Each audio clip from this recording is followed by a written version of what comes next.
weak website? It could be a superstar. We do A/B testing, personalisation, social proof, product recommendations, baseline analysis to bring your bottom line over the line. Visit webtrends-optimize.com or call 0333 444 5502 today.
Good morning and welcome down to Hove as Sussex and Kent get ready to face each other off in the Metro Bank Women's One-Day Cup Tier 2 down here at Hove.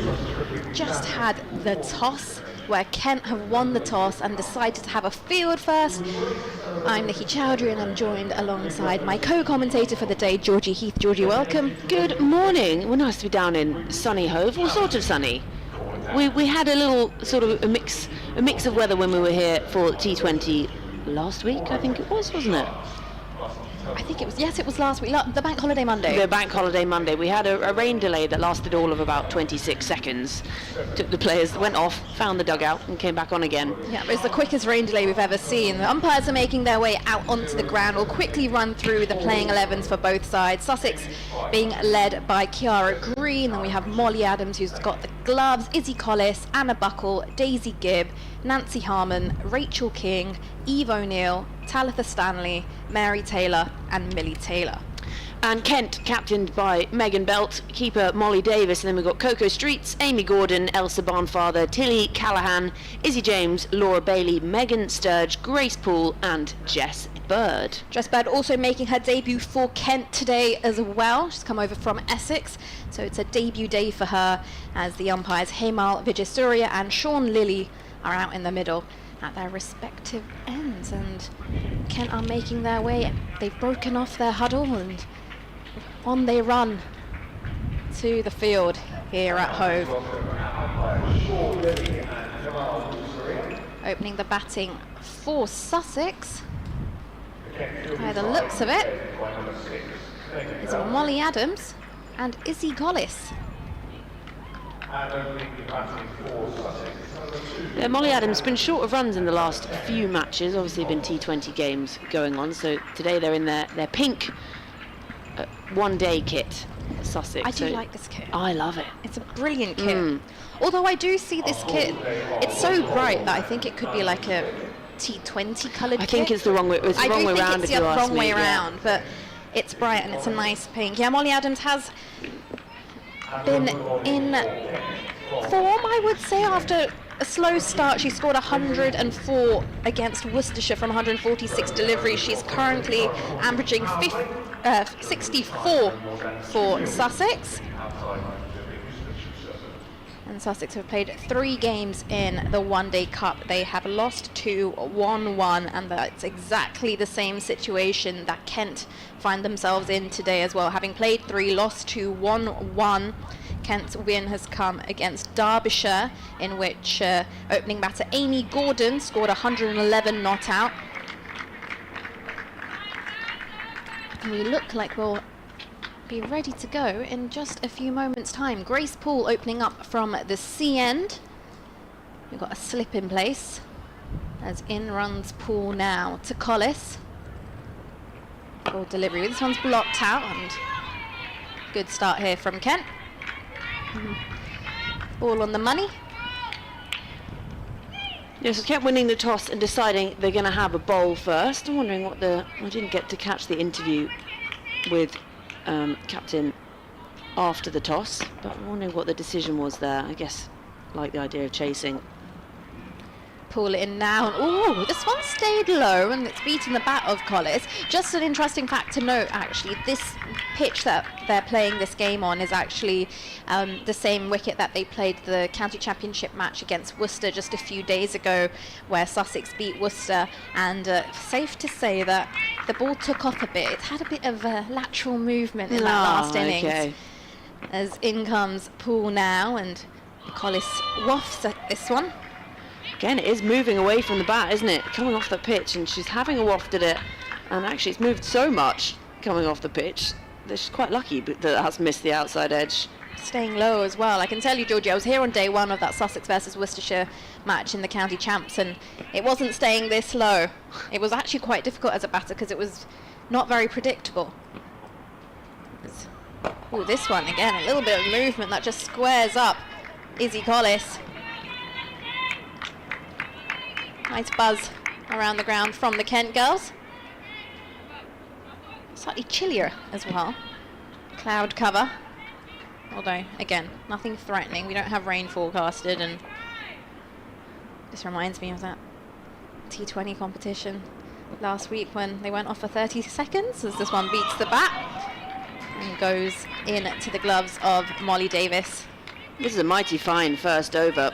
Just continually beating the edge. Again, that movement coming off the pitch. Yeah, they'll be happy with that. It'll be encouraging for the bowlers here. As Poole goes uphill from the C end. Oh, nice delivery, nice over. It's a maiden over to start here for Kent. Sussex on 0 for 0 at the end of 1. Yeah, great start this for Kent. Exactly what they would have wanted.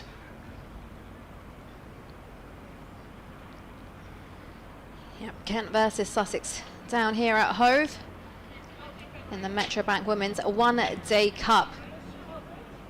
Captain Megan Belt was just sorting the field out. Kent Women head coach James Hockley, women's assistant coach Jaron Jones, bowling coach Andrew Tutt, and Darren Scott, the women's spin coach as well. Sussex led by head coach Alexia Walker and assistant coach Charlotte Taylor. I really like seeing Tays in action as a coach this year. Obviously we've seen her, she was previously playing at the Vipers, she played in that first season of the 100 down at Southern Brave, and decided that she would move away from playing the game and has gone more into coaching. Obviously gets involved in some broadcasting too, And she's just one of those people that's just fun to be around too, and that's the kind of coach you want, who's someone you really want to get around. And again, that's just beaten the edge. Alice Grant's come into the attack from the Cromwell Road end, and yeah, she's been in the Kent Pathways for quite a while, coming through the age groups and now representing at the women's level. Just got a little bit of height on that one. In again, and finally some runs, well stopped inside the ring. Just the fielder there at extra cover, diving to her left. Thought that might have fall written all over it, that one. Nicely off the bat this time from Adam, so she's off the mark, and finally there's a run on the board for the Sussex Sharks. Yeah, it was a good stop, wasn't it? It's all the energy at the beginning of a game. Launch yourself around. You saying we'll see different things later? After 15 overs, we'll revisit that. Here comes Grant again, and has a waft at this one again, does Collis. It looks like she's getting a little frustrated. She's faced a full 7 balls now and yet to get off the mark. Grace Poole down at third, just doing some squats. Get herself warmed up for her second over. This time driven uppishly through the covers, and there's 3 fielders in pursuit, and this time it does make it to the boundary. So finally Collis off the mark with a lovely looking 4. Yeah, she finally finds the gap. Manages to get her hands through the offside. That's the first boundary for Sussex.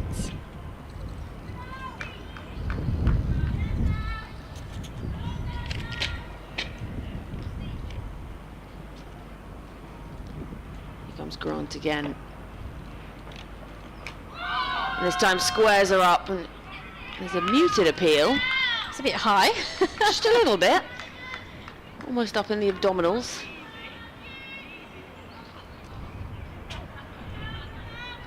Yeah, that was a very half-hearted appeal, and yeah, Collis in no danger for that one.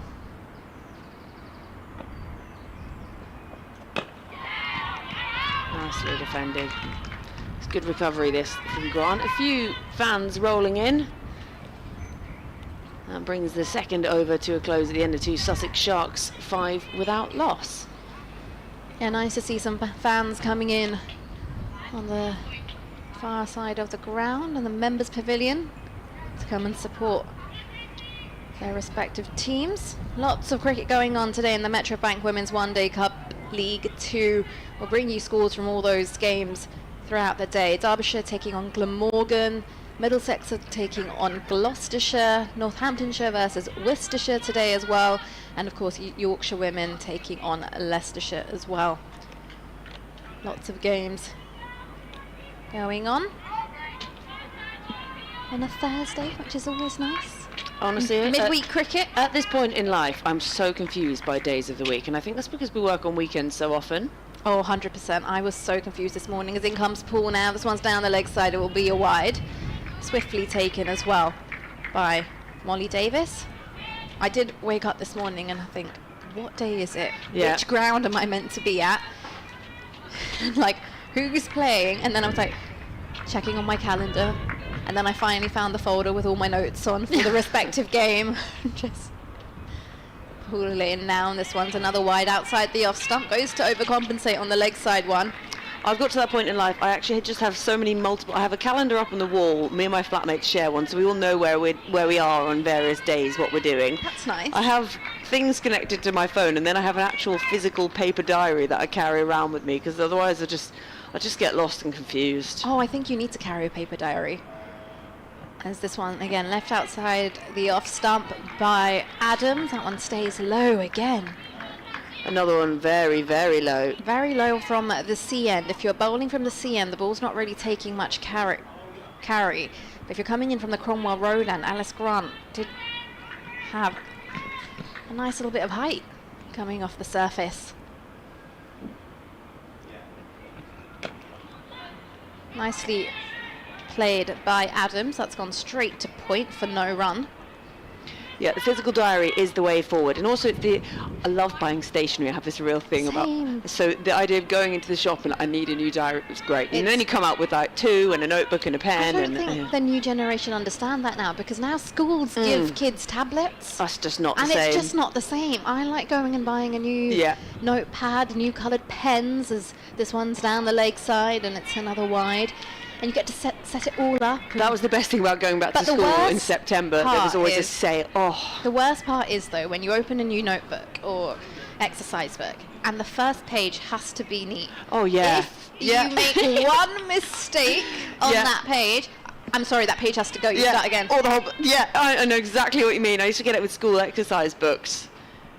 Here's Paul in now, and this one is left alone outside the off stump by Adams. They are going to really have to dig deep from the beginning here, because the pitch isn't very predictable. I won't say it looks very trustworthy right now, so they're going to have to play each ball on its merit. And I think it will just become easier the longer they stay in. Trying to look for big shots from the get-go might cause some upsets for Sussex. As Paul is in now, and ooh, just like that one again, stays very low. Goes under the bat of Molly Adams. So yeah, and I think nothing feels official until you've like written it down. Yes, I know what you mean. And I'm like, because things go in my head and straight out of my head. Or you write it down on your phone, but that's just not the same. It's like when I tried to start revising on my laptop. No. And I realised that just doesn't work for me. I have to write things down, colour code them, highlight them. As this one again, wide outside the off stump here. Paul just struggling to find her line. It's a bit breezy down here at Hove, and of course running uphill can sometimes be a bit difficult if you're not used to it. 4 wides in the over so far. Sussex won't be complaining. They won't at all, because they're finding scoring off the bat difficult to come by. Obviously the first over of the day, a maiden, played out by Collis.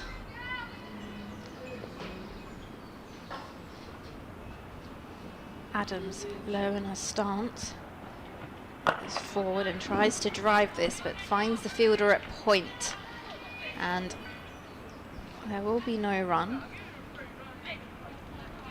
There's 1 ball remaining in the over, but yeah, nothing beats a new notepad, good new stationery. You get all sorts of pens nowadays, glittered pens, coloured pens. I get glittery jealous. coloured pens. I get jealous every year when kids go back to school, because you get to do the stationery shop.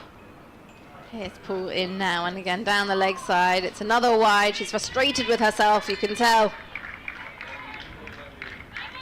I just do the stationery shop on my own. Don't need a kid. It's not the same. It's not the same as dragging your mum and being like, I must have this vanilla scented gel pen. Yeah, this is integral to me passing my exams. Do you remember there used to be those like red handwriting pens? Yes, and they used to be the barrel scented, ones. the barrel ones, and there'd be like a chocolate scented. I used to have so many of them. I used to smell them as I was in lessons. As this one's driven through the offside by Adam, she leans into that and finds deep cover. Will come through for the single, so she'll keep strike as we close off the 3rd over. Sussex are 11 for no loss.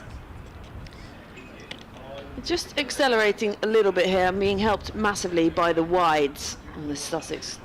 I love the Wasp prediction already. It's 253. It's when you were in a chase and there's been like 1 ball and Wasp starts telling you a percentage. It's like, calm down. Calm down, Wasp. Calm down. Yeah, and with the pens, and you had the handwriting pens, and then you had special handwriting books. Yeah. And then did you ever have to get a pen license? No, but I remember with the barrel handwriting pens, I convinced my mum that my handwriting would be really bad if I didn't have them. Because I didn't like writing with them because of the way I hold the pen. So for me, they weren't the one. I actually love a fountain pen. Even now. If you write with at an angle, you need a fountain pen. Here comes Grant. Starts her 2nd over, just pushed into the covers. Little bit of a misfield, sort of dived over that one. And it's good running as well, coming back for a 2nd. Score moves on to 13. I always think that they're much scorers. You get some scorers who love colour coding all their stuff too. Oh yeah, but I do like that. I love the commitment, the dedication, and when it's all very neatly done. And especially, let's say, you see a scorebook where someone scored 100 or 150, and a normal scorebook, you don't actually have the space for an entire like innings of someone who scored 100. Yeah. But the way they like precisely make the space. Again, just pushed into the offside by Adams, so she'll move on to 5. And they squeeze it all in, and like you can see each over as it is and how each batter's played it, different colour for which batters played the ball. Stop, you're speaking my language. It's absolutely amazing. I aspire to do that when I'm older. I just don't think I have the patience. I'd be a terrible scorer. I'd be a terrible umpire. No, I was made to like score from when I was like 8 years old. Here comes Grant again. Just respectively played by Collis. I was forced into scoring, told it was going to boost my concentration. And how did that work? It actually worked really well. I did get paid for it, so that was like my pocket money. But it would be really weird. I'd be going to grounds where the person next to me scoring is probably like in their mid-60s, and there's like this 11-year-old. Fuller this time from Grant and dug out by Collis. I always liked doing the scoreboard when you got to flip the numbers over. Oh yeah, and the old school style scoreboards as well, where you'd have to like pulling different things, the strings, and it's like childhood. Kids these days won't understand. It's all electrical now. Back in my day. And that's a lovely looking shot into the ground from Collis. There's a fielder, a sweeper out there on the boundary, so she'll just pick up 1. But finding the bat now, early on in her innings, she was having a waft at a lot of things. It was big, it was keeping low. And so both batters out in the middle now on 5. Now kids these days will have, they'll be like thinking what we're on about, but that was pure joy. Final delivery of this over from Grant. And just respectfully played by Adams. So it'll be a dot to finish off the over. 4 overs gone. Sussex Sharks 15 without loss after Kent won the toss and put the home side into bat. Oh, you just like brought back so many memories. I know. I'm sort of reminiscing. I'm sure there must be just a box of like old pens and stuff in my mum's house somewhere. I remember. I've still got some of the school books that I. Make them into a wallpaper. I kept them because I was so proud of them, because I used to colour code them as well. I initially started off just with a black pen, and there was not going to be any more like adventurous from me. But like, yeah, then I progressed over the next few years, and I started getting all the coloured pens, and I started dotting each batter with their own colour. Oh, yeah, really upped my game. As this one gets a thickish outer edge, goes down towards third for a single. That brings Adams onto strike here. Yeah, I was proud actually. One day I'm going to show my grandkids. are we seeing the scorers? Those are the scorers. I wonder what pens they've got. I would love to if they I were want- listening if to they us and can they could hear us. If you can hear us, can we see your pens? Here's pull in again. Ooh, this one beats the bat of Adams as she looks to drive. Yeah, if the scorers can hear us in the scorebox, do you have coloured pens? Can you show us what sort of pens you're using? I'm not sure if they can hear us.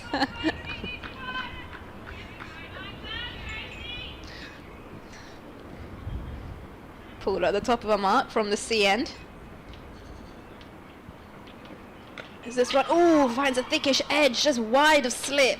That'll be a single. Oh, they'll come back for 2. Bit of a misfield on the boundary, but good job by Alice Grant to keep it away from the rope. They'll come back for 2, actually.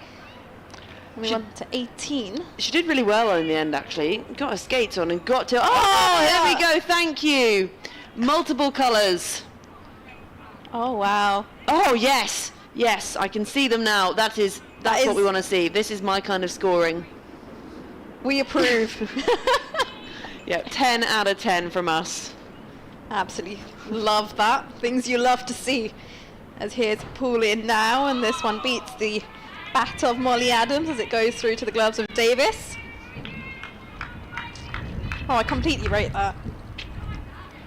I think maybe there's a market in there for us. We could start, specialised cricket pens. I actually bought my mum a pen a couple of years ago, and it's actually it's made out of an old stump. Oh. Interesting. Pull in now, and Molly Adams slashes through this one. It goes uppishly towards third for a single. Sussex move on to 19 for no loss. Actually, I think that would be a great market. You make scoring specific pens. Yeah.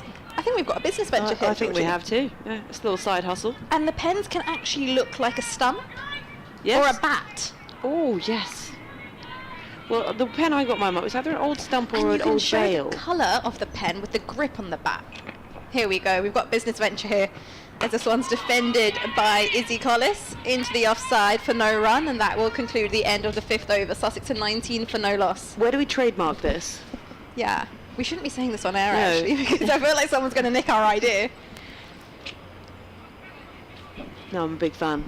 Oh, there's someone else scoring. See, I really rate that. You know when you go to the test match in the summer, and then you'll see a lot of people, they've got the printed scorecards and they're sat there with their multicoloured pencil case and... Yeah. Some people do it from home, sort of through the night.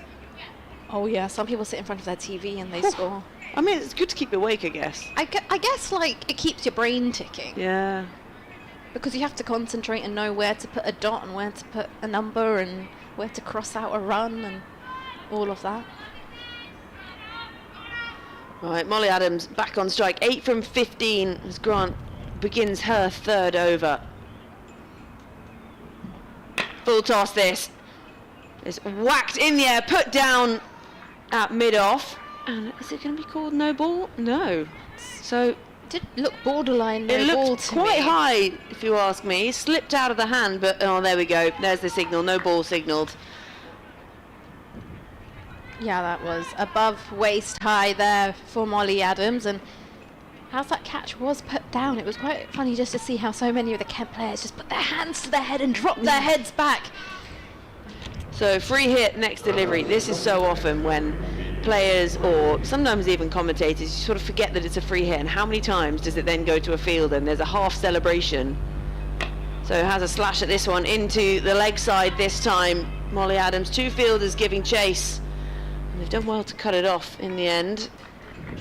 Come back for a second. So Adams into double figures. She got that one away towards the leg side, but just still not out the middle of the bat. And the wind is really picking up. You can hear it on the effects mic as well. Tone it down a bit. Yeah, the flag's over to our right. They are really blowing, aren't they? Grant again. And again played respectfully by Adams. Nice delivery, that one by Grant. Yeah, the flags above the scoreboard are... They look like they're going to be pulled off. Yeah. It's really interesting actually to watch Molly Adams, how she starts off. Look how low she is, like literally bent over. This time worked into the leg side and there's no run. It's strange because it's not that she bends her knees that much. You get a lot of some batters in their sort of ready stance, they really squat. But hers is more of a hinge at the hip. Yeah, I can understand the squat as well, bending from the knees. That's what you're taught to do. But bending over this way, like you're going across to yourself, you're completely misaligning your head position from the start. And then she brings it up again. Full toss this time, just kept down by Adams. Yeah, it's a lot of movement to do just prior to facing a delivery. Ideally, you want to try and keep your head still. Well, that's what they say. Yeah, that bat is almost It's like when you get parallel given a to the kid's bat. ground. Just drops this nice little touch down to 3rd. And she'll pick up one more, moves on to 13. Yeah, I agree. It's almost like the bat is too small, so she's having to bend over loads. Yeah, you know when you're given like a kid's bat and you're playing like cricket in the field or like in the garden, and then like you bend over like that. That's literally what she's doing. Not sure why. I didn't notice that on the County Cup game. So maybe it's something she's decided to do now. This time played back at a point and is racing to the boundary. 2 fielders in pursuit and it bisects the 2 fielders, and Collis picks up 4, moves into double figures. That was a nice shot there from Collis to conclude the over. She likes a little bit of width get her hands through. And that one just finds the gap. 6 overs gone. Sussex have 29 on the board for no loss. If you've just tuned in, well, it's the Metro Bank Women's One Day Cup League 2 fixture down here at Hove at the First Central County Ground between Sussex and Kent, where Kent won the toss and decided to have a field first.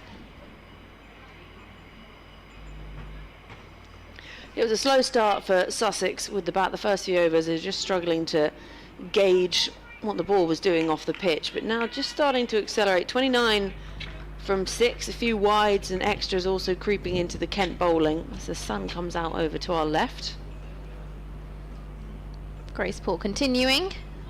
Another wide down the leg side. Struggling to find her line here is Grace Poole. She's bowled 6 wides now, so she's practically given an extra over away in wides.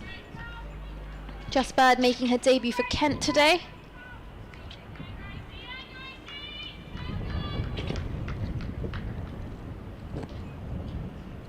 As in runs Poole from the C end. And Adams wafts her bat at this one. It beats the outside edge and goes through to Davis. She needs to stay there, find that line that she's got and keep it there. Yeah, because she's been tempted by this one, Molly Adams. So just keep probing in and around that position from Poole, and eventually could find that edge. Just doing a few hip opening exercises. She's bent over again. And she's now forward and defends. Back to Poole, who fields off her own bowling. I find it interesting watching Molly Adams bat because she doesn't look at all like Georgia Adams when she bats. They have a very different sort of style about it, and you always think, you know, when you grow up playing with your brother or sister or whatever, you like bits of their game sort of develop into yours, but something like this ready stance. Yeah, but you know what? I actually didn't notice this.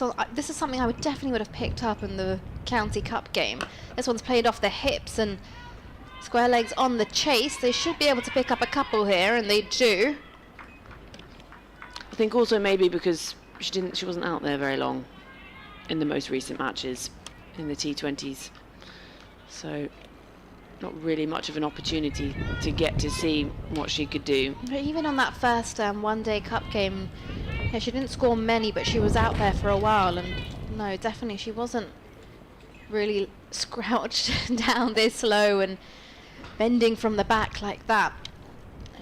This one's played to mid-wicket off the front foot. I can't think of no any other run. players. Oh, there's an overthrow. They're going to get some free runs here. Oh, that's a bit sloppy from Kent. Oh, it's just this extra single they'll get. 33 for no loss. It's played to mid-wicket. Mid-wicket picks it up, throws to the keeper, and it's a wayward throw. Alice Grant has to come in from third to do some work. We'll change around in the field here as Amy Gordon's being moved from extra cover out to deep mid-wicket as Izzy Collis is on strike. So I'm guessing there's a bit of a change in plan here for Collis. Ringfield on the offside. As this is a short ball. And that balloons over Izzy Collis. It balloons so much that it's been given a wide by umpire Sean. I think she thought she'd got away with it, and then just as the arms went out, she sort of rocked her head back in frustration.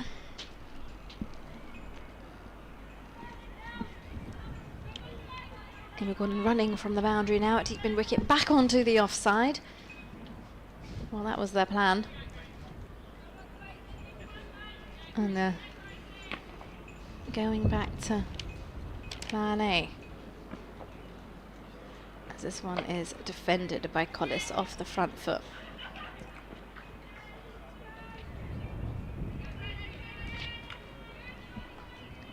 A little bit of sunshine creeping through here, Nikki. There is. Although the wind is not something I'm a fan of. Yeah, I can't say I'm too unhappy about being indoors. I'm actually very happy that Sussex have a commentary box. Not all the county grounds give you a commentary box. Out inside, and this one's a wide outside the off stump. I'm at Arundel on Monday, Ooh, and yeah. that one's actually pitch side commentary, and it's just giving me flashbacks to Jersey. Yeah, so Nikki and I we did some ICC qualifiers in Jersey. Was it last year or the year before? The year before that. And it was the windiest week just ever. Well, when you're on an island like Jersey, the windiest week ever is multiplied by about 50. Yeah, and the cricket grounds weren't very well shielded. This one is attempted drive by Collis. There might be a chance of a run out at the non-striker's end. Molly Adams was pretty much in front of Izzy Collis, but she gets back just in time. Yeah, Molly Adams has almost run 2 on her own to head off up the pitch, back down the pitch. She does well in the end. And I just think a little bit of lack of awareness from the bowler too. Really well stopped.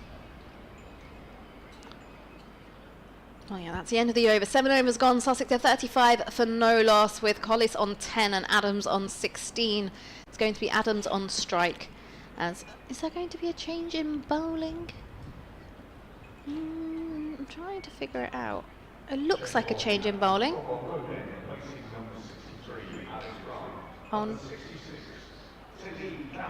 Yep, it is. Alice Grant has been taken off. Tilly Callaghan coming in to replace her from the Cromwell Road end. Yeah, that was a very windy week. I'm still traumatized by how windy it was. I'm not going to lie. There are some pictures on my phone, and there's Georgie and I wrapped up in like 10 different blankets trying to keep warm. And this is played respectfully by Adams. Callaghan right on the money to begin with. 27-year-old Tilly Callaghan.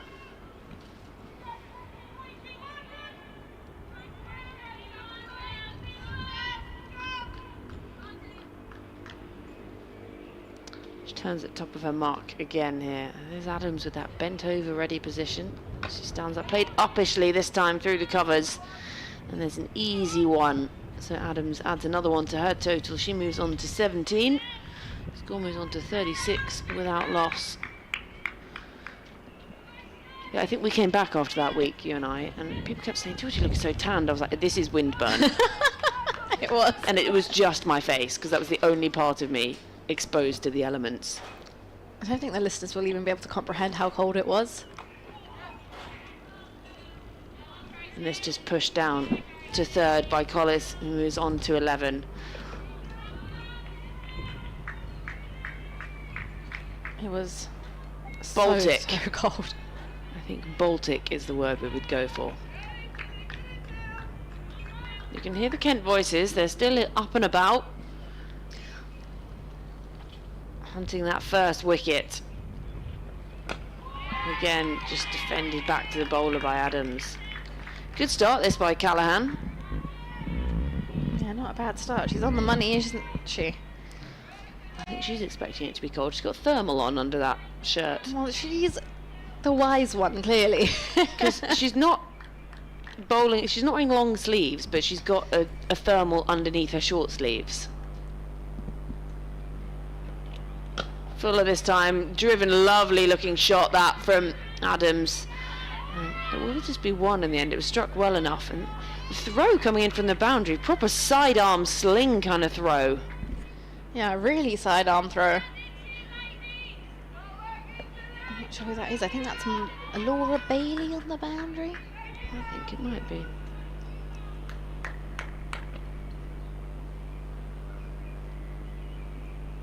Callaghan, final delivery of this over. And just played respectfully into the leg side by Collis. Score remains 38 for none after 8. Where are they going to find this first wicket? Because these two, they've got themselves in now. They struggled earlier on to score runs, and now just starting to tick over. Yeah, I think as long as they keep the balls on the money here, Kent, it might just produce something, because there is something in the wicket as well. There's going to be a change in bowling from the C end. Pool's going to be taken out of the attack, and I couldn't get my words out. It's been a long week, and Isabella James is going to be replacing her. Gonna have some spin from the C end now. Always nice to see. But yeah, there was that one ground in Jersey though, which wasn't as cold as the other. Yeah. And I think we were all just placing dibs. And we'll go to that one. We'll go to that one. I'll take that one. I actively propped up a table on its end at one point to use as a windbreak, but then the wind blew so much it just landed on me. I was trying to convince the production crew to say, listen, why don't we just get my car round or get into it, sit in a car, and the cables are fine, they reach, and we'll sit in the car and commentate because that will be our shield. We nearly got there. But no, it wasn't to be. Here's James from the C end. Some leg spin, it's tossed up, and just finds a little edge of the bat of Molly Adams, and it's gone to short third for no run.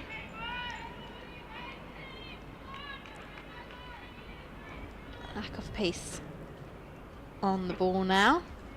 This one tossed up. Adams off the back foot again. That's gone to a short third for no run. The way James bowls, Sussex will have to do something here to create that pace that they want. It's also really difficult because these are coming down pretty loopy at the moment. It's so easy for your eyes to just light up. This one played to square leg. Adams wanted to set off for a run, but decides against it.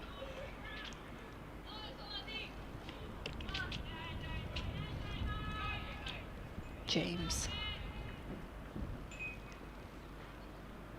skips in, and this one's hit straight back down the line of the wicket. It's missed by James, so they'll come through for a single. They are really going to have to probably use their feet and create an opportunity, Sussex, if they're going to look to score against James. Just one run off the over so far. This one's tossed up, and Collis off the back foot looks to cut. That's gone straight to point for no run. You can hear Grace Poole on the effects mic encouraging her teammate. She's right in front of us at long on. This one's tossed up, and there's a shout. What was it?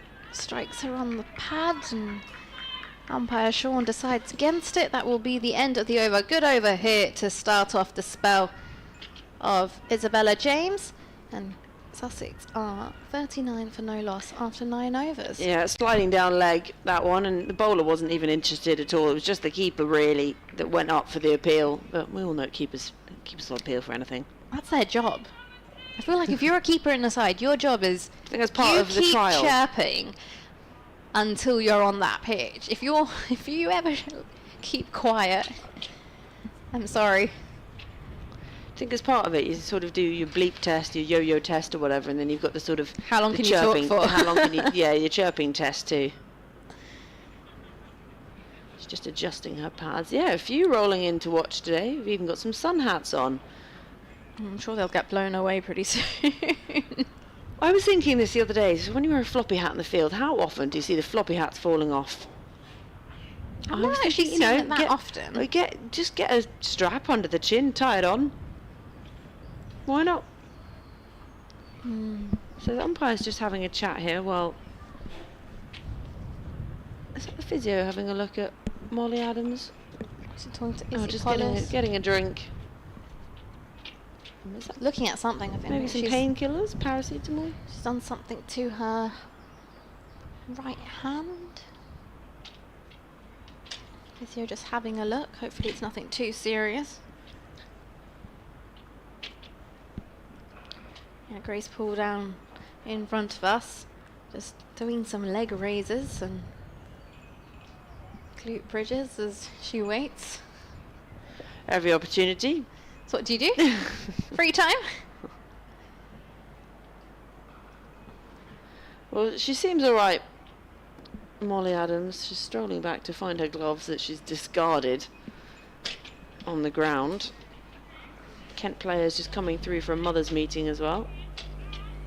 What's cricket without a mothers' meeting? Cricket with a mothers' meeting, yeah. Although I must admit, there must have been quite the mothers' meeting when England announced their squad for this international summer, which kicks off next week. Very soon, exciting. The new era This morning I was listening to an interview with Nat Siver-Brunt. You know, she's become a mother, become England captain, all within the space of just a couple of months, really. Yeah, quite the year. Quite the year indeed. Is that a bell chime? I was either a bell or some scaffolding poles. Well, I hope it's the bell chime and not scaffolding that's falling apart. Because I hope no one's stuck on the scaffolding. Right, looks like Molly Adams has got herself ready.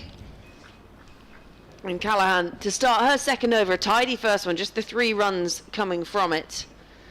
And again, played uppishly by Adams, and she's going to pick up 4. So whatever happened, whatever magic paracetamol had to be taken there, has worked straight away. I'm going to need to buy myself some of that paracetamol. I don't score runs like this. Yeah, nice to see some opportunities in that England squad as well. They play a 3-match T20 series against the West Indies. One of those games actually being down here at home on the 23rd of May, so next Friday. And right on the pads, looks to try and work that one round the corner and slides down past her pads. And that's going to be 1 more to the total, wide down the leg side. 44 now on the board for the home side. Paige Schofield getting a call up into the T20 squad. Of course, Paige played a lot of her county age group cricket down here at Sussex. Again, dug out nicely by Adams and driven through the covers, fielded out. Fielder comes in off the boundary, and again with that slingy throw in.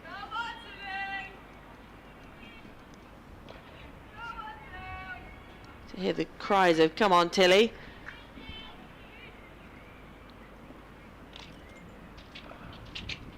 .45 for no loss here, Sussex.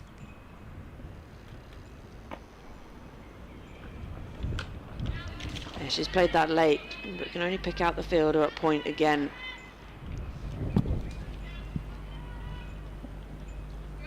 Yeah, it's an exciting time, I think, for the England women. Obviously, we've got this whole new setup this year with replacements of what was the Charlotte Edwards Cup and the Rachel Hayhoe Flint Trophy, as they were in the regional setups. Now back to being counties, the different leagues. This one again straying down that leg side. Yeah, aligning with the men's game as well, and Metrobank Women's One Day Cup, Metrobank Men's One Day Cup. You've got the Vitality Blast T20, where there'll be opportunities to see some double headers as well, which will be very exciting. And of course the Vitality Women's County Cup as well, involving all 37 teams up and down the country. It's well dug out, this one by Collis. And again, there is no run. And we love the idea of the County Cup, don't we? Oh, it's FA great. Cup style cricket. You can come up against anyone. Like Glamorgan are taking on Lancashire Thunder on Saturday in the 3rd round, because that's when the tier 1 teams come into the competition on the 3rd round. So it'll be a challenge, but it'll be a good one. Here comes Callahan again. Yeah, big appeal, struck on the pad. Callahan really liked it. No one else really interested, especially the umpire. Wow. Really pleading there, Tilly Callaghan. I think that would just be sliding down, perhaps. But it's been signalled in no ball. So this one will be a free hit. I assume that's due to the field placing. I think perhaps they had too many out the ring. Still trying to figure it out. Megan Belt having a word with umpire Sean at square leg. They look like they're ready to go. It's a very packed offside field. Got a 3rd point, deep cover, extra cover, mid-off. And just 3 on the leg side. Mid-on, mid-wicket and square leg, all in the ring. So free hit, looks to go innovation, tries to scoop it over the keeper's head, misses completely, and this time signalled wide. So the next one will still be a free hit. Will she go again? Worth it. Swapping the field over on the leg side once more. Still a free hit.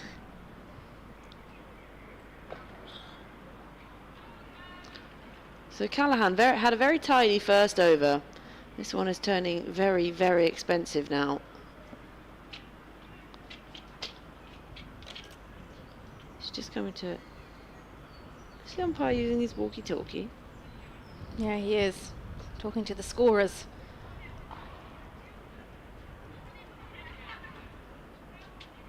There seems to be some sort of confusion.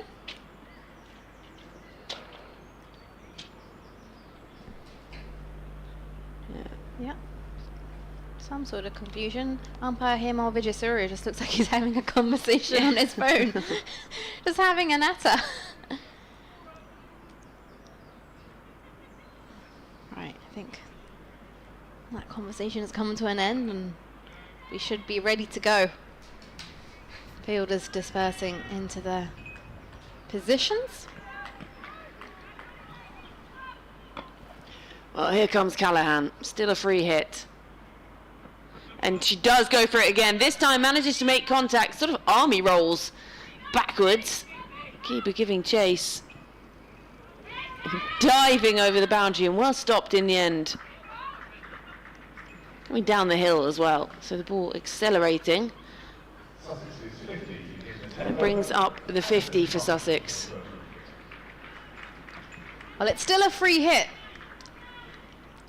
But yes, 50 runs up on the board for Sussex from 61 deliveries.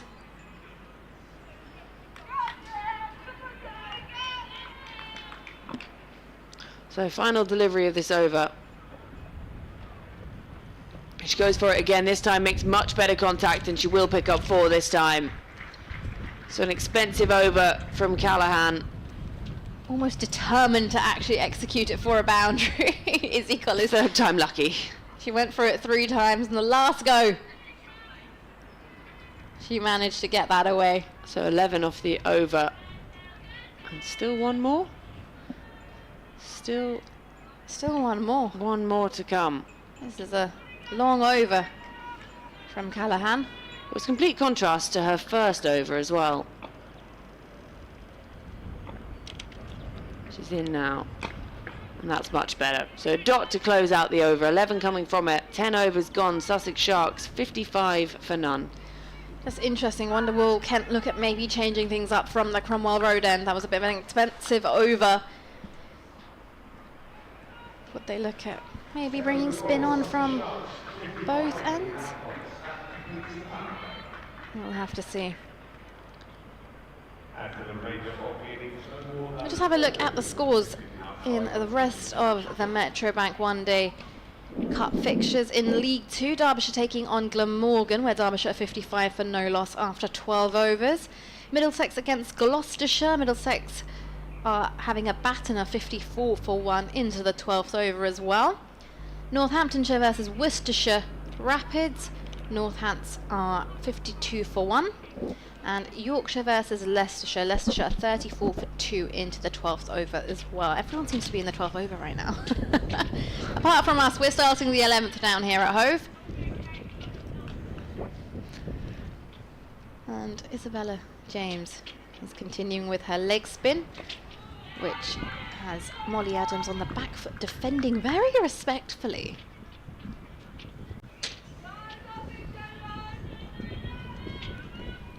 Long on and long off in play. As James skips through flights this one and Adams looks to drive. Although that's picked up at short mid-wicket. If she keeps bowling there, they're going to dry up the run scoring opportunities for Sussex. Flatter delivery and Adams off the back foot plays that to point. I'd like to see Molly Adams just be a bit proactive, maybe use her feet, play down the ground. Yeah, because she's in now. She's set 24 from 38. Yeah, and if she doesn't get it away, James is just going to eat things up and it's going to build pressure. That's played into the offside. There's no run. See, these dots will create pressure out there in the middle for Sussex. Sussex are a side that they like to have the free flow of runs. If it gets a bit too quiet, Kent might be in with something. There, that's something more I'd like to see. Plays that down the ground to long on for a single, especially with those two fielders out on the boundary. There's a one there all day, every day. There'll be 6 singles and over being played down the ground. Brings Izzy Collis on to strike, 56 for no loss, Sussex. As Collis is forward and defends, and this one's fielded by James off her own bowling.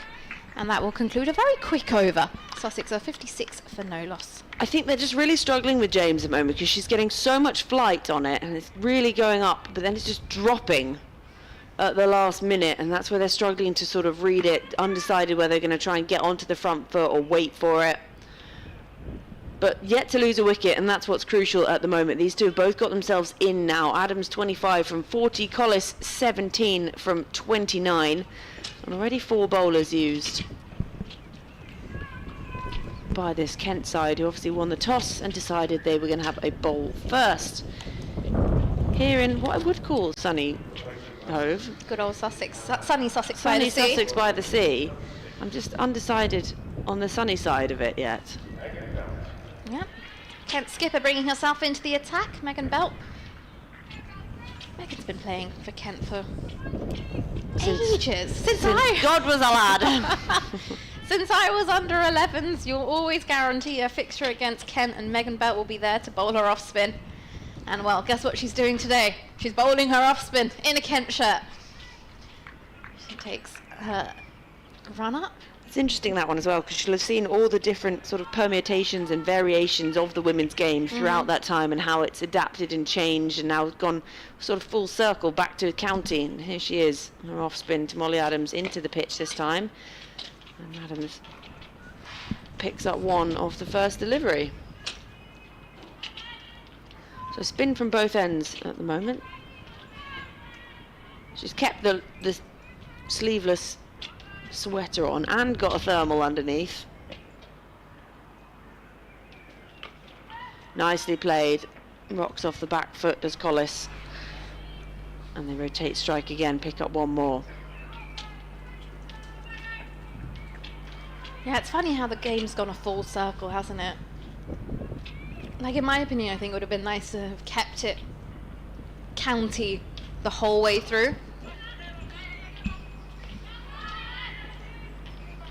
And again, they pick up another one. So, yeah, I like the idea of someone like Megan Belt, who's just a sort of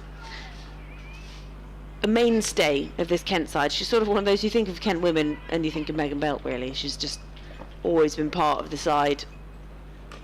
And this one again played out to the fielder on the deep cover boundary, who's had a busy over. Yeah, if I'm not mistaken, I think when Megan made her debut for the Kent women's senior side, Charlotte Edwards was still playing for Kent, and I think there's a picture I saw of Charlotte handing Megan her cap, and they were playing in whites, so can you imagine? Wow. And this goes uppishly just past the outstretched left hand of mid-wicket there. That was Amy Gordon. That would have been an absolute grab if that had stuck, but unfortunately it didn't. It was just out of reach.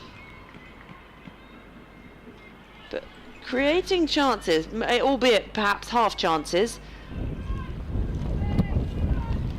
Playing in whites.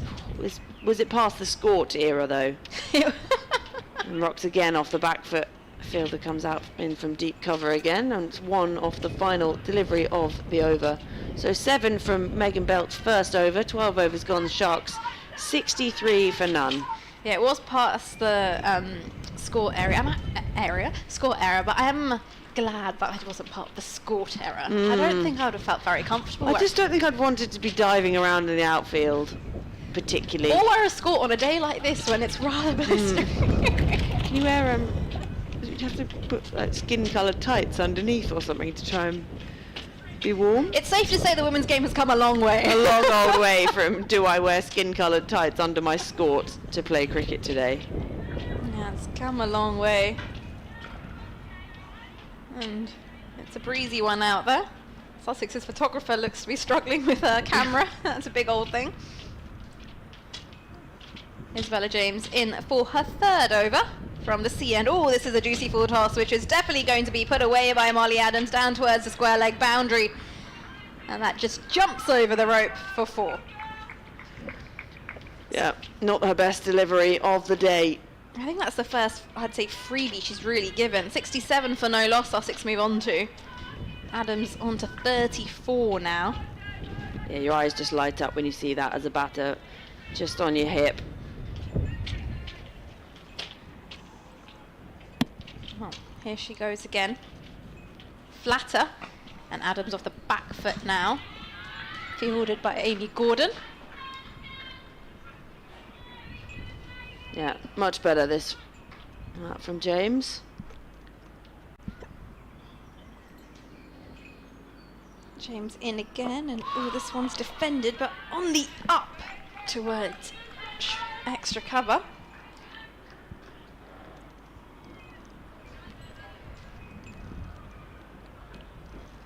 James skips past umpire Sean Lilly, and oh, a bit of turn. That's caught Molly Adams by surprise. That's the first time we've really seen one turn, isn't it, off the pitch today? Gives it that extra bit of flight again, and just beating that edge. Now off the back foot, she waits for the turn and plays that to Megan Belt, who's at cover. Just a 4 off this over so far.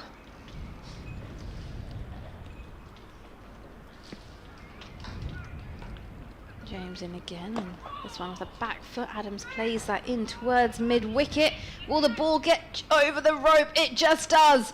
Grace Poole is on the chase, but unfortunately Ball wins that one. There'll be 2 boundaries in the over as we conclude the 13th. And Sussex is 71 for no loss. Collis on 19, and Molly Adams has cruised on to 38.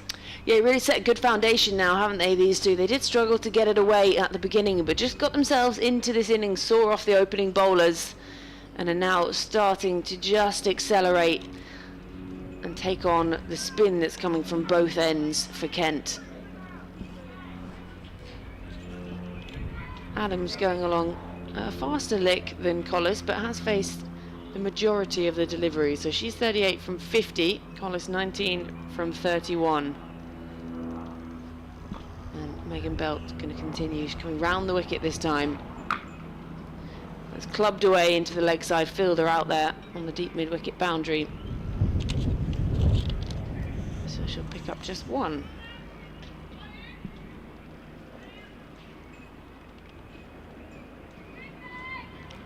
Fielder going out again onto that deep extra cover boundary. She came in the ring for the previous delivery, this time pushed out again. In the air, just past the right hand of the bowler. Adams again picking up 1 more to her total. She'll move on to 39.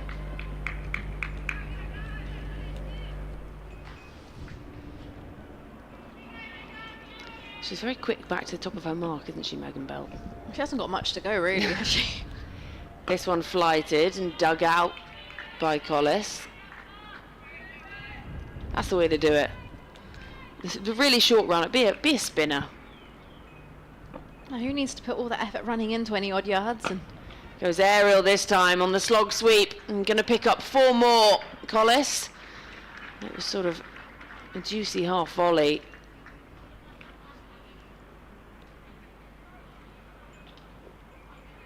yeah, I'm just something that just tells me Kent need to just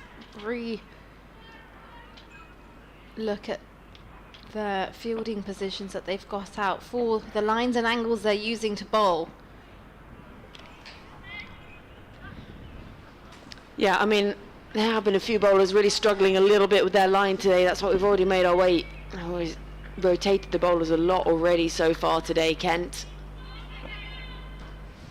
And they've just got to try and break this partnership. Goes aerial again. Fielder comes in, takes the catch, puts it down. It was in, and then it was out. And that would have been exactly what they needed. The captain would have picked up the first wicket of the day, but in the end, Collis survives. 14 overs gone, 78 for none. Oh, that could prove expensive for Kent. That was a chance. She didn't really have to move as well. It was in, and then it was very quickly out those hands once again. I hope that's not too expensive for Kent. Sussex 78 for no loss. James continuing from the C end in for her fourth over, apologies.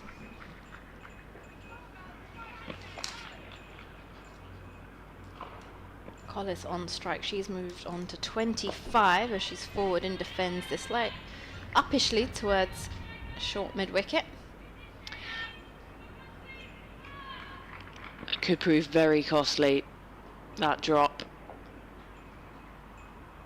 This one poured away down towards deep mid-wicket just for a single.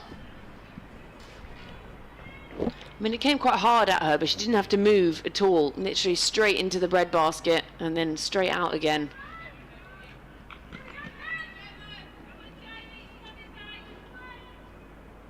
Slip in place. Oh, this one's down the leg side. It's going to be a wide.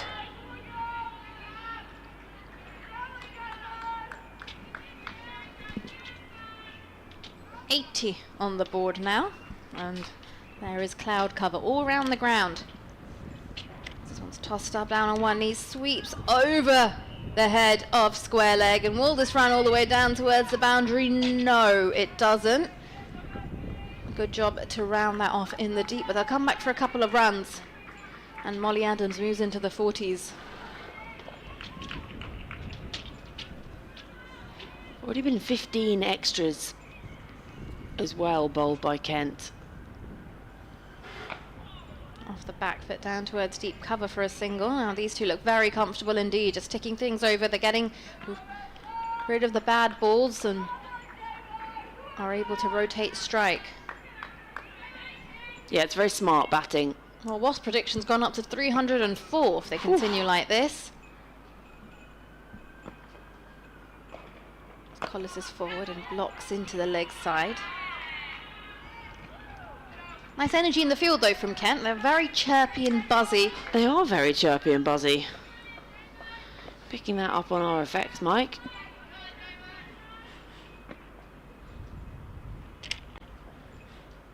Oh, this one's a full toss and it's missed. And it's down the leg side, so it's going to be a wide. But Isabella Collis is just having a lie down now. Yeah, she's like, give me a break. Hang on. I'll just leave me here for a moment.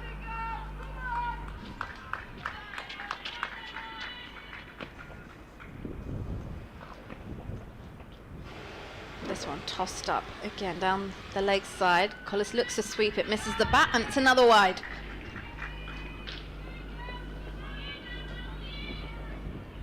It's 17 wides now, if I'm not mistaken. Yep, 17 extras.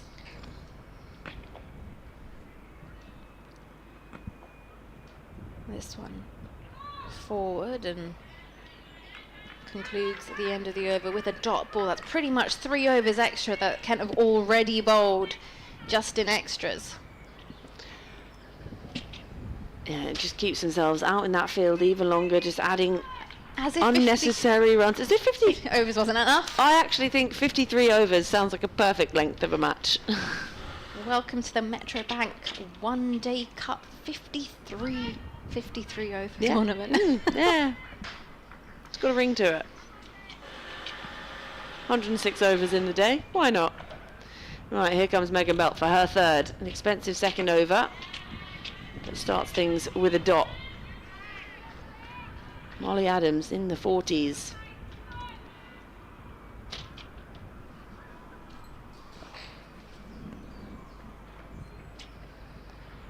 Just rocks off the back foot again. Can't get this one away. So Adams, has she got tape across her helmet? I wonder. Yeah, there's a logo on her helmet, I think. There's a logo on there somewhere. You wonder what it is. Well, we can't see it, and that's the point of the tape. I love it. It's full again, just respectfully played by Adams. I always think, right, you could at least use tape that's the same colour as the helmet rather than sort of skin coloured.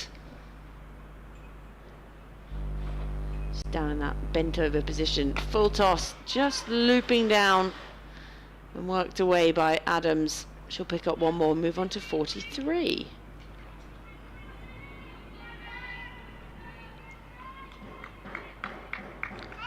Tight enough over from Belt so far. That's the first run coming off it. Again, full and just worked away behind square on the onside from Collis.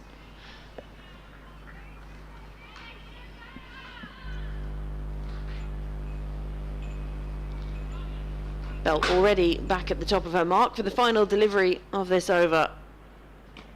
And Adams rocks off the back foot and they'll pick up one more, and so she'll retain strike for the beginning of the next over. A tidy one that from Belt, just the 3 runs coming from it. 16 done, Sussex Sharks after being put into bat, 88 without loss. Yeah, nice going from Sussex here. They will be happy. Cut-off time of 1:40 down here at Hove. The allocated time that Kent need to bowl their 50 overs in. Spectators around the ground, looking a little bit chilly. Good that they've brought their layers and hoodies, and important to keep yourself warm. As here's Isabella James. In now, and Adams uses her feet down the ground, plays this to mid-off, will take on the single, and they'll make it through safely as well. Yeah, good running between these two, just rotating that strike nicely. Adams moves on to 45 from 59, so a healthy enough strike rate as well in her 50 over cricket. James in now, and Collis down on one knee, sweeps rather straight to wide long on, will come through for the single. Ball goes along the ground.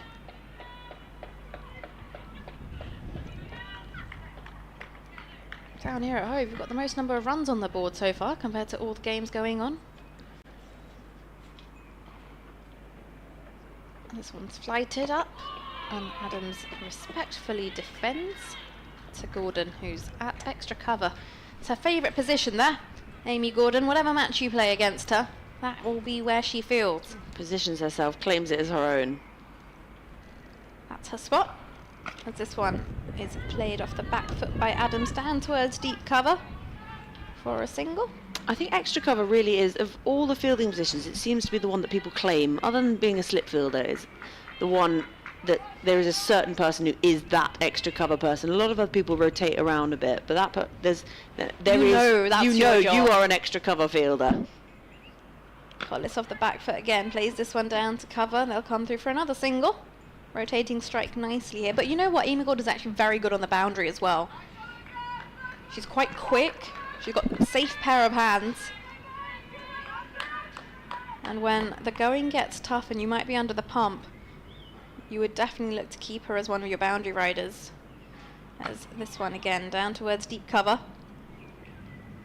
There's a one there every day of the week. 5 singles from the over. And after 17 overs, Sussex are 93 for no loss. Couple of fans in. Couple of doggos strolling along in the background as well. There's plenty of seating, so why not get yourself down here? Bring a hot water bottle, perhaps. You didn't bring your doggo with you? I didn't bring my doggo. I wasn't sure if he was allowed in the commentary box, actually.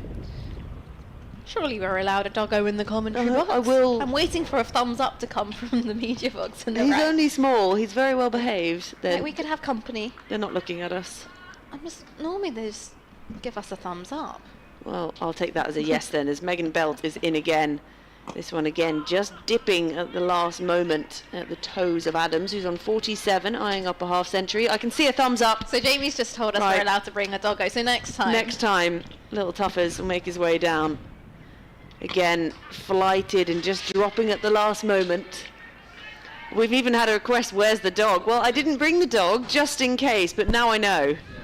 So it's okay, as Megan Belt is in again. 2 dots to start the over. This one's slightly flatter. Now it's like they're almost disappointed in you that you didn't bring the dog. You could have told me.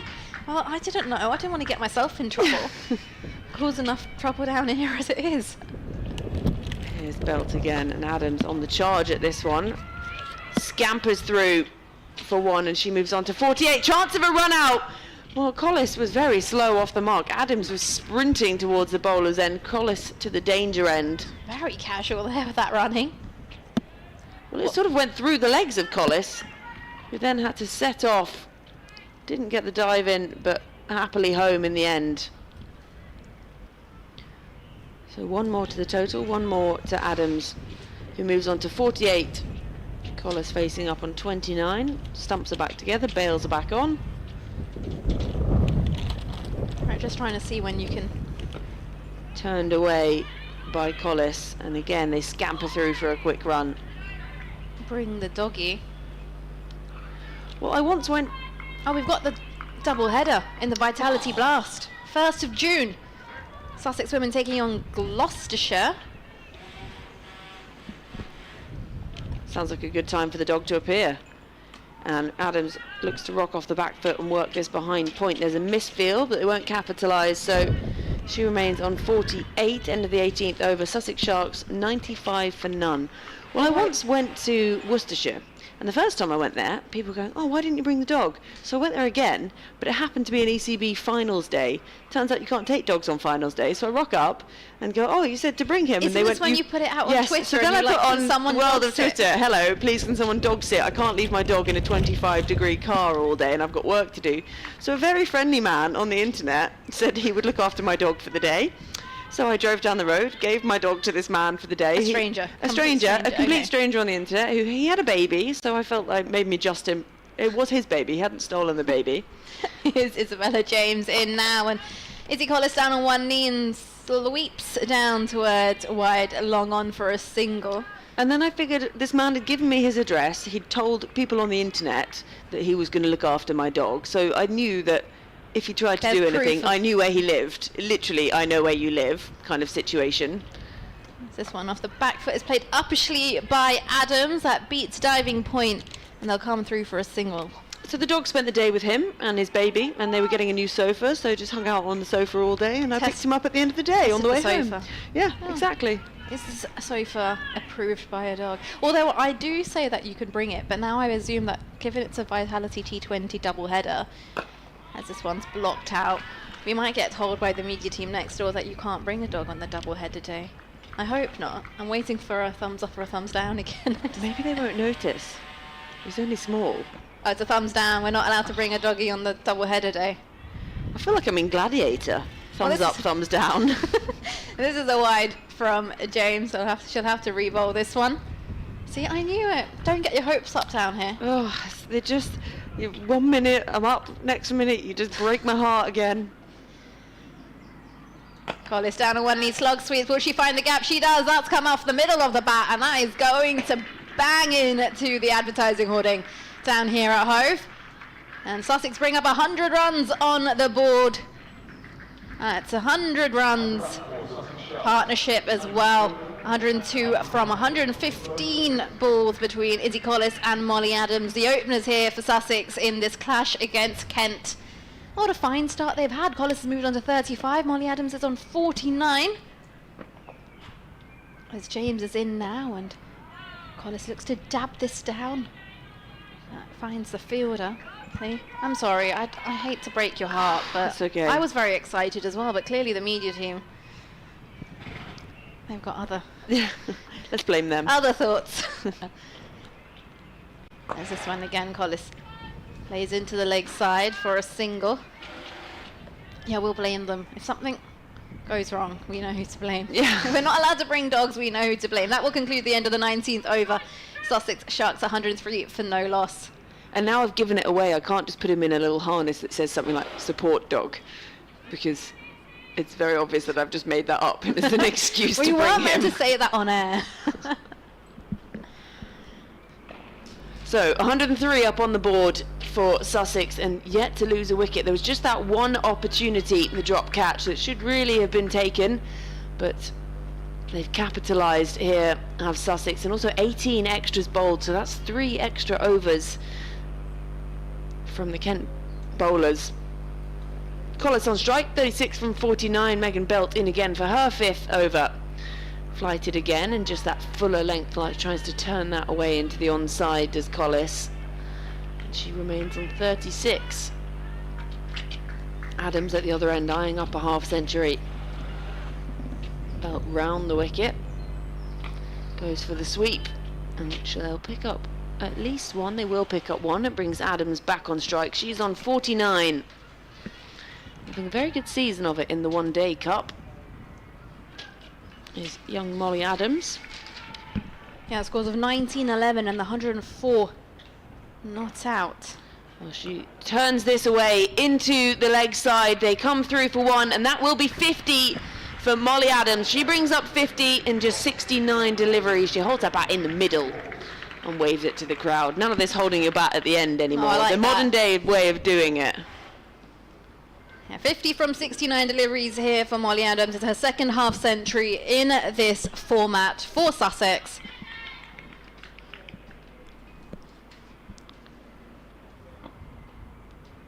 Collis now. Just little foot movement and just pushes this in defence. Score remains 105 for none. So Collis 37 from 52. So she's rocking along nicely as well, keeping Adams company, and they're rotating strike nicely. Flighted again from Belt, dug out, and Collis will add one more at least to her score. Adams thinking about turning around, but Collis not even looking at her, so she moves on to 38. 106 for none. Molly Adams with a smile on her face. Advances down the wicket this time. Doesn't quite get a hold of it, so she'll add one more to her total. She'll keep the strike for the beginning of the next over. Just the 4 runs off that Megan Belt over at the end of 20. Sussex Sharks 107 for none.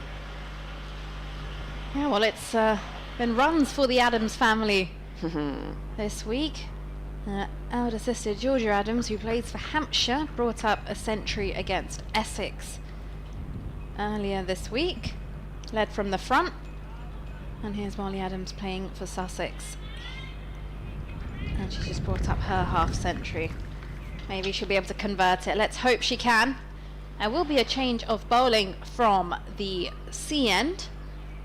Change bowling at the C end, replacing number 25, Isabella James, number 20, Megan Sturge. Megan Sturge replacing the leg spin of Isabel James.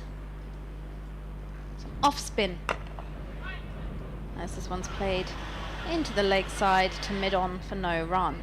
Very smooth and synced up run up here, Megan Sturge. She like skips in, it all happens in such a nice flow. Watch this one, just skips in and off the back foot. This is hit uppishly, and that's going to find the boundary without a doubt, and it does. Into the offside it goes, and Molly Adams adds 4 to the total of Sussex. Then we went 111 for no loss. Nelson. That was a lovely looking strike, that, from Molly Adams. She's so well set now and just gave herself room, not worried about going aerial. Well, again through the offside, and this beats the diving fielder at point for a single. Yeah, you can suddenly see she's got a lot more confidence in her as she's come through this innings. A bit more free with her shot selection as well. Collis off the back foot plays it down to cover, and they'll come through for another single. Izzy Collis on 39 now. Yeah, this is turning into a serious problem now for Kent. They just don't know where they're going to find this first wicket from.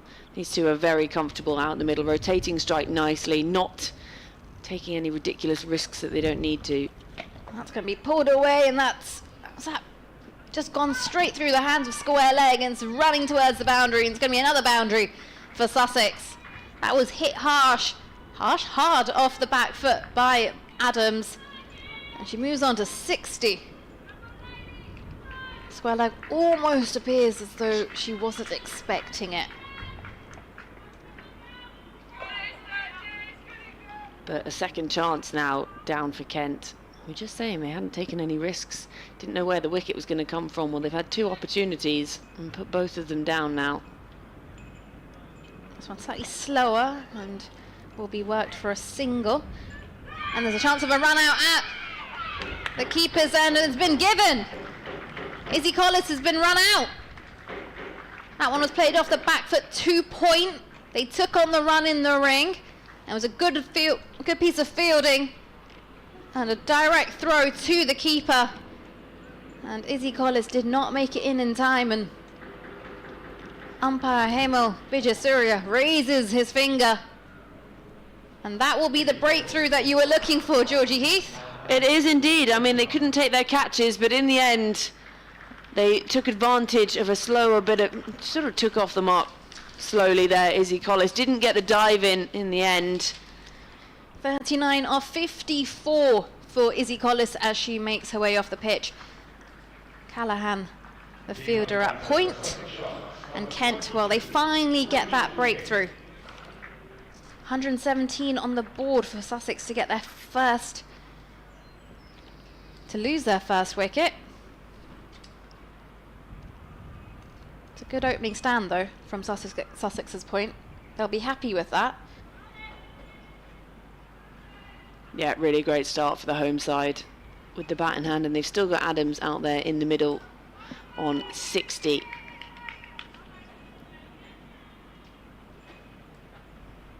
That was the end of the over as well. So Rachel King out in the middle. She'll be at the non-strikers. Adams just pushes this into the covers, and there's no run.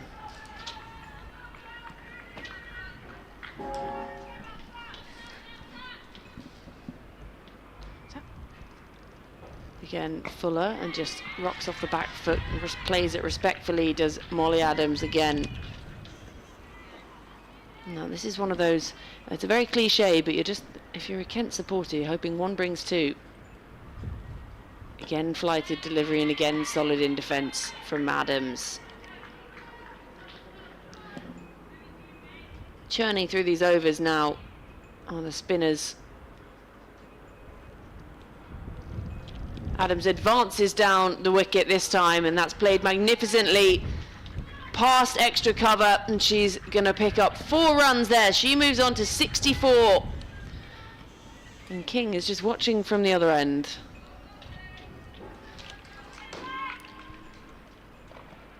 That was a lovely looking shot there from Molly Adams.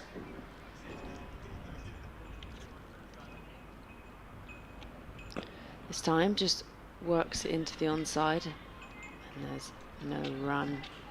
121 for 1 Sussex, and plenty of overs in hand. Wasp playing 306. Gets a big stride out to this one and pushes it to cover, and it's a dot ball to end the over. So the 4 runs coming from that over. The end of 22, Sussex Sharks 121 for 1. Yeah, So good. just I was going to say, good going here from Molly Adams. She's played a really important role, that crucial role of an opener. She's picked up some runs as she's gone through and built this innings, and hopefully she can just convert this. Looks like a decent track as soon as you get in, and both batters had, Izzy Collis and Molly Adams, had figured out how this wicket plays, and they were taking things along. Now new batter Rachel King gets herself ready, takes her guard to face up against Sturge, bowling some off spin from the C end, and King off the back foot defends respectfully.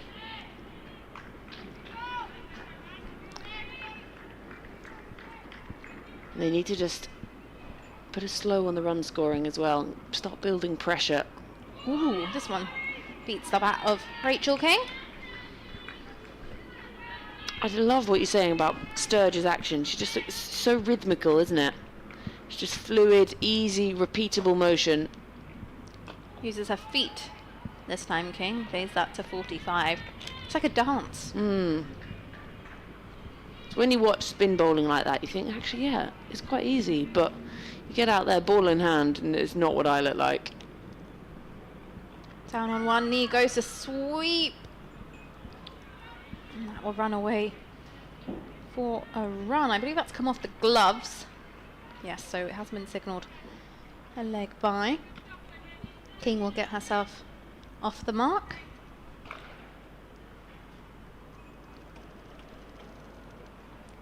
This one is hit up and down the ground by Molly Adams. She makes space, and she seems to be dealing in boundaries here.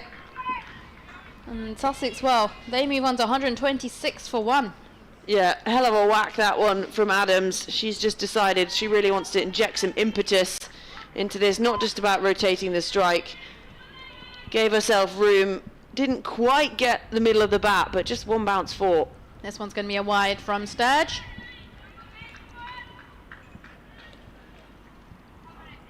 "19 extras now bowled by Kent. Sturge into Adams, who off the back foot, she'll find a little thickish edge, and that looks like the ball's going to run down towards the boundary. Doesn't go all the way. Fielder stops it just in time, but they'll come back for a couple of runs. So they're running really well here. They're finding the opportunities to get the ball to the boundary. And it's good from Sussex. They will be happy. 129 for 1 at the end of 23 overs. Yeah, good cricket all round from these Sussex batters. Molly Adams anchoring this innings really nicely. A few grumpy looking clouds overhead, but actually I think it looks worse on the screen than it does actually in person. It is much brighter as we look out the window than on the screen, so don't worry too much about the rain. And did you say there was not a lot of rain expected around today, Nick? There seems to be no rain expected around here for the next 7 days. Oh, happy days. Unless you're a farmer, then I'm sure they could probably do with some. Yeah, any farmers listening? So Amy Gordon has now been handed the ball. She's going to bowl with sunglasses on her head still.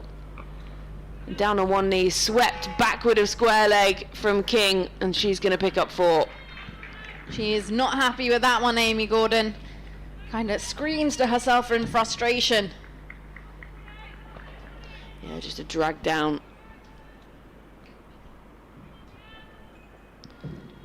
So 133 for 1.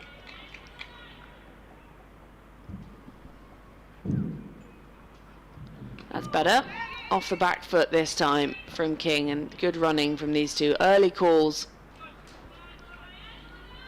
And Molly Adams pretty quick between the wickets. So she's back on strike. 70 from 83, so a healthy strike rate too. And that bent hinge at the hips just works this into the onside.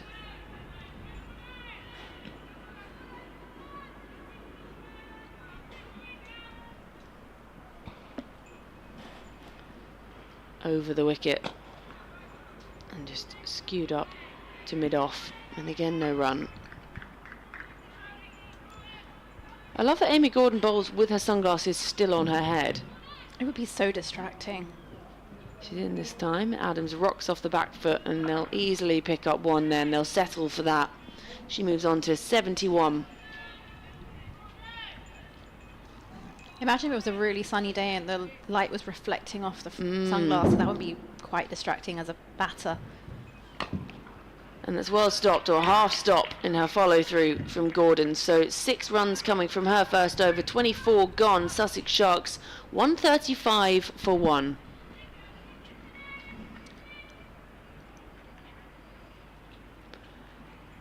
So just the 1 wicket to fall so far today. The run out of Izzy Collis, it sort of came out of nowhere really, didn't it? I mean, we had the 2 opportunities, the drop catches, and there was 1 drop catch, and then the very next ball, I think it was, the run out came. Yeah, it wasn't what I was expecting, especially at that point in the game, as those 2 were just doing such a good job. I think there'll be a changing bowling from the C end as well. Number 20, Megan Sturge, at the C end, number 66, Tilly Callahan. Yes, it is. Tilly Callahan coming into the attack to replace Megan Sturge. Yeah, so a change of ends for Callahan. We've already seen 2 from her. Fairly expensive. Her first over was pretty tight. It was her second when she started to leap wides and extras. We've seen 19 extras now from the Kent bowlers, so they've decided maybe it's time to turn back to a bit of pace. Adams is on strike, and she's on 71. It's flown over from 50 into the 70s as forward and drives uppishly down towards deep cover for a single.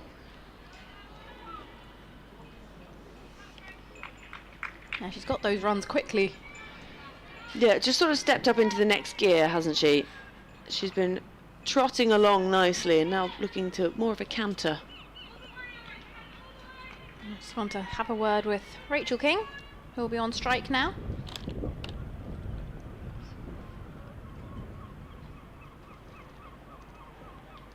Here's Callahan running uphill against the wind.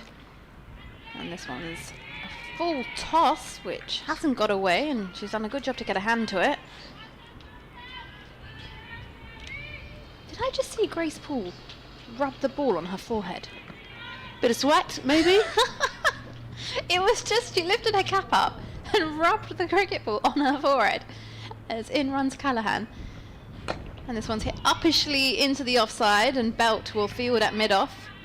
I think it's something like that with the England men. They used to, once you weren't allowed to use spit post-COVID life, Yeah. you could use sweat, and I think it was Jack Leach they established had the sweatiest head because he didn't have much hair, so they used to rub the ball on his head. Nice. It helps to have some extra skill sets as that one is played to extra cover for no run. You think that goes, you know, you're And sort of a list of who's the when sweatiest. I wonder how you would take that as a player when you get told, actually, you know what, you're going to be our new ball shiner because your head produces what we need for this. You've got a shiny dome. Compliment if you want, as this one is defended by King. You know what, you've got a particular set of skills, if that's right up there on your CV. If your batting and bowling wasn't enough, well, how much sweat can you produce? Yeah, what's your point of difference? I'm really sweaty.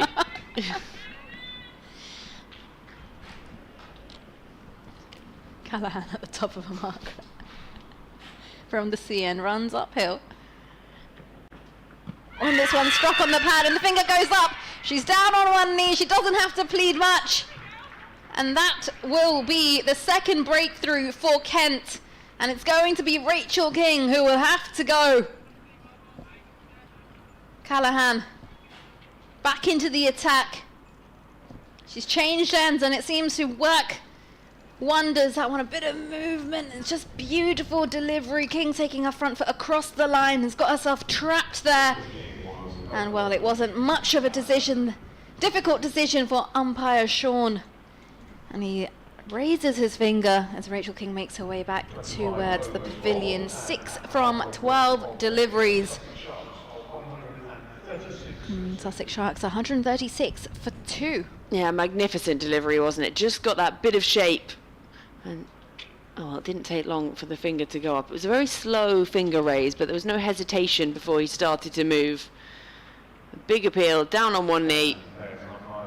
And second wicket down. Adams still out there on 72. 25 overs gone, and Millie Taylor, the new batter out there to join Molly Adams as the physio runs back on and has a look at Adams's right hand. I wonder what she's done to it. I didn't really notice anything during the game, or I haven't noticed her get hit on the hand as such.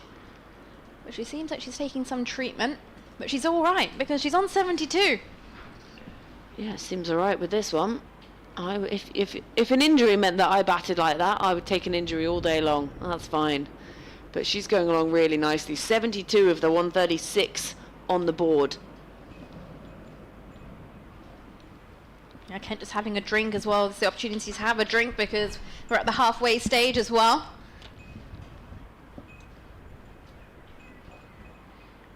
That's 2 breakthroughs now for Kent. If you've just joined us on the live stream, a brilliant start for Sussex as Izzy Collis and Molly Adams opened the batting. They had a 100-run stand on the board until we just recently lost the wicket of Collis, who was run out at the point of 117 runs on the board. And then just now, before drinks was taken, Rachel King was struck LBW off the bowling of Callahan, and Kent have got their second breakthrough.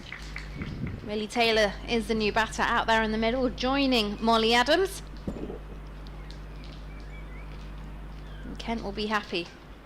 2 wickets in quick succession. That was an absolute peach of a delivery to get the second one as well. Yeah, Yep, it's rather overcast here now, although there's no rain around. It's just one of those cooler days, and it's Mary Taylor who's made her way out to the middle. I'm a bit confused, actually. Is it Mary or Millie Taylor? It says Millie Taylor on our screen, but the scoreboard has just said Mary Taylor.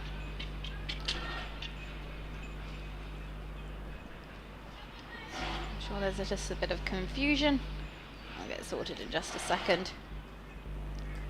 But it is going to be Molly Adams on strike.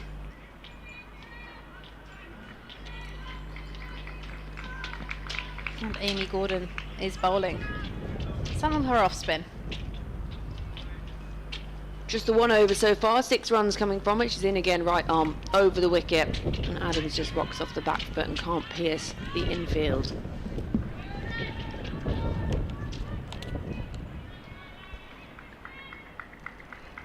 Wasp's gone to 293 predicted score. It's sort of the first time it's dropped below 300.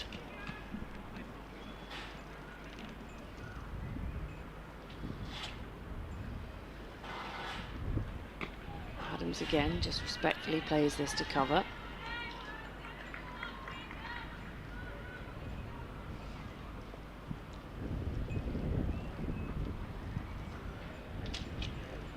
Little extra flight lets this one go through. Not taken cleanly. Much slower delivery as well there from Amy Gordon. She's really knocked the pace off that one. And again, this one slightly quicker, darted in. And again, no run. So building the dots here is Gordon. This is just what you want after a wicket, is to just keep that pressure on.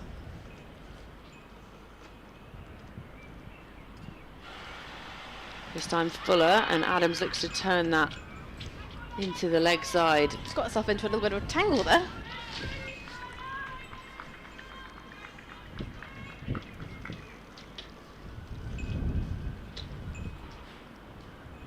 Flighted, full toss, respectfully played. And that's going to be a maiden over.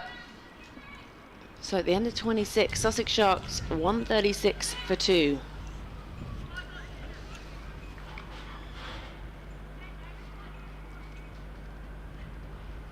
Mary Taylor, the new batter. She'll be facing up her first delivery as Callahan hands her jumper over to umpire Sean.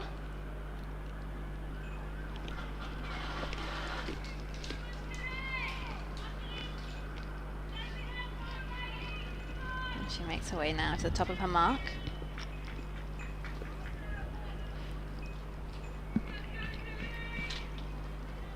Field in place is a third, a point, deep cover, extra cover, mid-off, mid-on, mid-wicket, deep square leg, and a 45.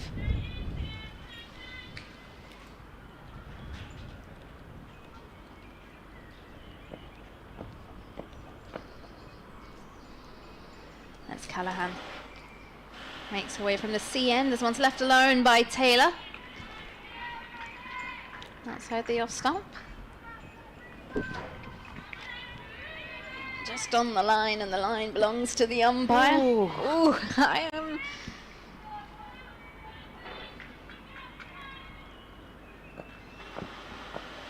Callahan. And again, this is short, and this will be cut away down towards deep cover. And Taylor will get herself off the mark. And the Sharks move on to 137 for 2. Adams 72 from 93. She's been out there since the beginning. She's seen 2 partners come and go in that time and looked very comfortable. Also just pushed herself up into another gear. As you say, moved from the 50s suddenly into the 70s very quickly. Molly Adams drives through to deep cover now for a single.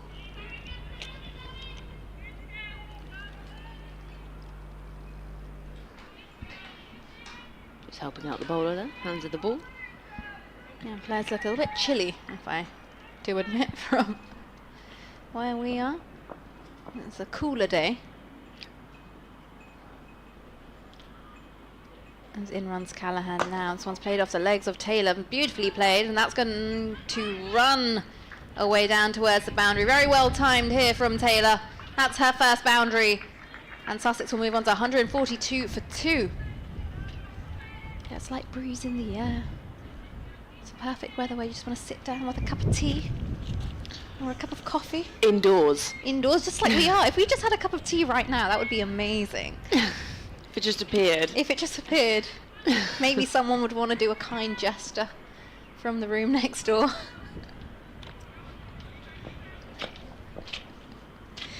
There's Callahan. Runs in, we'll get thickish outside edge, and will Alice Grant get around to stop it off? She does for a single. 143 for 2.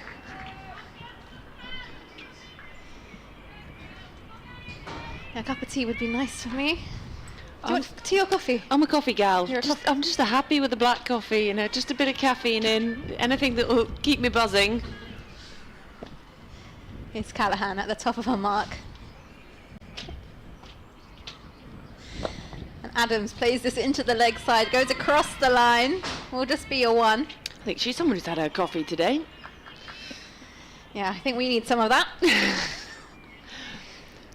You never know, if something just appears in front of us would be quite nice. I hear there might be some fairies around that know Fairies down at Sussex, is that? Fairies, the Sussex coffee The Sussex- tea making fairies, perhaps. The Sussex beverage fairies. Well, I think you'd need a cup of tea if you're out there on that balcony in shorts. That's brave. Charlotte Taylor rocking the sunglasses at the back left there. No sun, but the sunglasses are being rocked. 27 overs gone. The Sharks are 144 for 2. Adams is on 74. She's kept strike.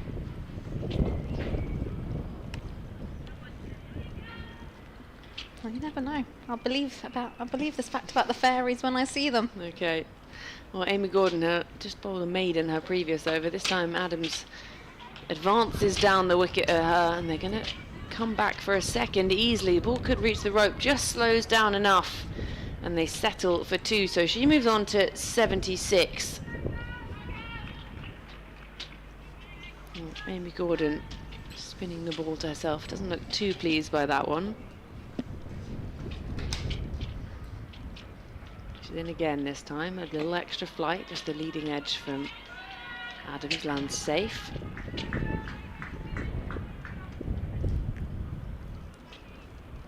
She's a very cool, calm, collected character, Adams, you think. She doesn't look ever too stressed out in the middle. This one goes aerial and hasn't got a hold of it, and it's really, really well taken in the end, and that will be the end of Molly Adams. It's Callahan there, long on. Lands on her back, manages to keep the ball in her hands, and Amy Gordon has her first wicket of the day. Callahan's still down on the floor, but Adams will eventually have to go. Just after I was saying what a cool, calm, collected character she was, tried to get a hold of this one, didn't quite get enough. That's a long boundary out there, well taken above her head. And that's the 3rd wicket down for Sussex. That's a shame. A great innings from Molly Adams comes to an end. Just don't understand why she tried to take that aerial route when there was a fielder right there on the boundary at long on. She was playing brilliantly. She really found her momentum and confidence, but she'll have to go. 76 from 98 deliveries from Molly Adams. And Sussex Sharks lose their 3rd wicket, 146 for 3. Here comes the skipper of Sussex, Ciara Green, donning the deep pink coloured shirt, clearly colourblind. Number 14 on her back as she makes her way out into the middle. 2 fairly new batters at the crease now. Mary Taylor has only played 4 deliveries, and here's Green now. It's like they've started from scratch here. Sussex, 146 for 3.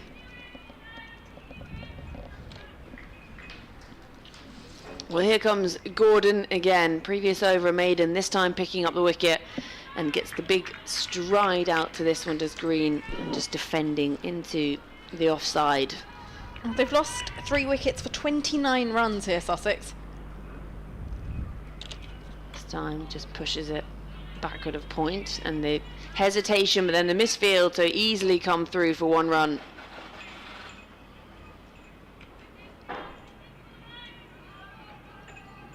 Score moves on to 147 for 3. The wicket to fall in this over, that of a well-set Molly Adams, 76 from 98, and hitting 7 fours on her way to it. Here comes Gordon again, over the wicket. And again, solid in defence from Taylor. And still lots of smiles around the Sussex balcony. Brings the over to a close, a successful one this for Kent. The wicket coming from at 28 gone, Sussex Sharks 147 for 3. Well, well, well.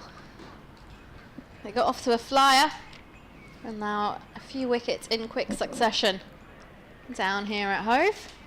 Means Sussex will look to rebuild once again. Girls on the balcony watching along. Wonder who's getting their pads on. They're already ready to go. You all right there, Georgie? I just had to have a quick bite of something in the distance, so no one needed to hear me munching down the microphone. Some ASMR down on the Sussex live stream. Well, whatever it is, some kind of almond bar, something or other. So it probably would have been very loud. No one needed that. Here's Callahan in for her 5th over now, as this one's defended by Green to Gordon, who's at extra cover. Now this is when they can really start to try and build the pressure here, Kent. They've got 2 pretty fresh batters out in the middle. The girl who's doing the run scoring, the majority of the run scoring, Adams, is now back in the dugout, or back on the balcony, or wherever she may have found herself now. She's not out in the middle.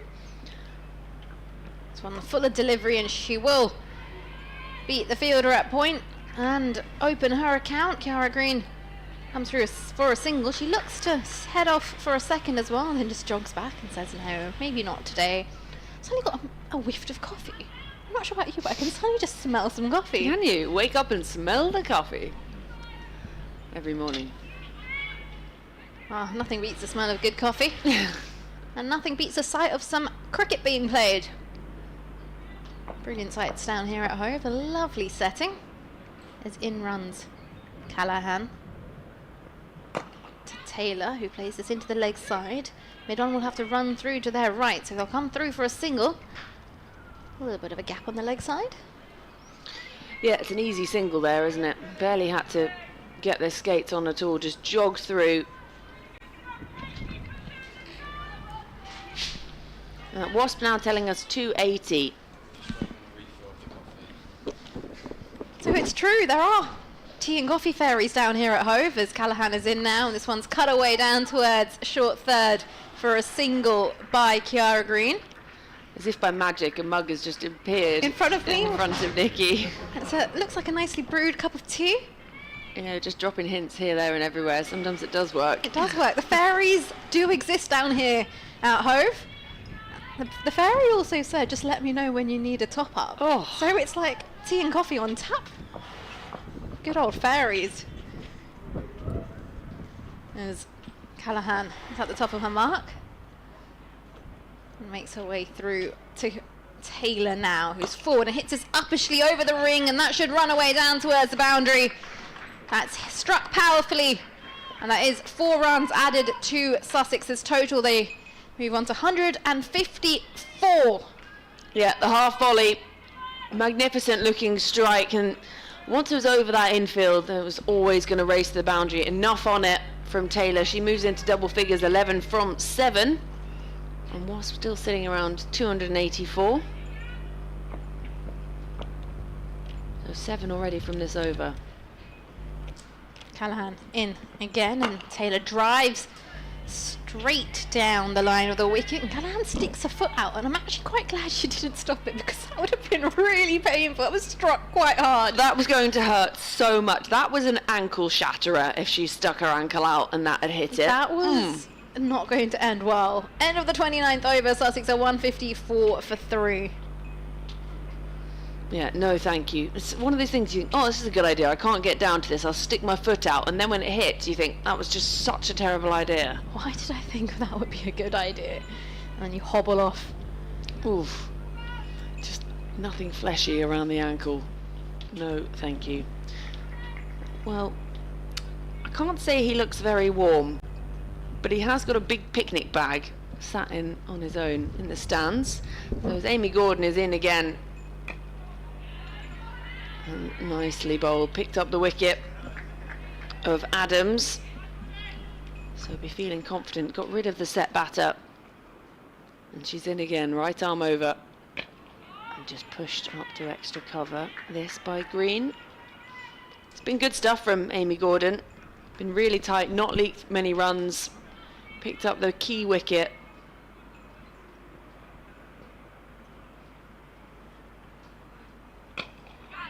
And again, just push through the covers. They're going to run the first one hard, think about coming back for a second. This could well go for 4. 2 fielders in pursuit, well cut off in the end. That's the longest boundary out there, so just slowed down enough.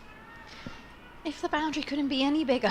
That offside, yes, you got to strike it just a bit harder to get it away.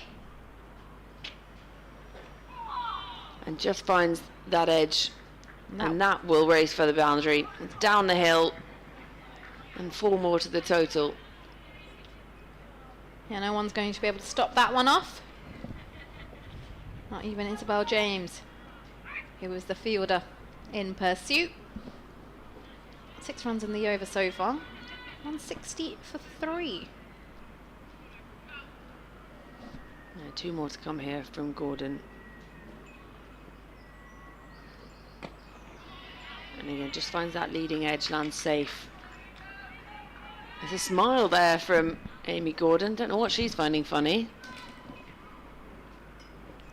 She's always got a smile on her face, Amy Gordon.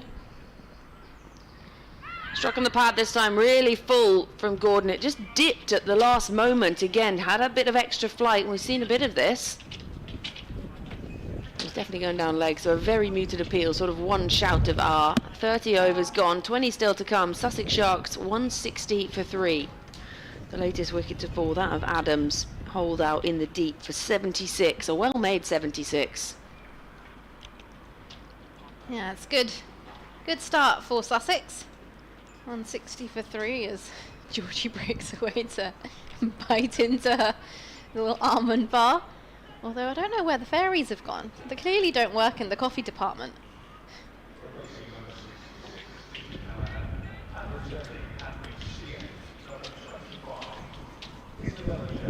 It's okay, I'll forgive them. They're working hard. All the fairies involved. There's a lot of people that work very hard behind the scenes to make broadcasts happen, live streams, and you get to hear us all day and we get to take all the plaudits no matter how, when things go well. But there are obviously things that happen, and there seem to be people who are just amazing behind the scenes. You might just fix everything. You might just get that coffee now. There's a change in bowling from the CN. James back into the attack with some leg spin. This one's a short one, dragged down, pulled away by Taylor. That finds the boundary. Ball absolutely flies away. That's not where you want to be bowling. 164 for 3. You could say she absolutely walloped that, didn't she? Gave herself room, swung across the line, a sort of baseball bat kind of shot in the end. She wants to just get that slightly fuller. That's nicely tempted, flighted, and it ends up with as a dot.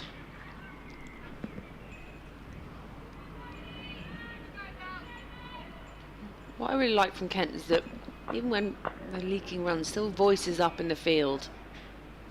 A nice positivity as this one's played off the back foot by Taylor, down towards Gordon, who's at long off.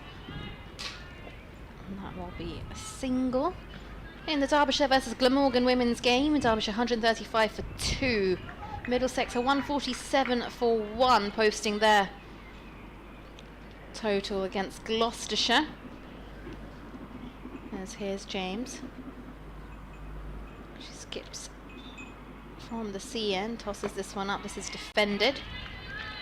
No run. Northamptonshire versus Worcestershire. Northants 132 for 5. And Yorkshire have a Leicestershire Foxes, 105 for 5 in the 30th over.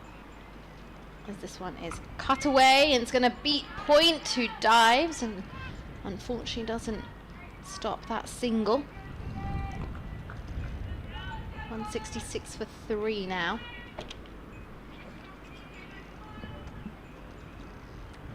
Good here from James though. Overall, she's been pretty tight, hasn't given too many free deliveries. As this one's a beautifully bowled ball, which is defended.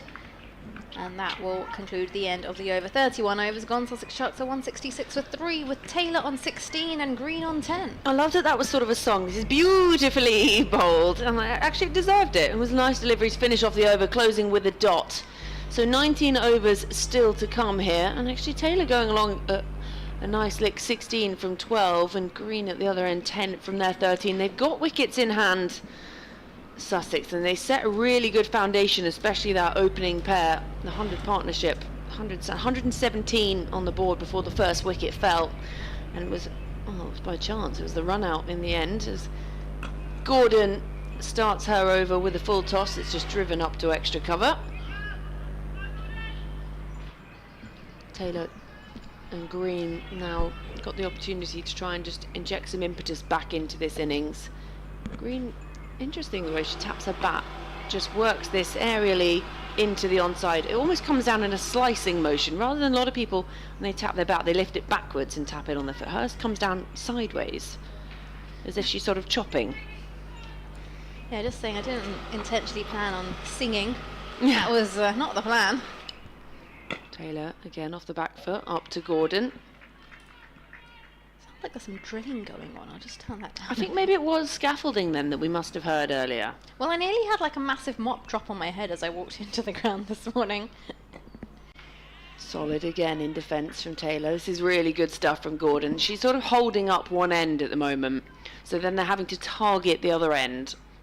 This is when you talk about sort of bowling in partnerships as well as just batting in partnerships. If one can build pressure like this, then they have to try and take on the other end, and it's just the one run come from this over so far. One still to come here from Gordon.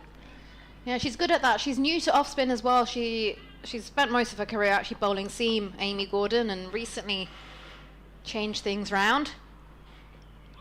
This just looks to turn it away, does Taylor. So just the one run coming from that Gordon over. The end of 32, 167 for 3. Well, that change seems to have worked. Oh yeah, and she's, even when she was bowling seam, that was what she was good at, holding up one end, bowled on the money, and you would see wickets tumble around that because it would just build the pressure, and batters would then have to really look at that release option and target the other bowler. And we're seeing a bit of that here as well. And it's nice to have someone in your side that you can rely on, just throw the ball and say, right, the next 10 overs are yours. Yeah. I don't have to worry about that, and that's exactly what she does. Here's James. Off the back foot.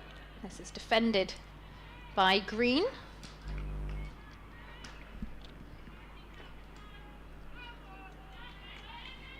Yeah, working through these overs quickly now with spin from both ends.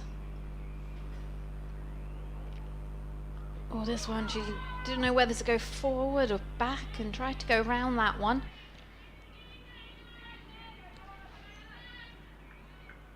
.167 on the board here. We lost 3 wickets for Sussex, and she's down on 1. He looks to sweep. That's missed the bat, and that will be signalled a wide.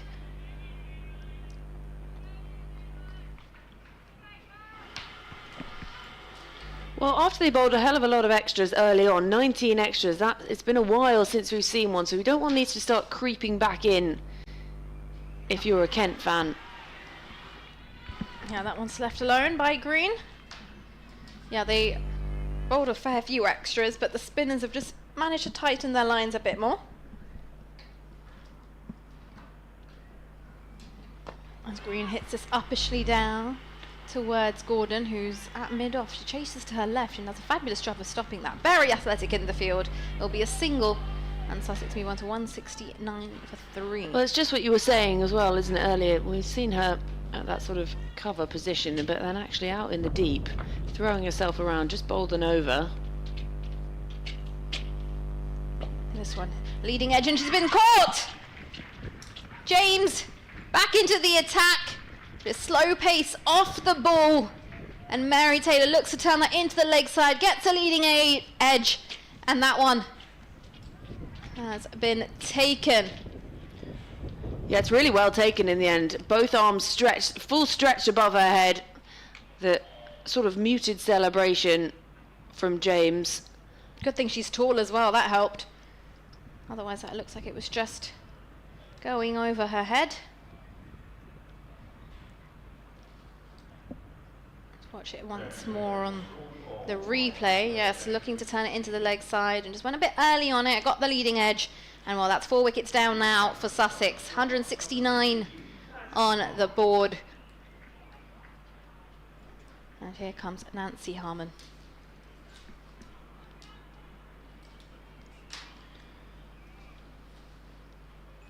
Well, we talked about how important it was to build the pressure building at the other end, and then James going really well from the C end as well, finally picking up that wicket. Things have really slowed down for Sussex now. Wasp telling us 271.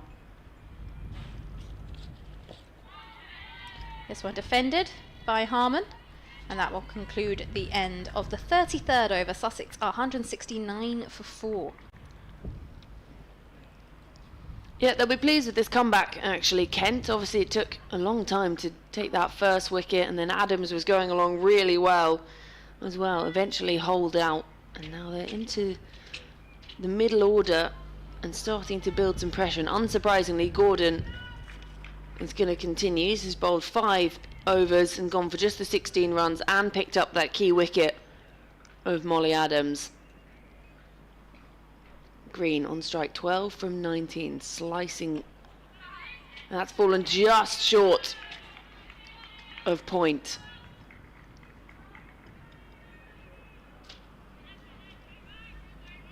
Amy Gordon already back at the top of her mark, and Harmon at the other end just rehearsing that drive. Sweeps this one just backward of square leg. Green, and again it's a dot ball. Gordon holding up her end still.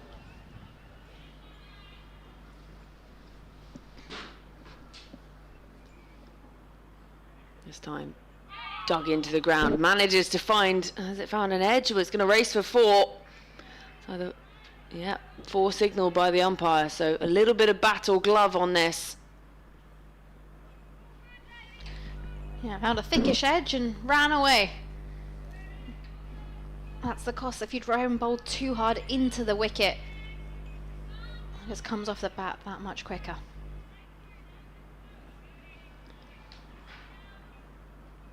So 4 more to the total, 173 for 4. This time Fuller from Gordon and dug out by Green. She moves on to 17, brings Harmon back on strike, looking to try and get off the mark.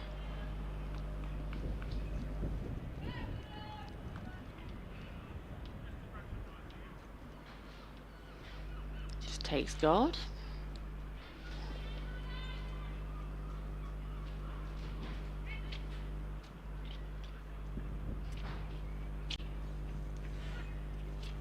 Well, Gordon just adjusting her field, raising both arms and like directing her side like an orchestra. Here she is, right arm over the wicket, and looks to rock off the back foot and push this into the offside, Harmon, and she's beaten. There's a few cries around the ground, perhaps thinking she found an edge on that, and somehow she's managed to miss. So 1 still to come in this Gordon over. A little quicker this time, pushes this into the offside, does Harmon. It's a dot ball, so just the 5 runs coming off Gordon's over. Again, keeping it pretty quiet, just the thick edge, racing for 4. The real scoring shot. So 34 overs gone. Sussex Sharks 174 for 4. Yeah, good here from Kent. They've managed to pick up 4 wickets in pretty quick succession.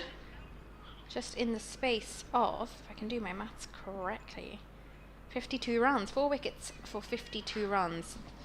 They were probably wondering when they were going to get that first breakthrough, but since then, things have worked out well for them. And James continuing from the C end. Tosses this one up as a beautifully bowled delivery, and it's played straight back to James, and I just realised I sang that again.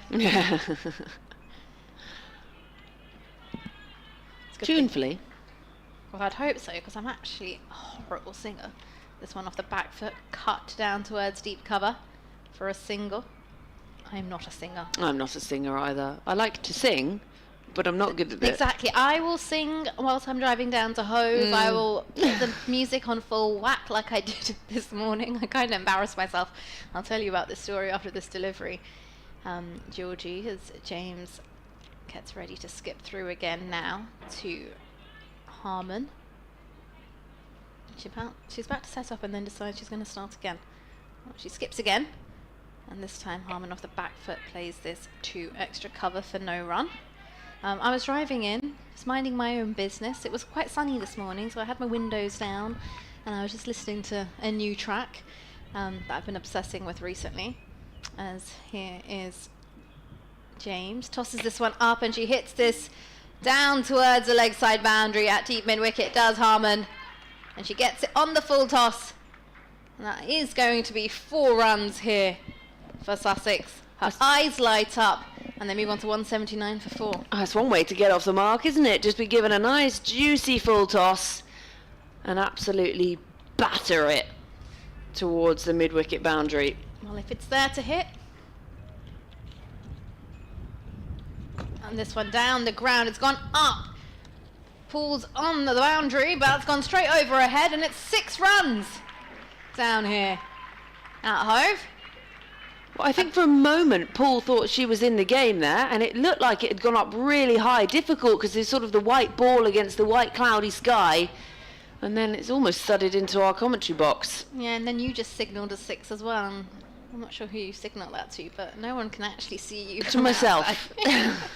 This one again tossed up and played to square leg by Harman. I like to play umpire in the commentary box sometimes. You like to play scorer, umpire, yeah. all roles. Commentator, end of the 35th over, Sussex Sharks 185 for 4. So as I was driving in, right, I was enjoying myself. I was just minding my own business, thinking my own thoughts, and had the windows down, was listening to this new track, and it didn't occur to me that there was going to be a huge coach out in front of the gates here at Hove, and the entire Sussex men's squad were just stood outside, and I just rolled in realising that my music was blasting way too loud, and they all just looked at me and I was like, oh, okay, and I was so quick to turn the music off. I just felt so embarrassed and just... At that point you almost just have to own it.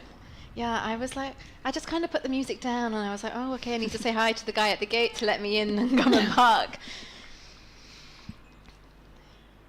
So Amy Gordon, safe to say I made my entry, has been replaced by Megan Belt, who's back on. She's been pretty tidy, 27 from her 6 overs so far, yet to find a wicket. 185 on the board for Sussex. Safe to say. They've been good with blocking things up with the off spin. Fuller this time goes aerial into the leg side. Deep mid-wicket comes in. It almost takes the diving catch. Doesn't go for 4 in the end. Cleaned up just in front of the boundary, but does well to get there. Yeah, it was going to be a difficult catch. It was a great effort. Just looked like it was just dying in front of the fielder. It's hard to get the correct perception of those when you have to run in front. Change in field, deep square legs being brought into the ring now. Here comes Belt again. This time into the pitch and just rocks off the back foot and works that out to deep extra cover. Harman picks up one more.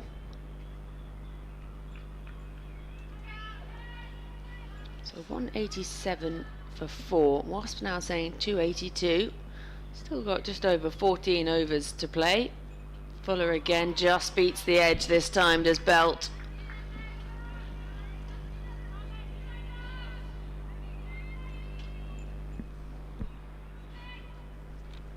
Still got a few bowlers up their sleeve they haven't used. Haven't seen Laura Bailey and her leg spin. Flighted again this time. Goes aerial. Fielder comes round. Can't get there. Just fields it on the bounce in the end. Coming round it long on.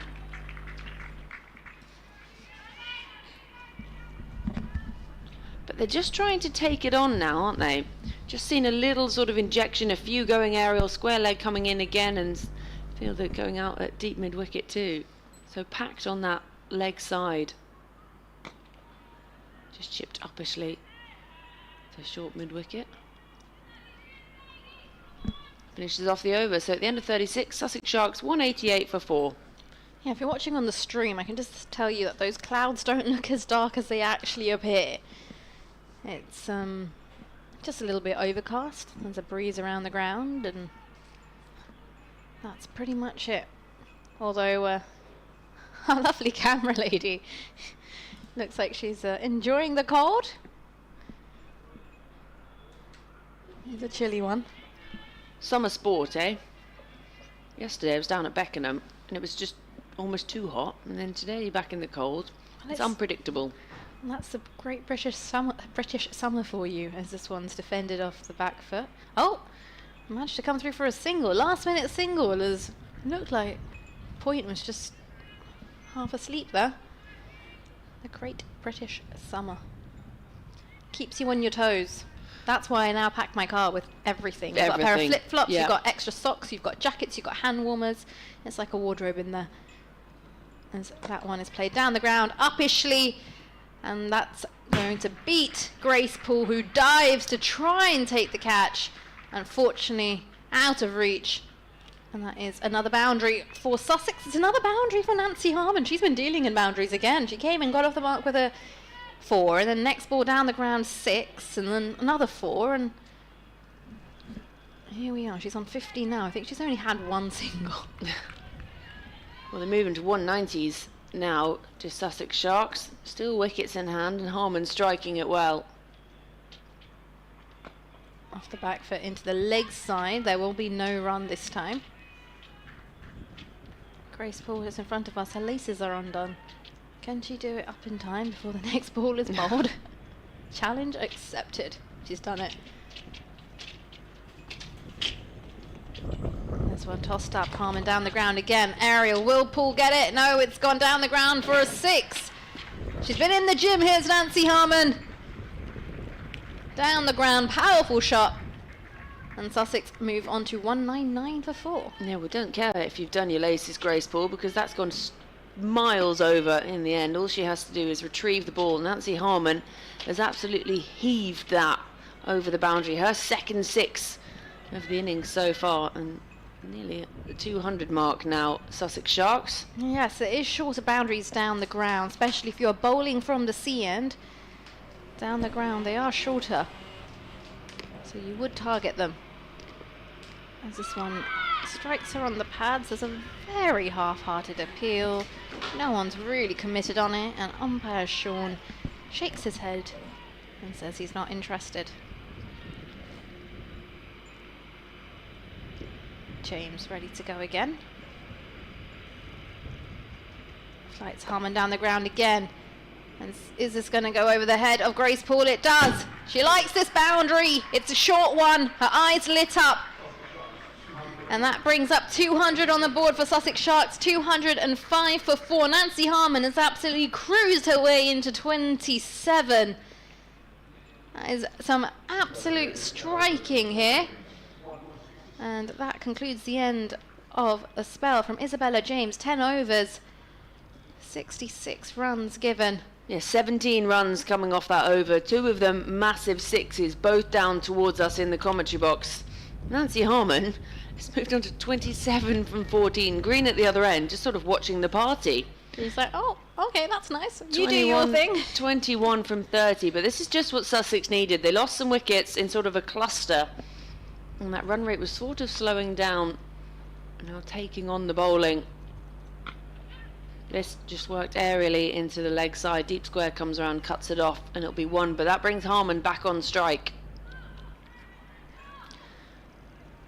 Well, yeah, 10 overs for Izzy James, a 1 for 66. She concludes her spell. Started off well, and then unfortunately Nancy Harmon coming in has just ruined her figures.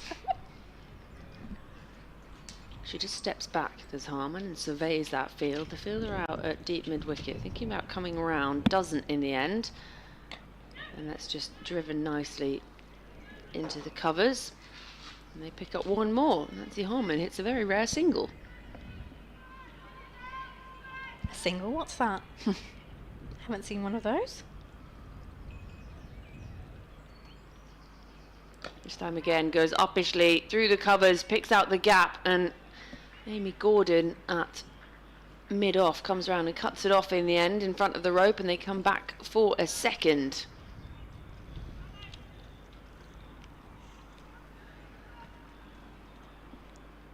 Still plenty of overs in hand. 209 on the board now.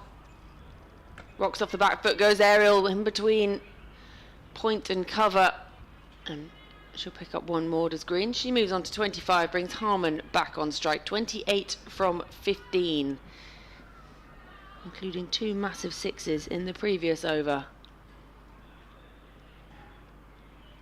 So there are runs out there to be had. We saw a nice innings from Adams, worked herself to 76. Now Harmon playing the bish bash bosh game, but this one she just defends respectfully. So 5 off this over so far from Megan Belt in the sleeveless sweater and the thermal. Slightly fuller this time. Harmon strikes it down the ground, but she'll just pick up 1. She moves on to 29, will retain strike for the beginning of the next over at the end of 38. Sussex Sharks 211 for 4. Yeah, Wasp has gone back into the 290s, 297 expected. But yeah, these two have come in and they just got on with their business. Haven't they just? They didn't really take time to settle either, which is nice. I think what's also noticeable from the Kent bowlers is the reduction in the extras bowled. Sort of in the early overs, we were just seeing wide after wide. We had 20 in total, but 18 of those came in the first portion, sort of the innings, and now they've really tidied up there. So we're going to have a change in bowler again. Callahan comes back in. They're chopping and changing, especially from the C end.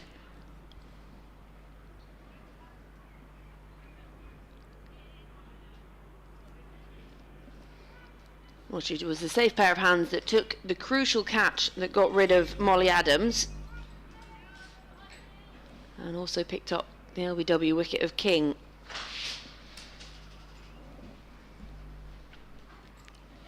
Here's Callahan in from the C end, and this one is a loose delivery, full toss, just helped away down towards fine leg, and that will be 4 runs. Nikki, the fairies have appeared. The fairy appeared. A coffee fairy has appeared. Fairy appeared. The coffee fairy appeared after the tea fairy, and I'm a very happy bunny. Just look at that smile. I've never seen you smile like that. Oh, I'm always smiling, Nikki. You know me. That grin goes from cheek to cheek. Callahan at the top of the mark. Runs in, and this one is better line, and this driven down towards long off, where Gordon will field, and they'll come through for a single. It's also quite nice to just hold, keep my hands warm. I know, that's what I was doing. You know, like, it's quite comforting just holding your mug, and it's warm, although mine's not very warm and there's not much tea left in that. But yeah, the tea fairies of the first Central County ground down here at Hove. Thank you, fairies.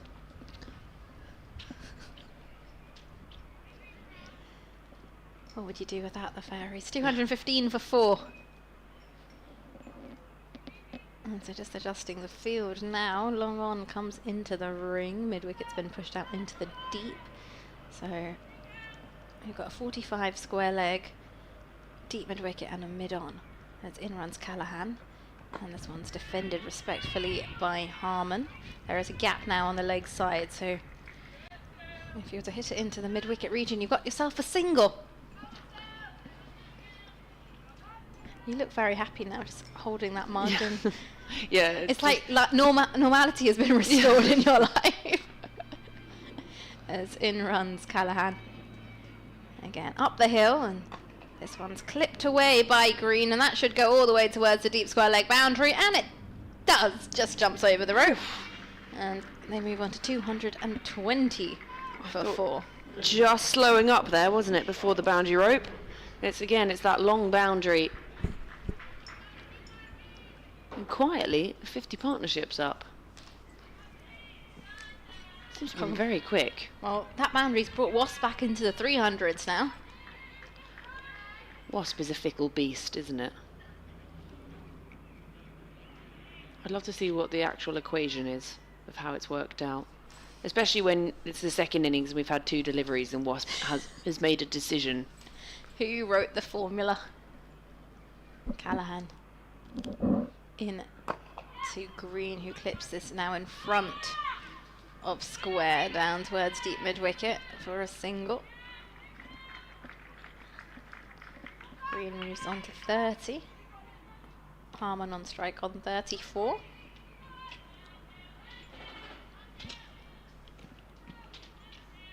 So 221 on the board and still more than 10 overs to go. This one full face of the bat, and it's driven into the offside for no run by Nancy Harmon. That will conclude the 39th over, so 11 overs to go, and Sussex Sharks are 221 for 4. I think they'd be pretty happy with this, Sussex Sharks, actually. If you think about the very first few overs, they were struggling to read the pitch, struggling to read that line, and then managed to accelerate, set a really good foundation, that opening partnership stand of 117. Lost a few wickets in the middle, but have recovered and haven't let that run rate drop too much in that time, much thanks to the striking off the bat of Nancy Harmon, 34 from 20, but Green is playing her part as well, keeping her company nicely, not chewing up deliveries, 30 from 36, and still 11 overs to come. So if they can get to that 300 mark, they'll be feeling pretty good about that.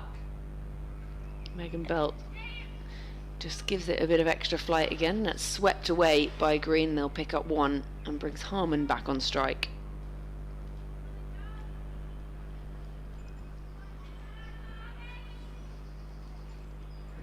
Square leg comes back in the ring.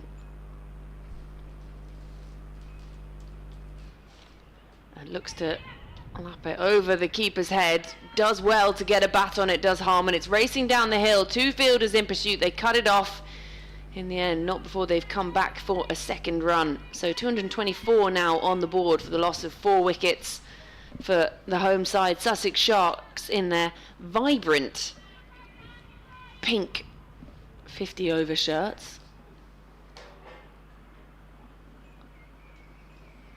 Again, flighted delivery just dug out by Harmon, and she'll add 1 more to her total as she moves on to 37. Score moves on to 225 for 4. Yeah, wise decision just to get her leg out the way there. Megan Belt was torn between, does she stop it with her foot, or does she let that one go for a single? She just goes back again to the top of her mark and starts off again. Over the wicket. And played to point by Green. Sounds like they're really struggling with the scaffolding behind It does, us. doesn't it? Someone's not holding it up. A big old clanger. Again, flighted. It just dips at that last minute, doesn't it? A full toss, yes, from Belt, but it looked like it was going to be much higher than it was.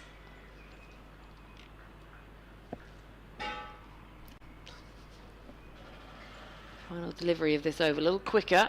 Goes aerial just over mid-wicket, and fielder comes round from long on and cleans it up, so it means Green will move to 32 at the end of 40 overs. So another 10 still to come. Sussex Sharks 226 for 4.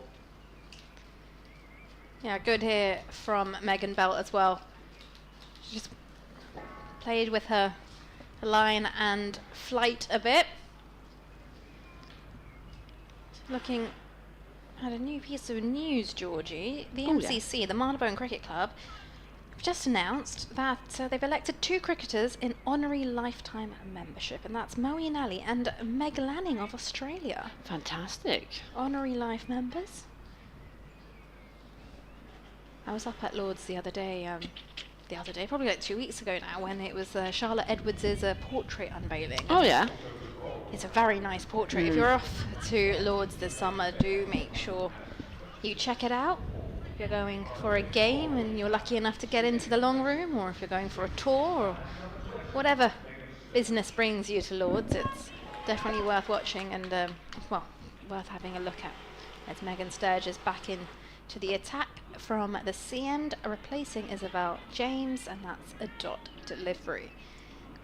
It's the first actually portrait of a women's cricketer in the long room as well, as this one is a bit shorter, a bit wider. It's cut away, and that was a very lazy attempt from point, going one-handed. They'll come back for 2 runs here. Well, Sussex. Yeah, you'd be a bit frustrated by that if you're a bowler, wouldn't you? And really, as you say, lazy bit of fielding, just sort of stuck out an arm and didn't really commit to it. Sturge in now, and this one's defended by Green.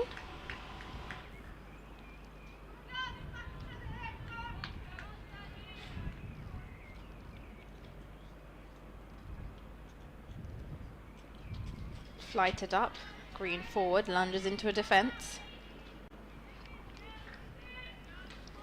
Well, Lords will be in action for the World Test Championship, obviously, in mid-June. This one, oh, struck on the pad. There's an appeal of some sort. Not interested. Is umpire Sean? Yeah, World Test Championship, Australia versus South Africa, and there's been lots on the news now because the Australian and South African players are torn between, do they go for the rest of this IPL season, or this one played to 45. Green just getting herself round there. No run. That will conclude the over. 41 overs gone, and the Sharks are 228 for 4. Wondering, do they go back? Because obviously the IPL was suspended for a week. And now the schedule's been re-announced, and it all kicks off again on Saturday, but it does mean that's been pushed back a little bit. So it's meant to start on the 17th of May and conclude on the 3rd of June, initially scheduled to finish on the 23rd of May. So now that's kind of pushed everything back a bit. And that clashes with Australia and South Africa's test preparations for the WTC. Oh, here comes Belt again, her final over, and it's just turned around the corner by Harmon. I think she's just managed to get some bat on that. Going to get the signal from the umpire that it's a leg bye, so she remains on 38, Harmon, and Green on 34. So yeah, hearing stories of which players are deciding not to play, which are. Belt in again. This one goes aerial into the leg side from Green. A big swing and well stopped with one hand in the end. Out on that deep mid-wicket boundary. And the sidearm throw coming in. Apparently Joss Butler has decided he's not going to go back for the rest of the tournament. Interesting. And this one on the sweep. Lovely looking stroke, and that had 4 written all over it from the moment it came off Nancy Harmon's bat. She moves into the 40s, 41 from just 24 deliveries that she's faced. And she did well actually to reach that, because it was quite far across on the offside. Did well to get her bat round and whip her hands around. Yeah, she did. She's hitting it cleanly. So 234 on the board. Knocks off the back foot this time. And that's a much better line from Belt. Wicketless for her 46 so far. 2 balls still to come of her 10 overs. Quicker into the pitch this time and swept away again by Harmon. Mix up in the middle, and Green finds herself in the middle of the pitch and doesn't even bother running back. Harmon was never moving, and that is a gifted wicket. Found herself almost down at the same end as Harmon. In the end, just watches Megan Belt take the ball cleanly, whip off the bails, and she's going to have to go. So 5 wickets down now. Green, she'll go for 35 from 47. Yeah, there was a bit of confusion out there in the middle. By the looks of it, Harman was ball watching a little bit, looking at where she hit it, and Cara Green as well, just on the assumption that was a run there, and unfortunately that's another wicket down for Sussex. They are now 5 wickets down, 234 on the board, and Green will have to go 35 from 47 as she makes her way off.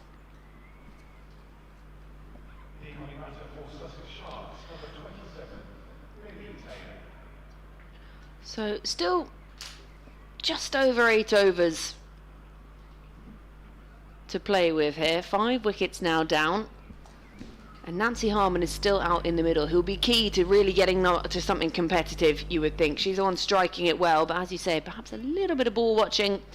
That previous delivery put Green almost ran 2 runs on her own. Yeah, she'll be a bit frustrated with that because she was also set 35 from 47, and those two were just taking things on quite nicely. But yes, roughly 8 overs to go. So Harman on strike still. Final delivery of this over. Looks to try and work that round the corner. That'll be a dot to finish off the over.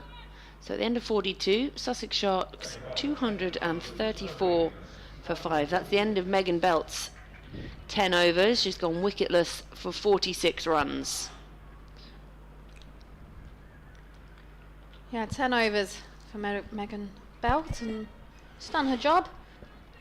Her and Amy Gordon is holding things up from the far side at the Cromwell Road end. Sturge is going to continue from the C end. And it's Millie Taylor on strike to face her first delivery. Just taking her guard now, getting herself ready and in order. Sturge is all ready to go though, look at her. Ready to skip her way through. And this one played off the back foot to point for no run. Yeah, another Taylor in for Sussex. Mary, Millie, Charlotte in the coaching. This one slightly shorter, played down towards deep cover for a single. She'll open her account. Sussex 235 for 5. In the women's team, it's like you need to have Taylor as your surname, and in the men's team down here at Sussex, if you're a Tom, you made the side. If you're a Tom, you're in. If you're a Tom and you're a left-hander, you're in. That's what it is. Down here at Hove.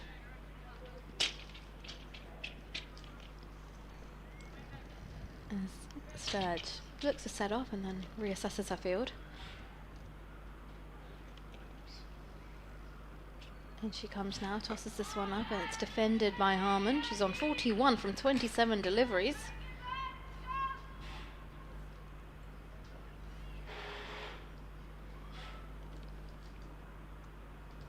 As this one, she looks, oh, she's been bowled!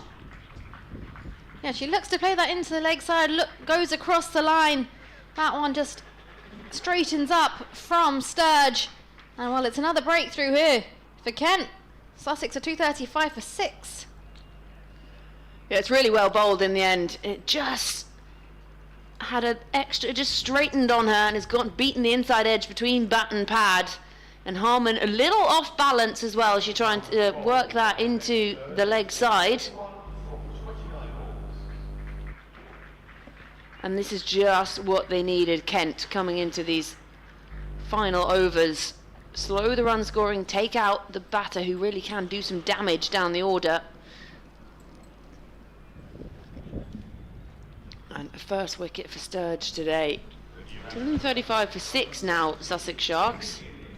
And 2 relatively new batters now out in the middle. Taylor's just faced the 2 for her 1 run. Yeah, it's good here. Very good from Kent. We've got these breakthroughs and haven't really allowed too many partnerships to develop. Daisy Gibb comes out into the middle.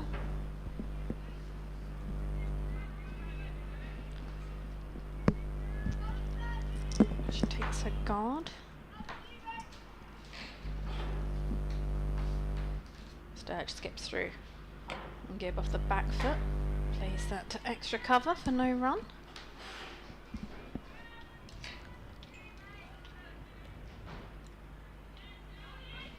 So looking at Wasp now, still says 281. 4 wickets still in hand. Flighted up and played back down towards Sturge. Stops it, no run has been leaked. She's built the pressure nicely here.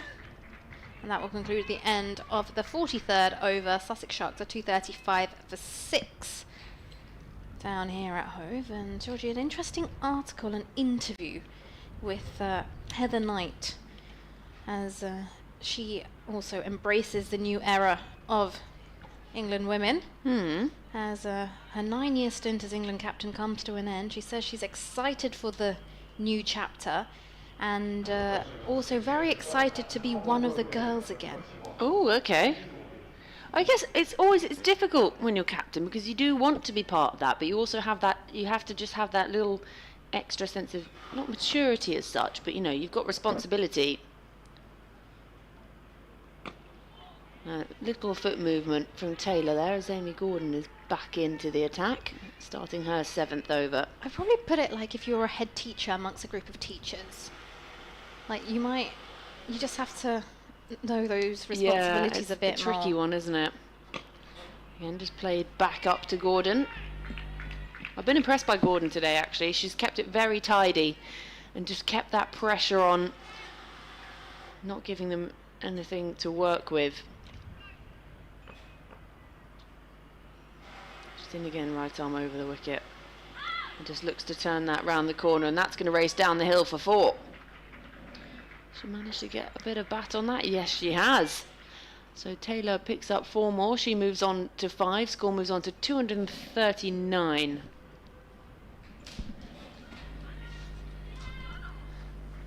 Yeah, Gordon bowls a little bit flatter. She has a bit more pace on it, so anything that gets a little tickle off the bat will make its way, especially downhill.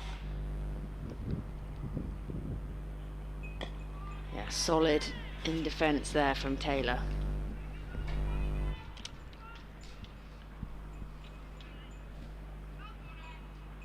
Two more to come in this over from Gordon. She's still got overs up her sleeve as well.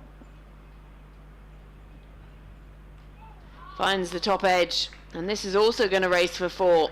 It's gone very fine, and third can just come around to clean it up from beyond the boundary. So 2nd boundary of the over. Scratchy runs, but they'll take them. Score moves on to 243 for 6. Yeah, no matter how those boundaries come, you'll take them. As long as they add to your total. Doesn't go down as scratchy runs in the scorebook. You don't whip out another coloured pen. Nah, that was a scratchy 4. We'll change that to the red ink.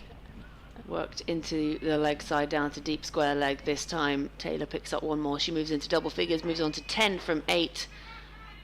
At the end of 44, Sussex Sharks 244 for 6.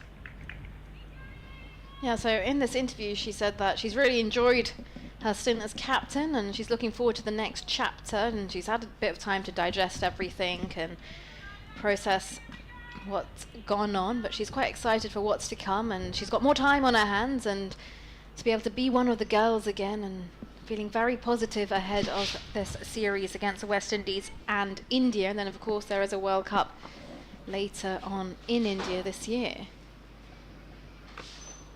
This one's pulled away by Taylor down towards deep square leg. A bit of a short delivery there from Sturge. Yeah, she's got away with one a little bit there.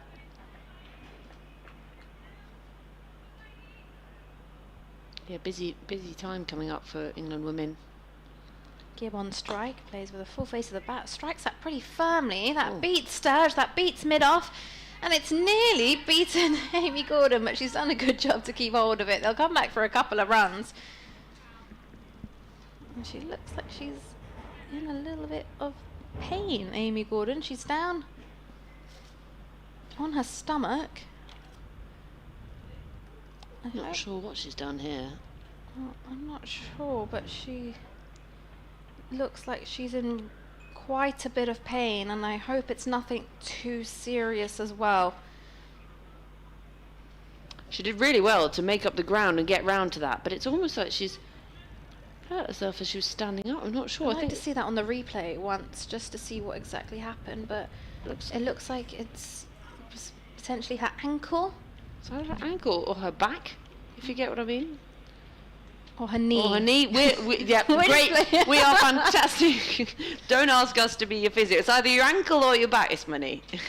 Oh no, she looks like she's in quite a bit of pain. The physio's running on now, and I don't know if we can get it again on replay to see how she fielded that. Maybe it'll put us in a better position. But at the moment she's being treated by the physio. It's her knee that the physio seems to be holding on to.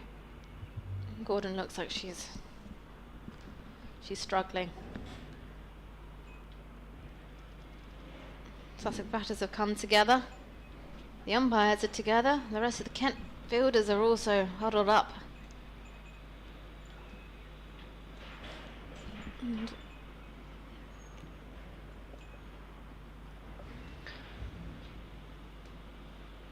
yeah, just a little delay here. So the two batters out there in the middle, just standing together. The umpires have come together. Amy Gordon has got a sort of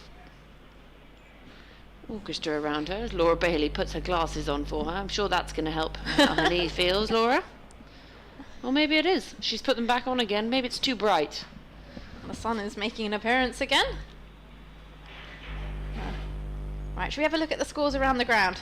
Well, around the country. Yes, go for it. Metrobank One Day Cup, League 2, Derbyshire versus Glamorgan, and Derbyshire 196 for 6 with 4.3 overs remaining. Middlesex 266 for 1 into the 43rd over.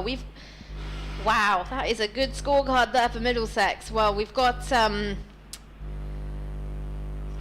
century for Finty Trussler, and we also have Artemis Downer on 94. Runs galore up at Radlett. And Yorkshire versus Leicestershire Foxes, well, Leicestershire 183 for 6. So they've held themselves together up at Headingley. And am I missing anyone? Northamptonshire versus Worcestershire. Well, Northampton's been bowled out for 161 in the 38th over. So Worcestershire will need 162 runs to win. So lots of runs being scored up and down the country in League 2 of the Metrobank One Day Cup. It's a good scorecard there for Middlesex versus Gloucestershire. They're just having a look again. So Izzy Routledge scored 23, and then she was the first wicket to fall and the only wicket to fall. It's going to be a long day out in the field for the Gloucester players. They've used 8 bowlers. So I'm not sure if that's, I'm going to just chop and change and see if we get a breakthrough, or I'm really running out of... I'm struggling. Yeah. Yeah, no, that is tricky, especially when you've got two batters playing like that. I just like the fact that it's Finty and Artemis scoring the runs. I mean, original names are in the runs today. Yeah. Brilliant, Artemis and Finty. Well, she's on 98 now, Artemis Downer.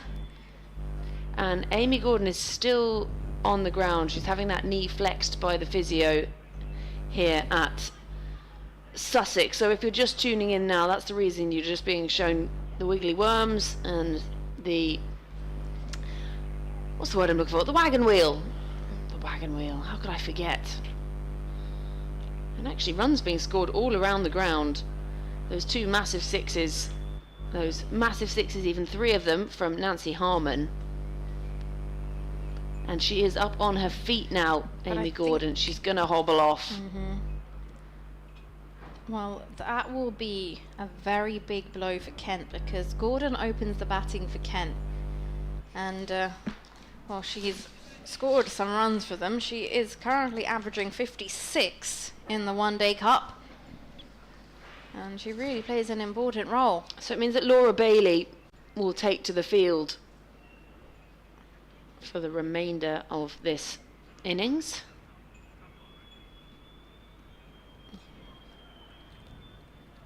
Oh, It looks like we'll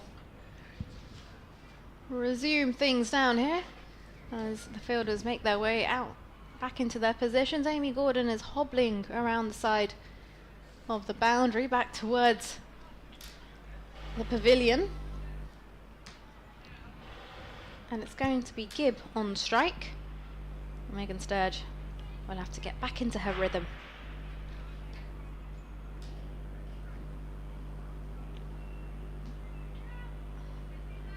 Ready to go. No change in the field. As in comes Sturge to Gibb, who off the back foot pulls it uppishly down towards long on. It will be a 1. So still 5.5 overs to play here at Sussex. Wasp telling us 288. Tossed up here and played down towards deep cover for a single. Well, you can see Amy Gordon still hobbling off over the side. She is walking on it, which is always a good sign. 249 for 6 Sussex.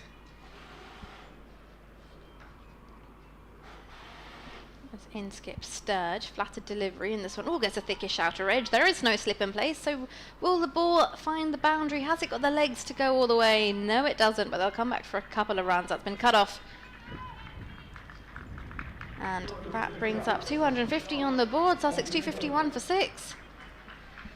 Yeah, they'll be happy enough with this. They lost some quick wickets, but not getting bogged down.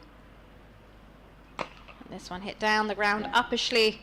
That's firmly struck, and that is a boundary to end the over here from Sturge.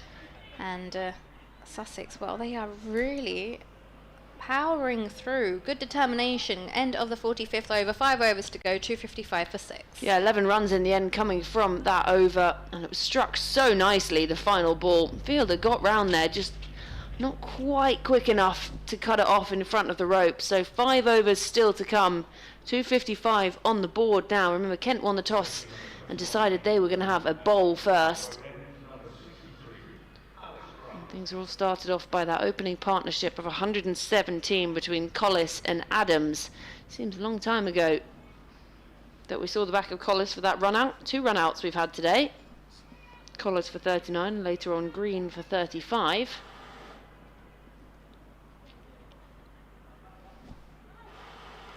That's Grant coming back into the attack. Just a reminder that Kent won the toss and they elected to have a field first. Everyone looks a bit chilly on the balcony up there. Yeah, it's changed a bit. They were definitely in shorts earlier, feet up on the railings, and now hoodies, hats and hot drinks. As Grant is in for her 4th over, and it's just worked round the corner, and it's first chance Laura Bailey has had on the action today, other than being 12th, but obviously she is now on for Amy Gordon, who we will try and get an update on later.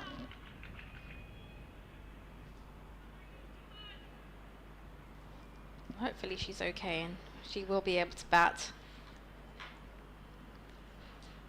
And again, this time shorter, goes aerial, fielder decides against coming in to take the catch, goes for the run out, and missing, so they scamper through for 1.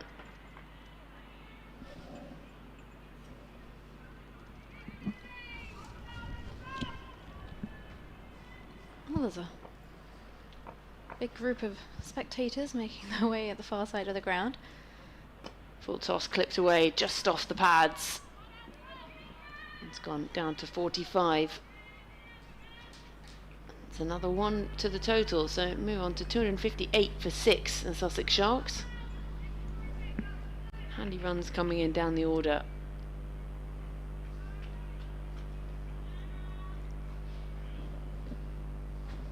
Here comes Grant again, right arm over the wicket. Full on the pads. Few appeals, but sliding down. The umpire not interested. Leg by signalled as they come through for 1. It's 1 more to the total, so 259 for 6 now, Sussex Sharks.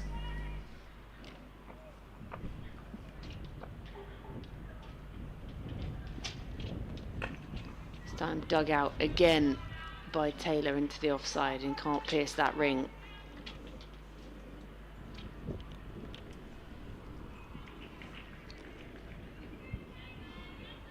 It's Grant in for her 4th over.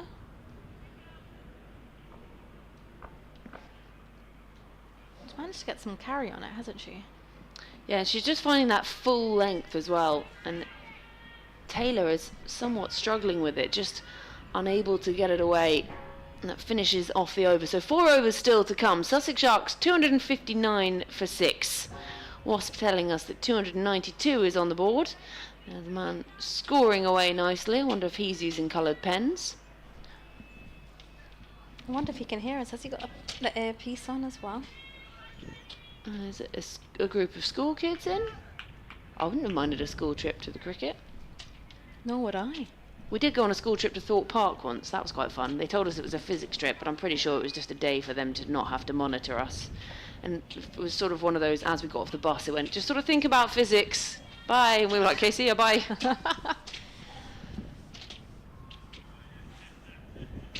Here is Sturge. She skips through and this one's hit uppishly. Will it be caught? Oh, it's dropped by Callahan at long on. She's already taken 1 catch today, Callahan, to get rid of Adams. This time it was, well, it was hit hard, but she had plenty of time. She got 2 hands under it. This one down on one knee, sweeps. That's gone in the air. It's going to land safe, just short of deep square leg. They'll come through for a single. She'll be bummed with that. She really didn't have to move for that one as well. Straight down her throat. Dropped a couple of catches, 3 catches now, I think. Kent, this one's hit up over the ring on the offside, down towards deep cover. Come through for a couple of runs. Good running here from Sussex. Yeah, really good running. Putting pressure on that arm. 3 drops now gone down for Kent.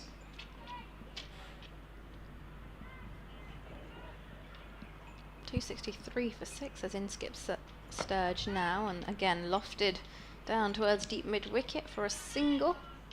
Oh, they look to be taking the aerial route. They do, don't they? And that has actually hit Sturge in the ankle, the throw coming in, and she's having a serious hobble on here. That's going to hurt. It's going to leave a mark for sure. Oh. We talked about sticking a foot out Well, earlier when she fielding. needs that because she skips in and such a rhythm. I wonder what's She going needs it. They've already lost 1 team member. to a knee. And that one, she looks to pull away. I think that's come off everything but the bat. I'm just, oh no, it's come off the bat. Didn't come across as firmly struck. It'll be a single for the Sharks as Sturge manages to skip in, and this one she makes space and pulls it away down towards the boundary. That's a lovely shot there. Absolutely brilliantly struck to conclude at the end of the 47th over. The Sharks are 269 for 6. If they keep pulling it away like that, they could be eyeing up the 300. Well, Megan Sturge seems alright with her ankle after the ball coming in and hitting her on the full during that over. Oh, just to say that Artemis Downer has got her century over in the Middlesex versus Gloucestershire game. 2 centurions for Middlesex.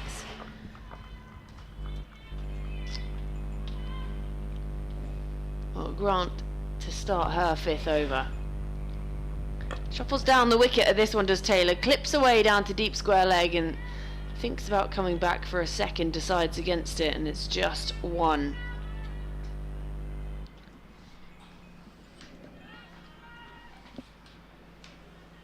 Grace Poole just warming herself up down here at 3rd in front of us.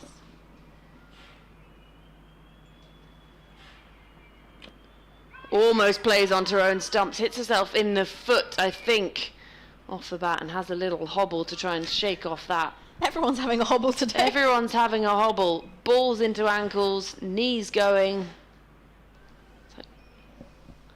That does hurt though when you hit the ball, especially if it's come off the middle of the bat and you hit your ankle. Oh, It can always find the bit where there's no padding too. I know, it just has a way. Okay, Grace Pool's been called up into the ring, so into a short third position now.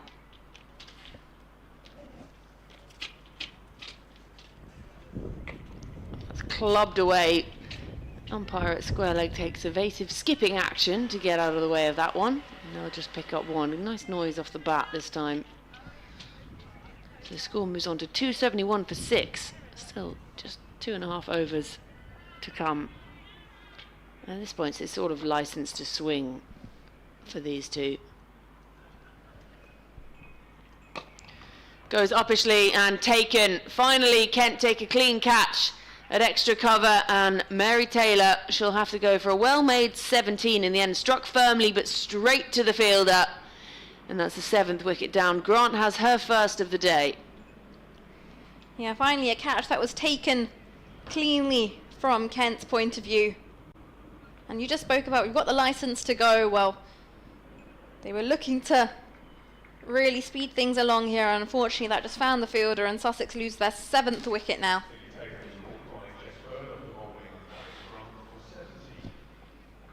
So just over 2 overs remaining. Taylor was striking it nicely, but she goes for almost a runner ball 17.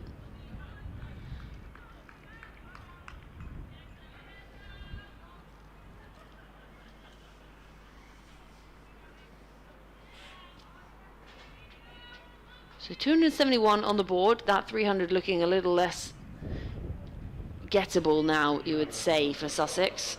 Or still telling us 289. So the left-handed Stanley comes out to the middle, takes guard, surveys the field. The long ponytail covering her name and number.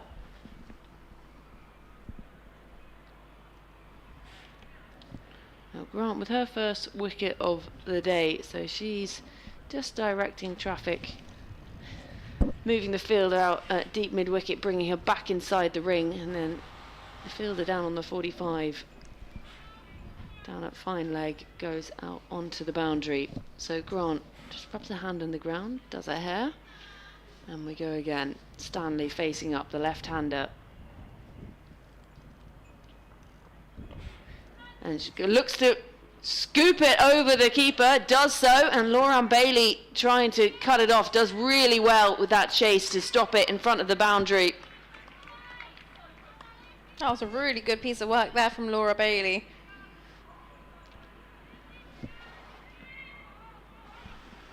Got her skates on well, didn't she? Athletic bit of fielding. Yep, she's very quick. So 2 to come still from Grant. 1 even this over. And Fuller dug out towards the deep cover boundary. And that's the end of the over. 2 still to come. Sussex Sharks 274 for 7.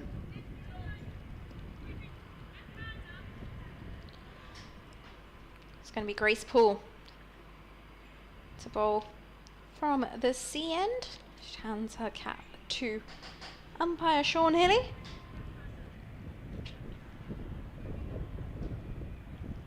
.274 for 7. 2 overs in hand. You've got license to do what you want. Try and get that ball towards that white rope.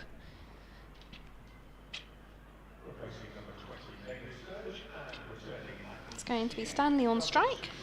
Left-hander. Point, deep cover, extra long off on the offside.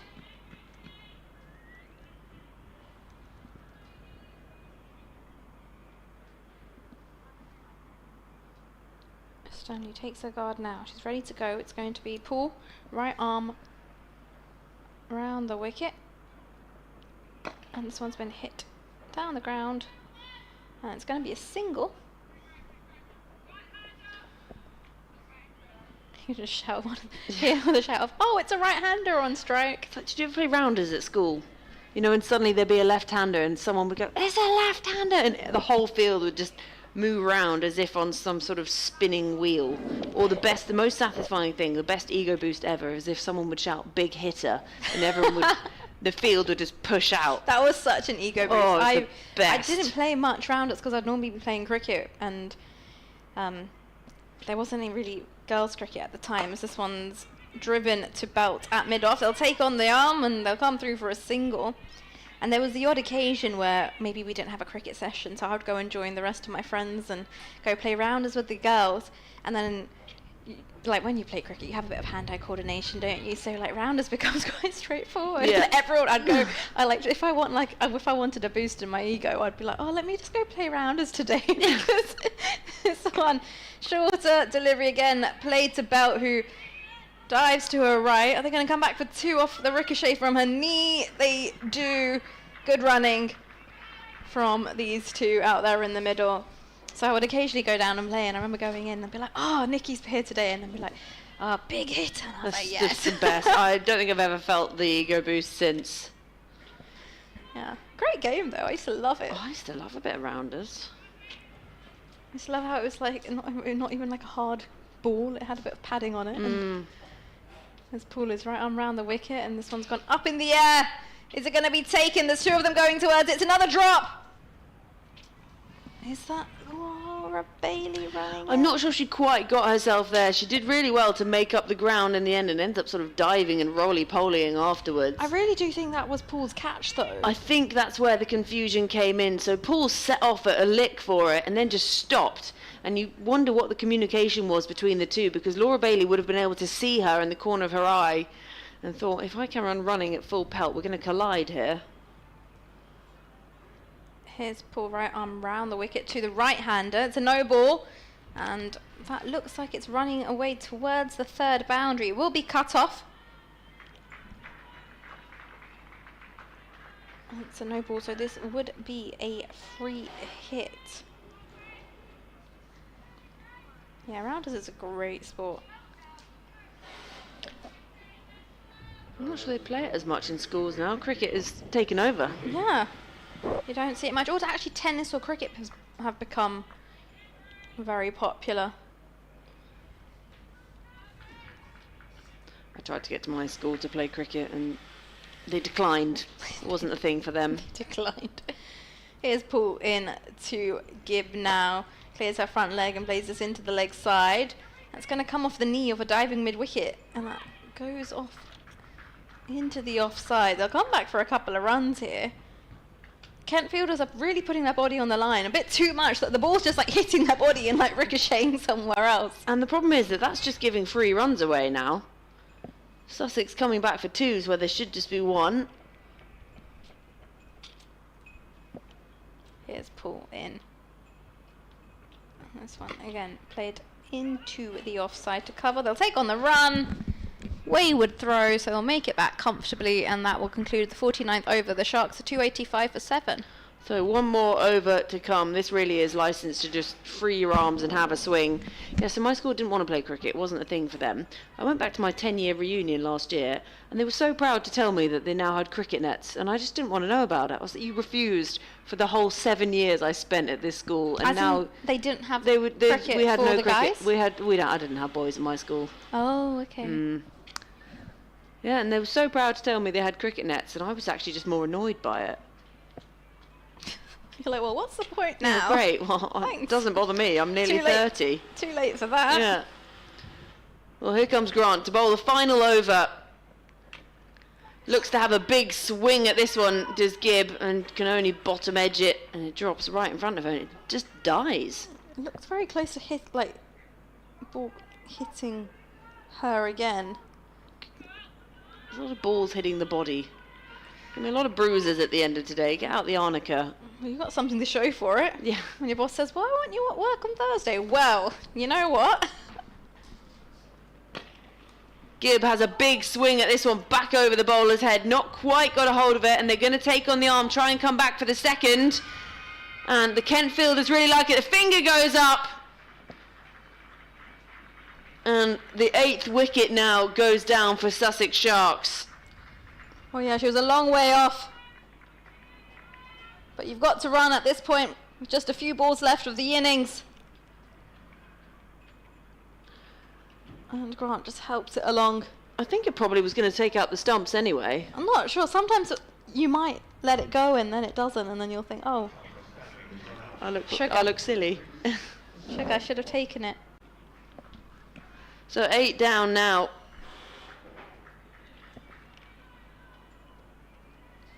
And Gibb just waiting out there in the middle for her new batting partner. 4 balls still to come. Stanley goes for 7. 286 on the board. So again, still got that license to swing. So Eve O'Neill comes to join Gibb out in the middle. This is great. New bat. You got 4 balls. Go swing your bat. Give it the old long handle. Well, it's going to be Gibb on strike. Yeah, they won't mind that, Sussex. She just takes a little walk down the pitch and she does give it a big swing, and that's gone all the way. 6 for Gibb. She moves to 32 and the score moves into the 290s. 292 for 8 now with 3 balls still to come, and that 300 looks well on. She shuffled across her off stump and she picks that up, and really that's gone the distance. Grant in again. Gibb shuffles her feet, gives it the big swing, this time into the offside, not got a hold of it. It's going to land safe, and they're going to scamper back for a second, and that's really good running again. And this has been a really good innings from Gibb further down the order. 34 from 22 now, 294 up on the board, and crucially it is still Gibb on strike. 2 more deliveries to come in this innings. Already 8 and a wicket from this over. She gives it a big swing again, goes aerial, fielder coming around a deep mid-wicket. Can't get there, but it plugs. And they again come back for 2. So 296 on the board now. 1 more delivery to come. Gibb on 36. O'Neill, well, she doesn't need a bat at the moment. She could just go out there and do the running. Right, get your skates on. Yeah, just run. Right, final delivery. Short, swung away into the leg side, and it's going to be 4 more, and that is going to bring up the 300 off the final delivery of the innings. So 300 for 8 is what Sussex Sharks have made from their 50 overs, and I think they'll be pretty pleased with that. They set a good foundation. The opening partnership 117 before Collis went, and then they started to lose wickets in the middle overs. But at the end, a really good cameo, unbeaten on 40 at the end, Gibb from just 24. So at the end of 50, Sussex Sharks make their way to 300 for 8, which means that to win this game, Kent are going to require 301 runs. Yes, well, that's absolutely brilliant from Sussex with the bat. Good cameo there from Gibb. She's got a smile on her face as she makes her way off. And let's have a quick run through of what just happened in that innings from Sussex. So they put on 300 on the board. Kent have been set this target of 301. It was a brilliant opening 100-run partnership and stand from both Izzy Collis and Molly Adams until Collis was run out, unfortunately, when Sussex had 117 on the board. Then it was Rachel King trapped LBW to Callaghan, and unfortunately the third wicket was Molly Adams. She got out on 76 after a brilliant knock straight down the throat of long on. And unfortunately, it wasn't able to convert that brilliant start she got. And Mary Taylor, the 4th wicket for Sussex to fall, caught and bowled off the bowling of James with some leg spin. 5th wicket was the captain, Kiara Green, who was run out. She virtually ran a 2 and was sent back after a bit of ball watching. And the 6th wicket to fall was of Nancy Harmon. She came in, she had a bit of a bish-bash-bosh, started hitting a few boundaries, 4s and 6s, and then she was bowled off the bowling of Sturge. Then Millie Taylor was the 7th wicket to fall, and she was caught off the bowling of Alice Grant, which picked up Alice Grant's 1st wicket in the game. And then the most recent wicket, the 8th wicket, to fall for Sussex was of Talitha Stanley. She was run out, and that concludes the innings of Sussex. 300 on the board, 8 wickets down at the end of 50 overs. It was 1 apiece for Alice Grant, Callaghan, James and Sturgeon Gordon in terms of wickets. And apart from that, Kent have a chase on their hands. 301 is the target. We'll be back with you in half an hour's time as Kent attempt to chase down in reply to this mammoth total from Sussex Sharks.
Weak website?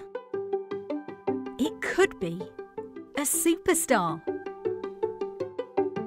We do A/B testing, personalisation, social proof, product recommendations, baseline analysis to bring your bottom line over the line.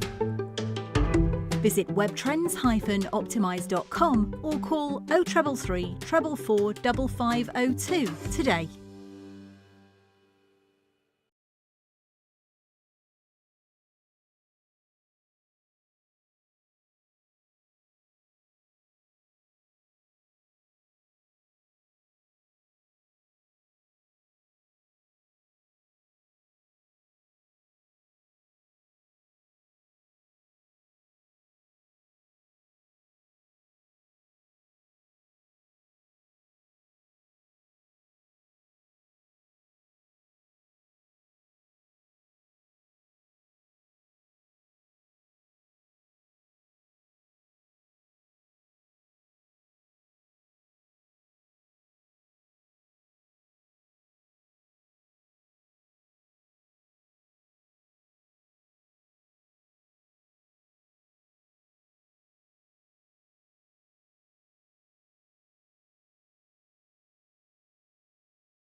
Weak website? It could be a superstar. We do A/B testing, personalisation, social proof, product recommendations, baseline analysis to bring your bottom line over the line. Visit webtrends-optimise.com or call 0333 444 5502 today.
Weak website?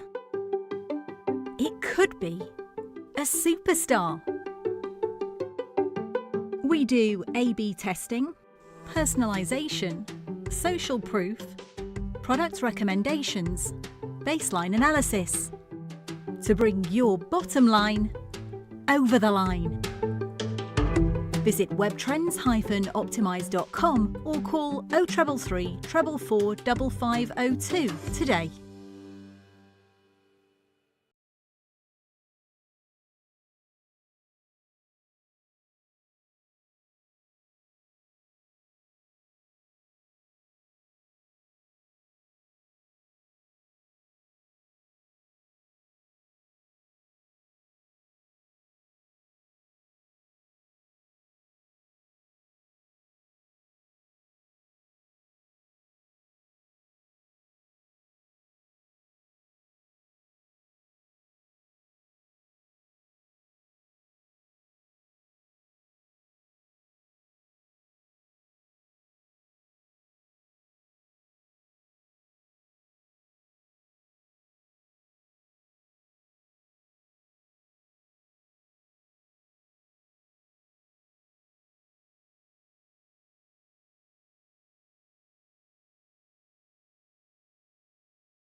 Weak website?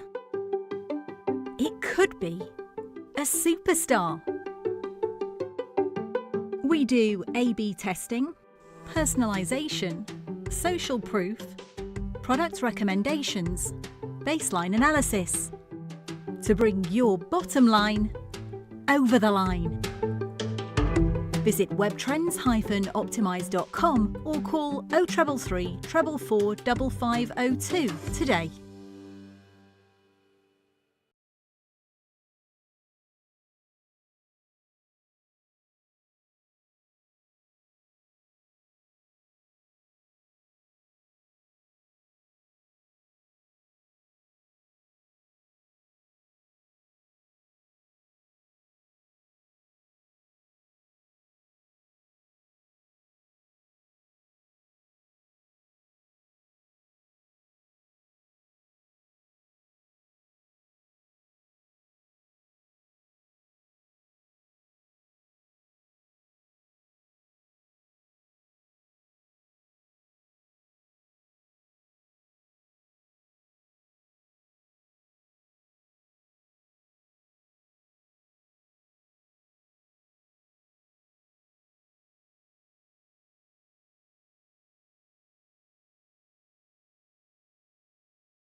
Weak website?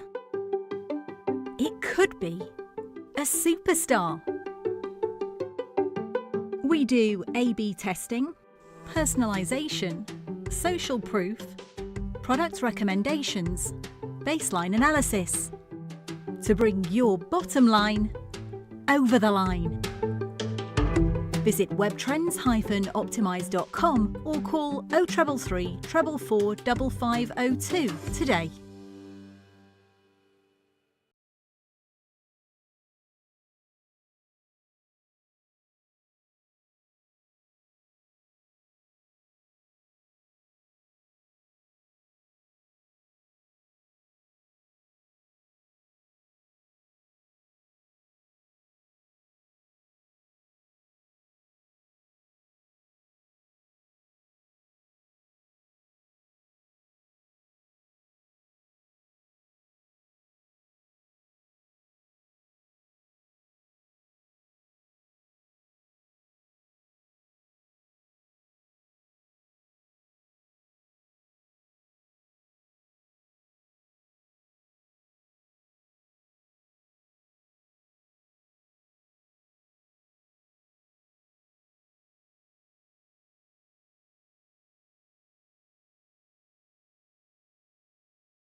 weak website?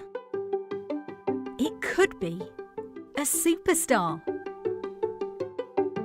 We do A/B testing, personalisation, social proof, product recommendations, baseline analysis to bring your bottom line over the line. Visit webtrends-optimise.com or call 0333 444 5502 today.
It makes me think I'm an adult.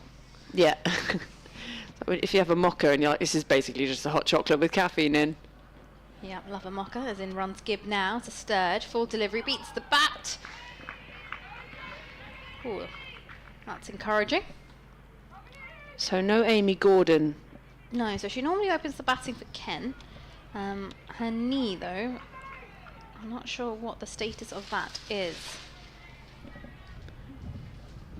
Hopefully, once we find out, we can update you. As Gibb makes her way into Sturge from the Cromwell Road end. Down the hill, Sturge is forward, defends to point. Got a bit of carry there. I've seen a lot more carry down the hill as opposed to coming up from the sea end. Yeah, we have, haven't we? And yeah, finding a good length as well here, Gibb. A really good start. She's great with the bat further down the order, bringing that into her bowling. And Wasp already giving us a percentage, 9%. Thank you, Wasp, after 4 deliveries.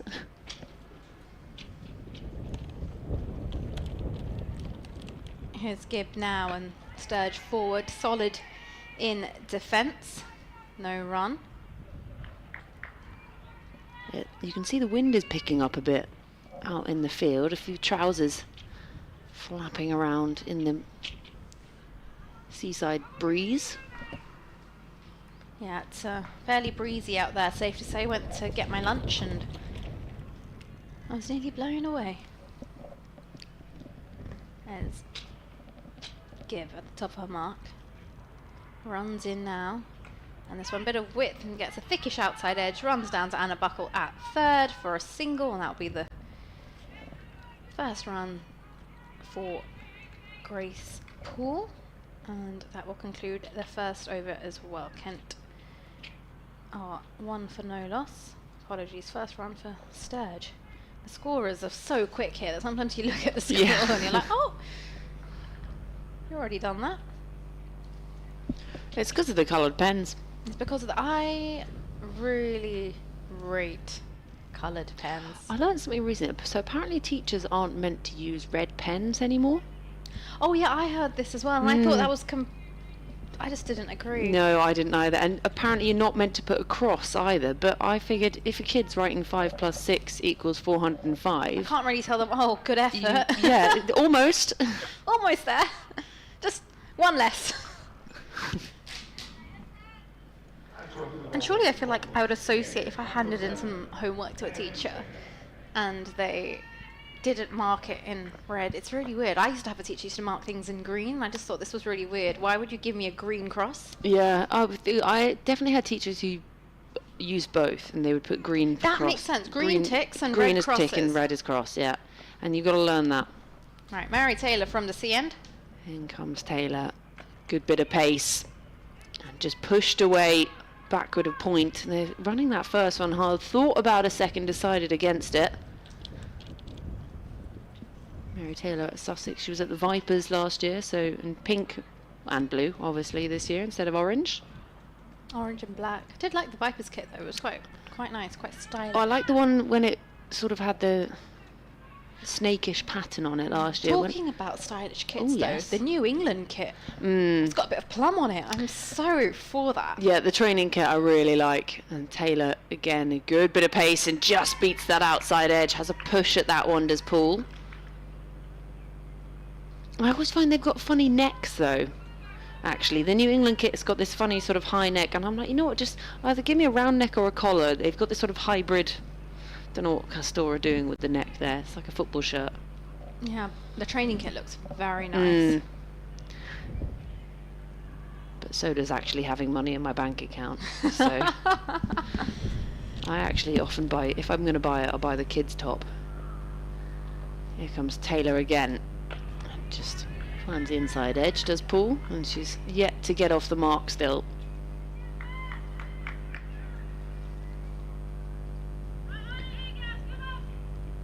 You can get all sorts of kit these days. You can get it for babies and whatever, and I think, am I going to really spend £40 on an England cricket baby grow that they might wear 3 times and then they grow out of it again?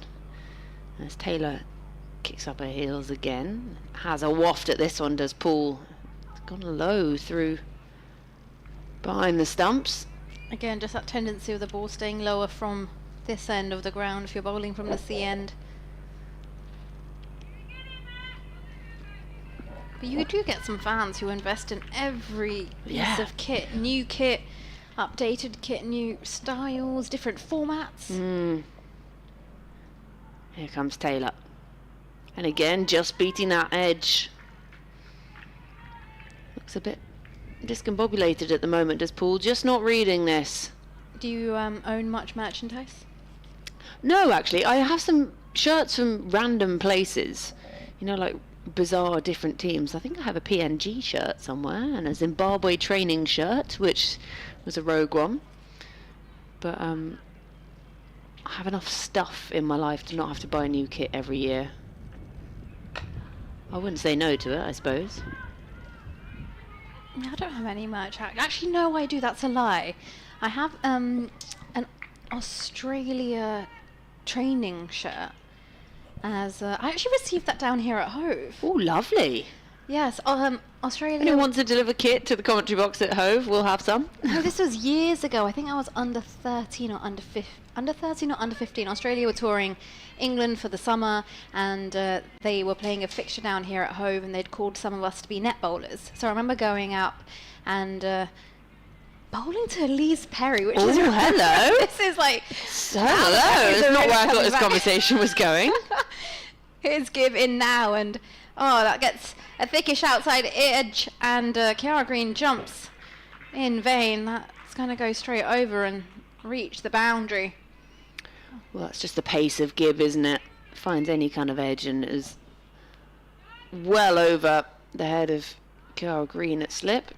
Well, it's the first boundary here for Kent, and so spent the afternoon bowling to the Australian women's cricket team, and a breakaway as Daisy Gibb comes in. Now down the hill and full face of the bat, driven wide of mid-off. They'll come through with a single. And at the end of the net session, the Aussie girls came up to us with a huge bag of kit, and we're just handing out, okay, what would you like? What would you like? And it was great, and I've still got it. I found it as I was trying to do a clear out the other day, because I realised I own way too many clothes and pieces of cricket kit. Like, I had so many pairs of whites, I was like, even if I played a game every single day of the week, I don't need these many pairs. As this one is defended by Paul to short mid-wicket. It's funny, I thought I had lots of whites, and then last time I went to play a game that involved wearing whites, I realised I didn't actually have any trousers, so I had to borrow a pair of my brother's and had to tie them so tight and sort of roll over the top, because he's 6'4", so even they were too long even for me.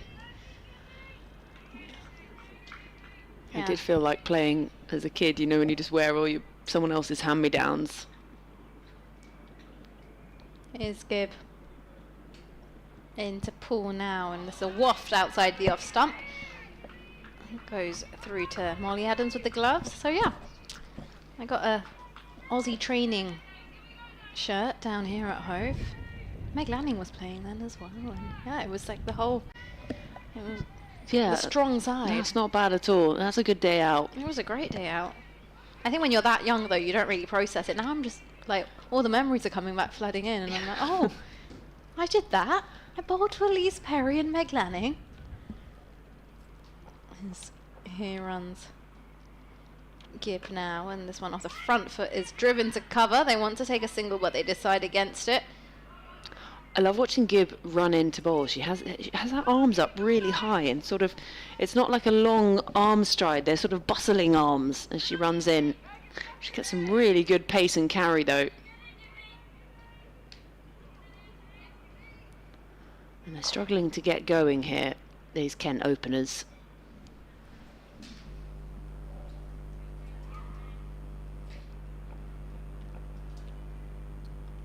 Here's Gibb now, and this one played to point. Very good in the field here, Sussex. They're really on it. I'm liking the energy that they've got. We'll conclude the end of the third over. Kent are 7 for no loss. Yeah, well, putting 300 on the board will always give you a bit of a spring in your step as well, I think, for Kent. And then we're still waiting on an update from... I meant for Sussex. We're still waiting on an update from Kent about Amy Gordon and that knee from where she went down fielding on the boundary rope. The school kids are still in. Teacher standing, arms folded. As Mary Taylor starts her second. It's just struck on the pad, works round the corner. Molly Adams does the fielding.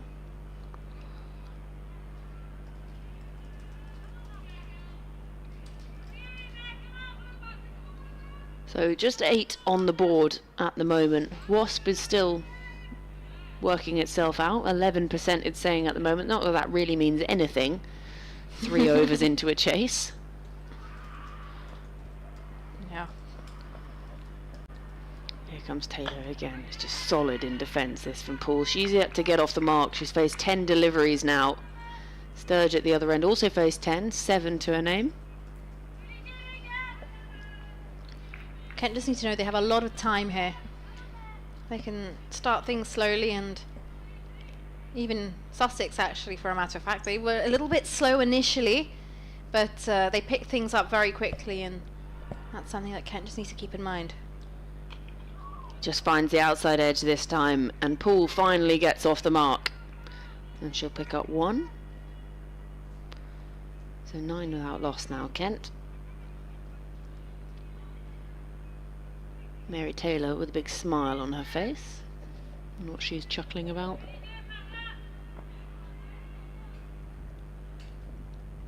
Nice to see players play with a smile on their face. Here she is. Lovely line of length that from Mary Taylor. She's getting some good pace. These 2 opening bowlers are really getting some revs. Not revs, that's not the word I'm looking for. Kilometres per hour on the ball. Pace from Gibb at one end and Taylor at the other. And there are a lot of smiles and laughs around. Molly Adams having a chuckle behind the stumps now.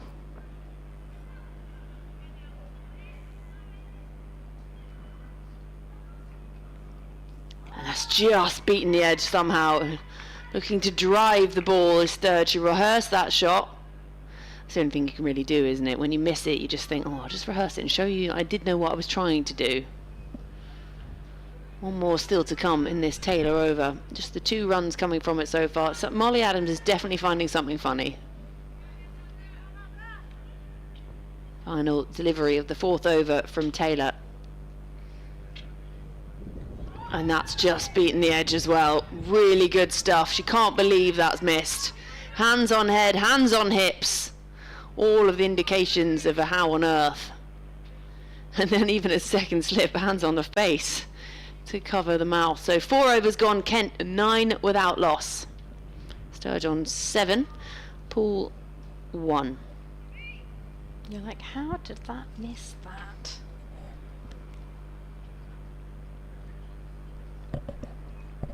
A little gloomy.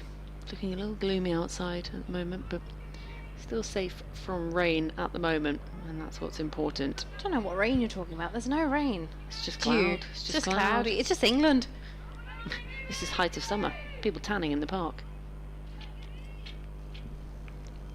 I feel like it needs to be at least 27 degrees to be like allow or permit someone to go outside and sunbathe. Anything less than that, I'm sorry. Here's Gibb into Poole, who's forward and defends into the offside. Now you're very brown. You've been in Australia. Yeah, so this to me is Baltic. No, I've been back a few weeks now. I should be used to the fact that it's actually You're acclimatised. This is summer in England, yeah. Though we had a shock yesterday because it was roasting again, so you just can't get used to it. You don't know what's going on.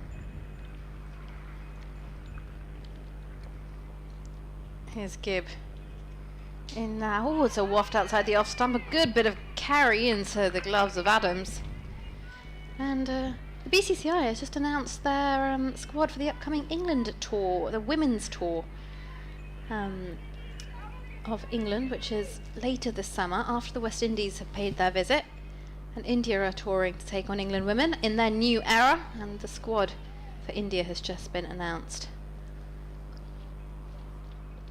As in runs Gibb now, and this one's driven back down the line of the wicket. Gibb sticks her right hand out and manages to stop that one from getting past.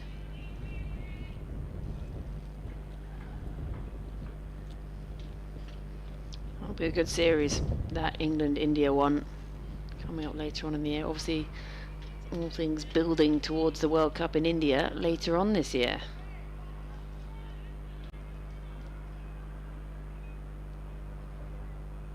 Here's Gibb down the hill.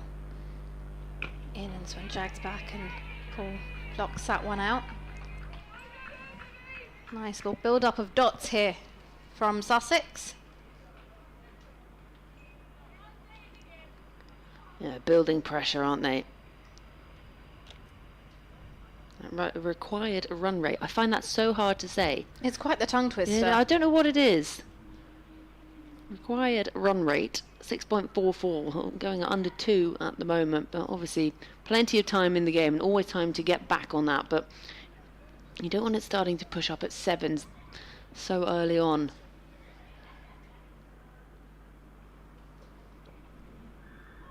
Gibb makes away, and this is played into the offside. They'll find the gap, they'll come through for a single. That's the first run in the over. Yeah, these two opening bowlers have been right on it.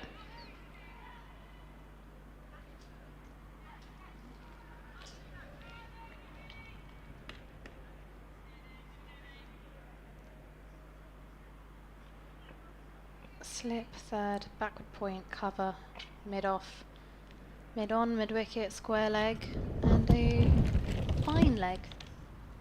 As in runs Daisy Gibb.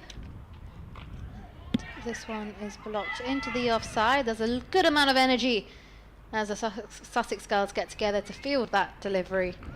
And that will conclude the end of the 5th over. Kent are 10 for no loss. Yeah, Paul was heading off for the run there. She was almost 2/3 of the way down the track before she had to put the brakes on and quickly scamper back. But good energy in the field. You can see it from the Sussex girls running between overs, just swap positions. Lots of voices up around the field.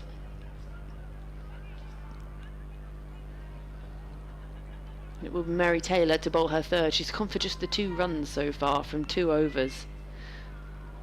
So it's been really impressive stuff from the opening bowler. In she comes now, pumping her arms. Finds that outside edge, falls just short of slip. Hands soft enough to not carry through.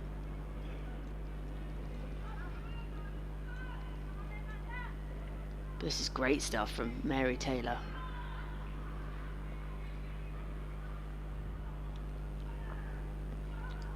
So Paul waits. And again, not timed, and just cuts it into the ground. And again, another dot off the bowling of Mary Taylor.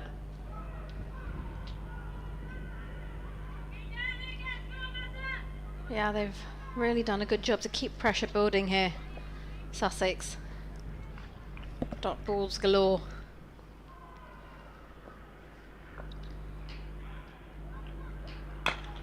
Goes aerial this time, falls just to the left of the fielder at mid-off, and that is absolutely crunched for 4. Yeah, brilliant shot there. They needed a boundary to just release some pressure, and well, they found it. Have Kent. That's very good going from them.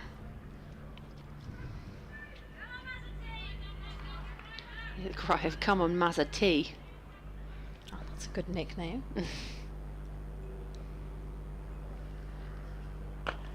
Yeah, good recovery from Mazza T as well. It must be so good to have a cool nickname. Like mine just gets, people call me Nix. I'm like, alright, that's very like original. Yours is what, G? Yeah. Yeah, like great. It's Great. the first letter of my name, of course. It literally appears twice in my name. Well done. Yeah. But like, Mary to Mazza, Mazza T. that's great. Here she is now. And again, just defended into the offside. We're just adding like an E to the name. Well, it's like the Australians, they just add O onto the end of everything. Do they? The servo is a service station. The bottle-o is the bottle shop, like the alcohol shop. Everything just turns... Bottle-o? The bottle-o, yeah. Right. Final delivery of the over. crunched again through the offside, and that's going to be the second 4 of the over. So Mary Taylor had been really tight, and then just a few runs leaked from this over, so 8 from it. Yeah, 8 runs from that over of Mazati. Had to squeeze it in somehow. But, yeah, 2 important boundaries for Kent. They needed that.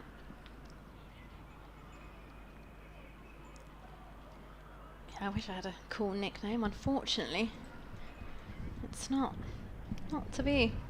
No, not for me. And like, even if I use my other name, right, then it's just like, well, like my passport name. My What's your passport name? Oh, I just realised I have a mic in front of me. Let's just say my name on my passport isn't Nikki. It's like my second identity right now. Oh, Yeah. I'm so intrigued. Well, Yeah. you're going to have to keep waiting until the end of this innings. You don't know who I am. No. Okay, I just don't exist right now. Who are you? Sat with a stranger. It's in runs Gibb. And this one is defended by Sturge. Sussex girls look a bit chilly. Yeah, well, that's completely understandable, actually. Be pleased if you decided to put long sleeves on, actually, out in the field today. Here's Gibbs. Oh, shorter ball, and that's played well. She rode with it down towards third to Anna Buckle for a single. Just had that. Daisy Gibbs' nickname is Gibby. See, that's what I mean. Gibby. Sometimes I like it when people have a nickname based on maybe something that they've done, or you know, like there's a story associated with it. Especially if it's an embarrassing one. Of course, then it's very exciting. But if it's just like a extension of your name, or with an O or a Y on the end. Come on.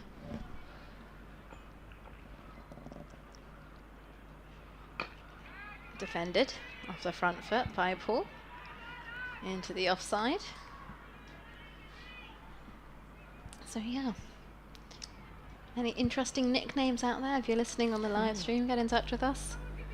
I have a friend called, well, she's called Jasmine, but her and her fiance, they love a night out. So her name is now Deseshmin, and that's just stuck.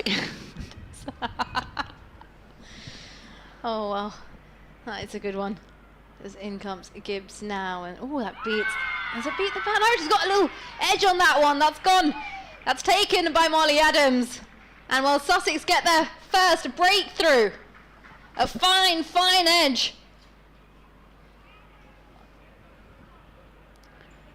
She can't believe it, can she, Paul? She doesn't know how she's managed to get something on that. It's just nipped back at her. And she stayed very away from the ball. She's wafted her bat. And well, unfortunately, she will have to go. Sussex get their first breakthrough. Kent 19 for 1.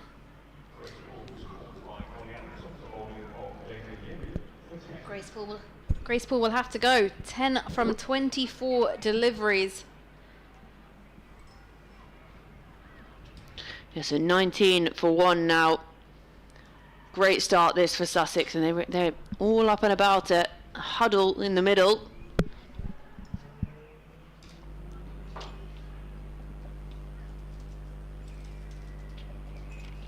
That means Jess Bird comes out to the middle to join Sturge. On debut. On debut. So still no sign of Amy Gordon.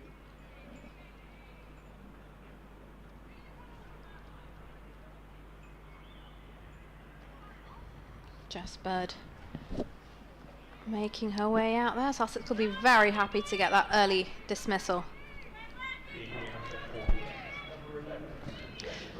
And she was looking the more dangerous of the opening pair was Poole.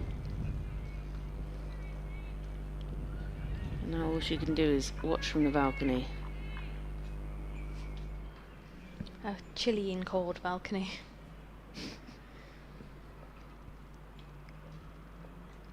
Here we have it, Gibb in to Bird, who's forward and defends. And suddenly that wicket has brought a lot of excitement upon the Sussex players. It has, hasn't it? You can really hear the voices. They're up. Make you feel slightly less chilly if you're taking wickets.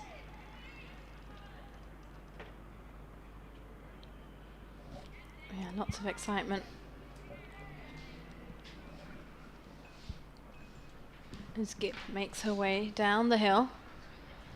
And this one's down the leg side, will be a wide. She'll have to re-bowl that one. Not a lot of foot movement from Bird. She's just sort of rotating the body at the ball.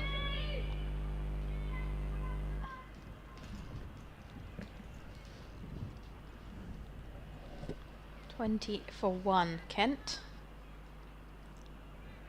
Chasing a target of 301.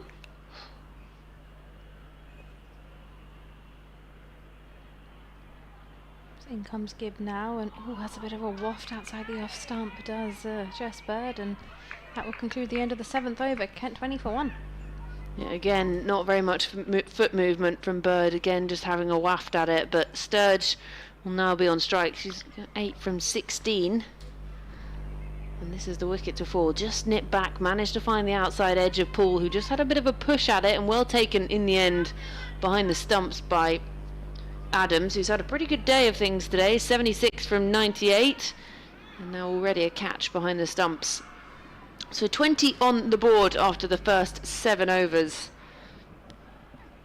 And Mary Taylor to start her 4th, an expensive over. Previous one, 2 boundaries coming from it. And on the money again this time. Starts things off with a dot.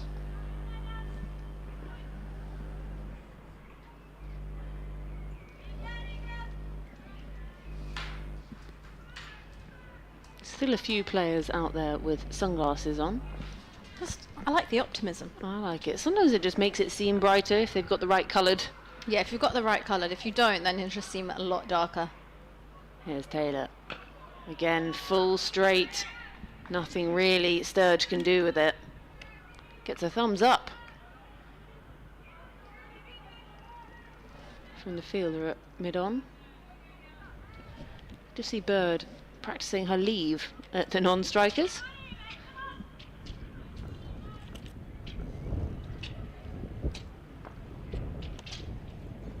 Taylor pumping her arms. Again, full and straight and clipped away off the pads. A little too full from Taylor, and they think about a second and wisely decide against it. That required rate now up over 6.5. 1 wicket already back in the hutch.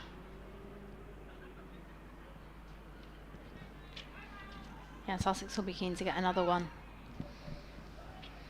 Really make their mark.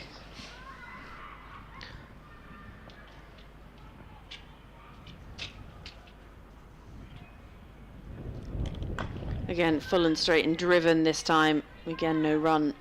When it comes to the injury of Amy Gordon, if she can't bat, does that mean... I believe you can't have a... You can't have a replacement, can you? No, I don't think so. That So would be a blow. it would just be the 9 wickets Sussex would need to take. Mm-hmm.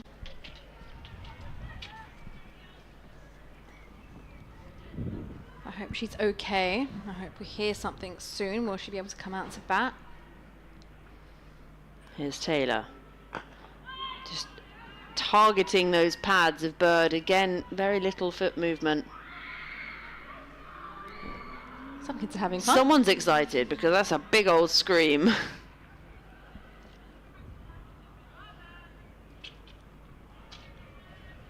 So just the 1 run so far off this Taylor over. Good response from the previous one. 8 coming from it. 2 boundaries in there. Final delivery of the 8th over. And it strays down, well down the leg side. Well taken in the end by a tumbling Molly Adams behind the stumps. So 1 more to the total, and this will be the final delivery of the over. The 3 extras so far.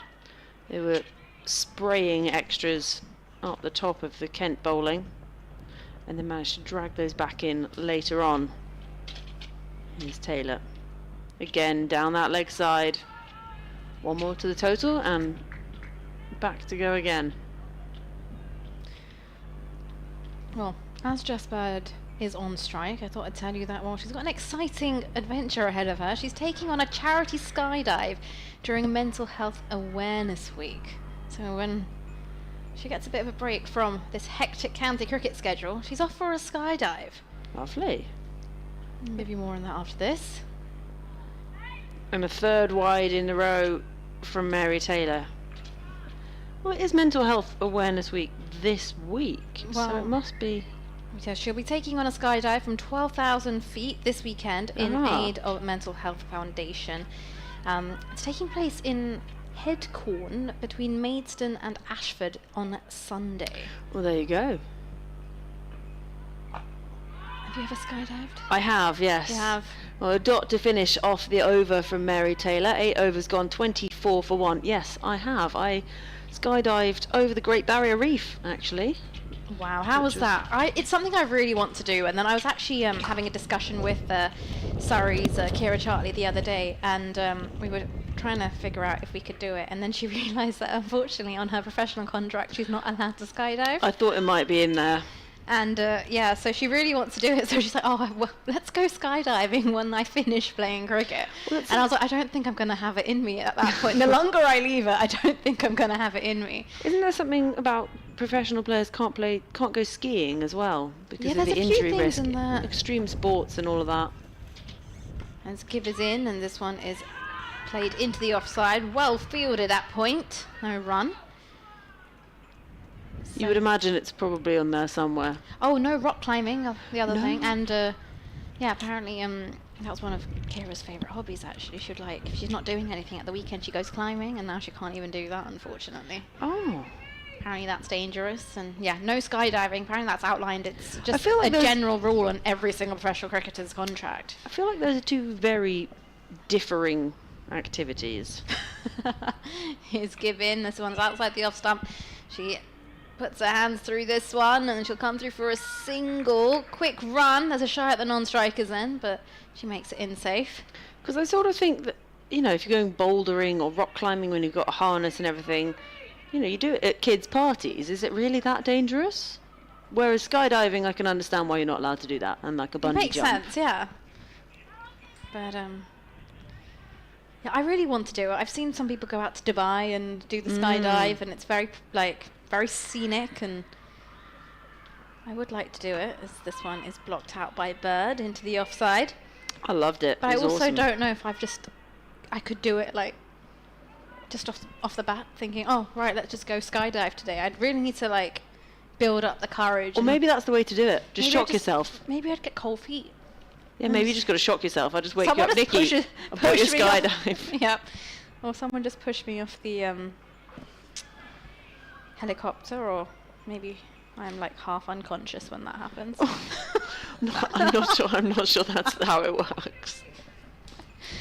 But it's something I'd want to do. I like the idea of it. I think the practicality, on the other hand, is something different. As in comes Bird now, and this one stays low as Bird is... In comes Gibb now, and that one stays low as Bird is forward. So just the thought of skydiving's got me all twisted. Well, I'm sure Bird could take flight and give you a go. Yeah, I mean, it's great fun. I would highly recommend.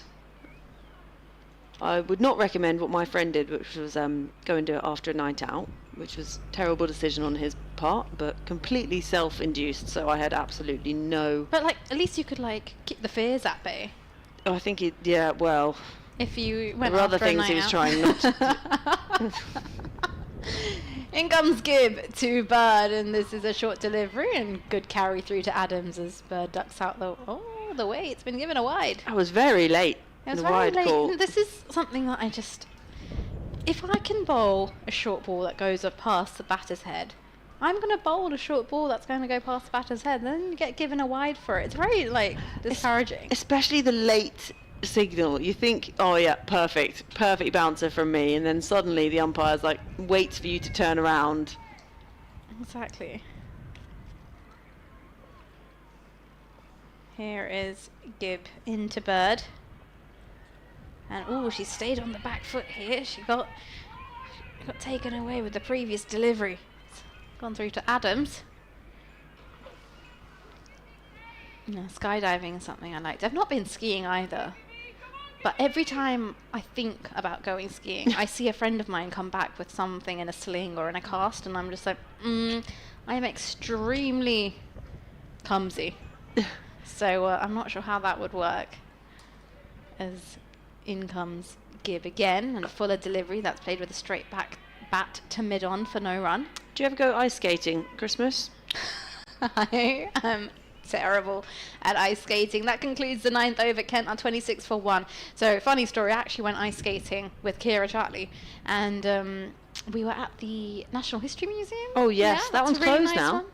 And I was really excited, and I got there and I lost all my excitement as soon as I saw the skates. I put them on, I realized that A, I have no balance, and B, there's like 7-8-year-olds skating as though they're like professional skaters, and here I am just holding the edge and like stepping on the ice.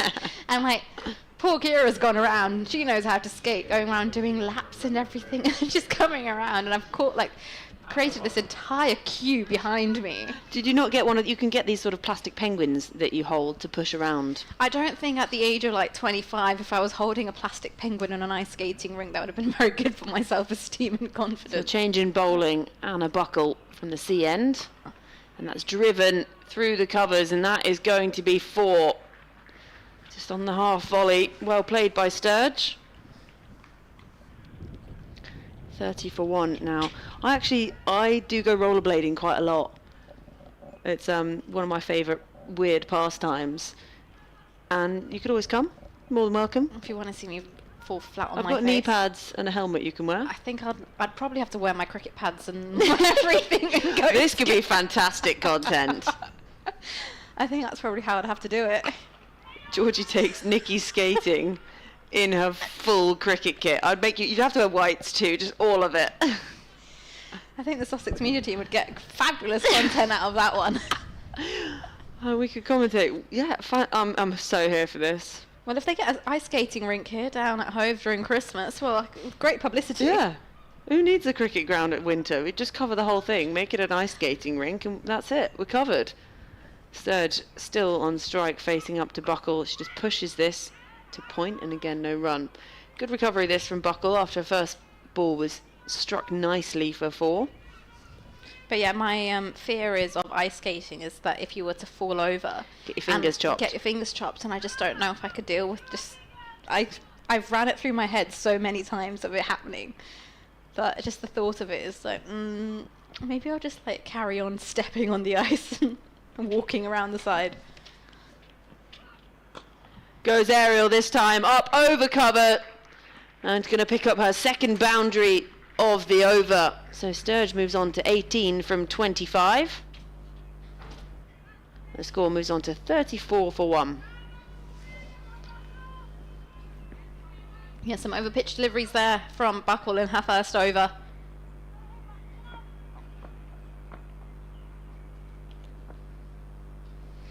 She's in again. 8 off the over already, 2 to come. This time slightly shorter, but strays down the leg side. So another 1 to the total. Just a few straying down that leg side. This crept into Mary Taylor's previous over from the C end. Just 3 in a row at the end of that. And now it seems to be catching. So Buckle, still 2 to come in this over. Has a push at that one, does Sturge. That's much better from Anna Buckle.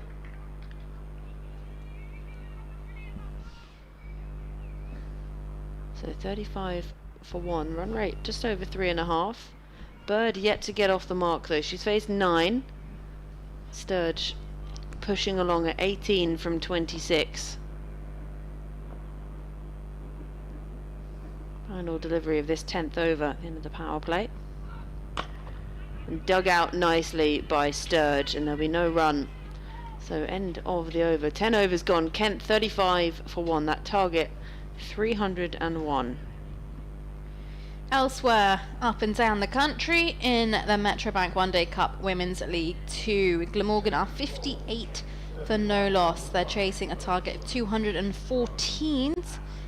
over at Bradlett, where Middlesex are taking on Gloucestershire. Middlesex posted 336 at the end of their 50 overs. Gloucestershire, well, they're 19 for 4 right now. Northamptonshire bowled up for 161 against Worcestershire. Worcestershire in reply of 51 for 5. And Yorkshire versus Leicestershire Foxes. Well, Leicester batted first and posted 205 in their 50 overs. Yorkshire are 57 for 2 right now. And well, here it is 35 for 1 as Kent are chasing a target of 301. Just having a change in the field.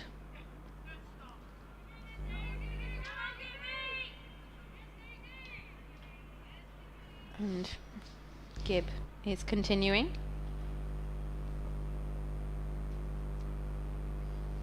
As in she runs now to Bird, who's forward and defends.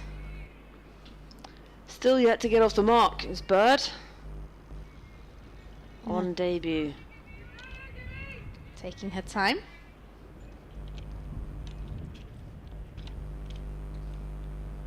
As Gibb makes her way back to the top of her mark. And in she runs now from the Cromwell Road end down the hill. Short ball, it's ducked under by Bird, and this one has not been given a wide, but she's been given her 1 for the over warning. You won't mind that. You'll take 1 for the over rather than a wide anytime. Do you think there should be a limit though? Oh, it's tricky, isn't it? Because you don't see it happen that frequently. So if you've got the talent and skill to do it and bowl a short delivery that can pass ahead of a batter, surely you'd use that to your advantage, as this one is played back down the line of the wicket. Gibb fields off her own bowling. Still on naught at the other end is Bird.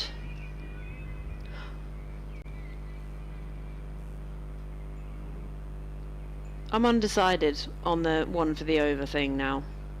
Maybe 2. Give it 2. Why not? 2. Yeah. Because then there's always the question of, is there another coming? And this one outside the off stump into the gloves of Adams. Yeah, I think once if you have the 1, you're like, well, they're not going to bowl that again. Especially if it's the first ball of the over, you know that's not coming, so there's already something ruled out of the equation for the next 5 deliveries. Exactly. But if there's the chance that there could be another, you never know when it's coming. Yeah, because then the length is pretty much like predicted if there's only 1. You know when they're going to bowl. As here's Gibb once again in. Bird is forward, defends into the leg side towards mid-wicket. Bowling well here is Daisy Gibb. Yeah, really well, especially into coming towards the end of her 6 over, 6 on the trot as well. Not really lost any pace or accuracy. A run yet to be scored off this over. Yeah, 1 for 11 so far. Very good going.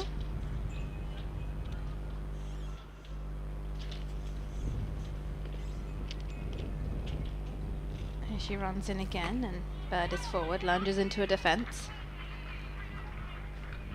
And that will conclude the end of the over as well. 11 overs gone, and Kent are 35 for 1. Maiden over that one from Gibb. You can already falling behind on that wiggly worm in this chase, Kent. Bird yet to get off the mark. And holding up the Cromwell Road end really nicely is Gibb. So 35 for 1. And they can't really afford to just stick around this run rate, because the required rate is just going to keep pushing up and up. At this point, 35 for 1 after 11 overs. Required rate up at 6.82. 301 seems a long way away. And it's Sturge who's doing the majority of the scoring at the moment. She'll be on strike 18 from 27 after Maiden was played out by Bird facing Gibb. And here comes Anna Buckle from the sea end. Right arm over the wicket. And that's just played respectfully by Sturge.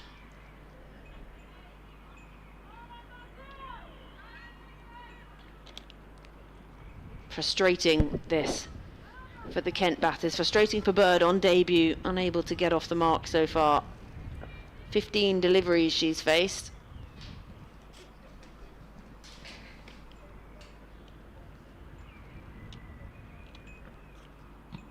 Struck on the pad, full straight. And double hands on hips from Anna Buckle. Not really much of an appeal for anyone else around, not even Molly Adams behind the stumps. That's going down. Just like the reaction, putting both hands on your hips and then looks down and goes, whew. I love a double teapot. Here she comes again. Nicely driven, but again, no run. So building the dots, that's 9 dots in a row now for Sussex.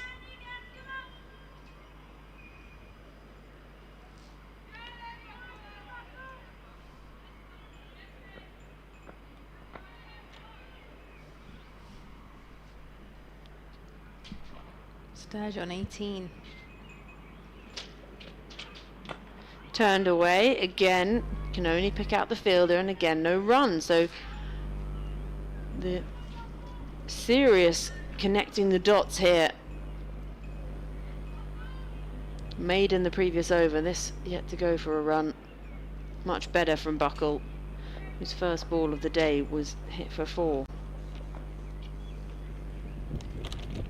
Here she comes. Again, driven, can only pick out a fielder. And again, there is no run. Score still 35 for 1. That required rate nearly up at 7 and over.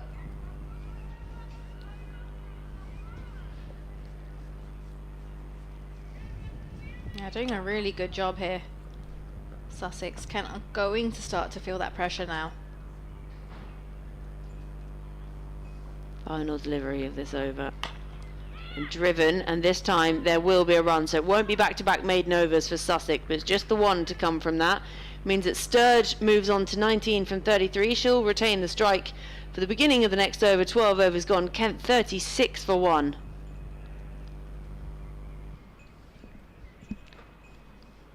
Yeah. So no skydiving for you, no ice skating. Oh, it's things I really want to do. As long as, like, I don't come back injured. If someone guaranteed me that I wouldn't break a bone in my body. Yeah, okay. Or I wouldn't get my fingers chopped off. Because, like, I broke my thumb last year and I realised that's actually really important. So I couldn't imagine not having any fingers. Oh, it could be an issue. I think your thumbs are more important than your fingers. Oh, they are. They are. You can go without your fingers, actually. But if you lose a thumb, you're really done for. Yeah, you got a problem. Yeah. Eve O'Neill replacing Daisy Gibb at the far end from the Cromwell Road. Some leg spin coming into play. Yeah. Because you need your thumb to do a lot of things. Like, you can't even hold a pen. And since I've broken it, I can't even write properly. My handwriting's atrocious. Oh, interesting. I know, it really annoys me. I need to get those handwriting pens again. Yeah. This one is a shorter, wide delivery from O'Neill. Any excuse to go stationery shopping. And that one's played down to deep cover for a single. Yeah, I need the scented handwriting Oh pen. yeah, makes you write better. It does. Well, if it improves what I've been writing these days, I'd be happy. I had to change my signature as well because I literally can't sign my name anymore. Signing too many autographs. This one's tossed up, and yeah, it's a thickish outer edge, runs down fine towards short third, and the ball wins that chase. And finally a much needed boundary for Kent. They move on to 41 for 1. And Bird is finally off the mark. Finally with a boundary. Yeah, I had some work to do at the bank, and I went to sign my name, and they were like, "I'm sorry, your signature doesn't match." I was like, "Great, thanks." Me with my Apple ID passwords. Here's O'Neill, and this one cut through into the offside, down towards deep cover for another single. So then I was like, right, well, this is going to be a problem because I don't see my thumb coming back to full functionality. So we've had to change the signature. As O'Neill skips through, flat to delivery, and this is going to be hit again down towards deep cover for a single.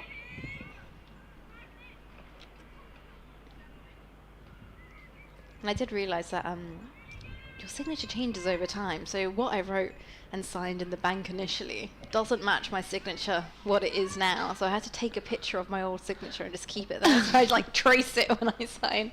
As in comes O'Neill, and this one's, ooh, it's a beautiful delivery. That beats the bat. Bit of turn, bit of flight, bit of bounce, everything you want. Tick, tick, tick. Tick, tick, tick. A bit of everything.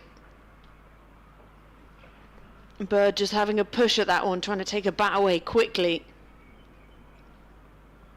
Again tossed up and Bird forward in defence. That will conclude the over. A lovely over there from Eve O'Neill, and Kent are 43 for 1. Yeah, working through these overs quite quickly as well, aren't they, Sussex? 7 extras bowled so far.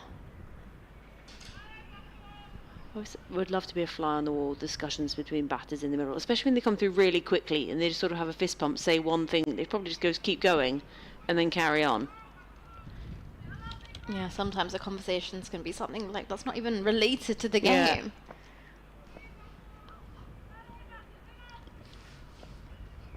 So Anna Buckle to bowl her third, a really tight previous over.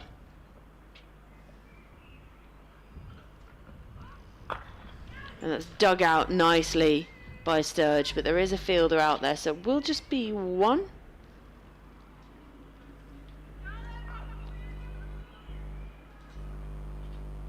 Required run rate up at 6.98 now.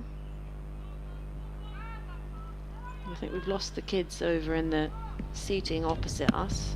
I wonder where they've gone. Home for their tea. No, it's not tea time, it's lunchtime.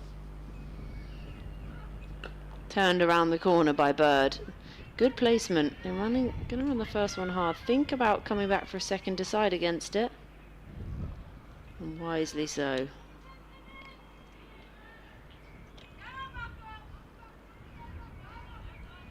Very original nickname. I was just going to say, come on, Buck. Is it Bucko, they're saying? Buckle. You could at least call her... Oh, but they've got a Megan Belt, haven't they? I was thinking Belt Buckle. Strays down the leg side this time.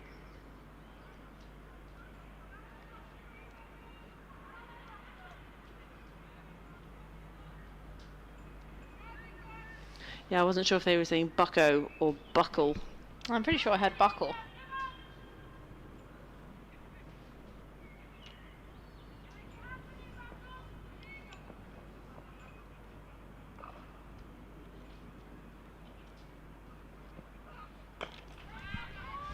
Just respects that one, does Bird. And drops it into the offside. 47 for 1 on the board. I think they're just going to have to work through this in increments at the moment. Get to that 50, push on from there, get to that 100, just break it down in sort of bite-sized chunks, because at the moment 301 looks a very long way away. It does, especially at the rate they're going now.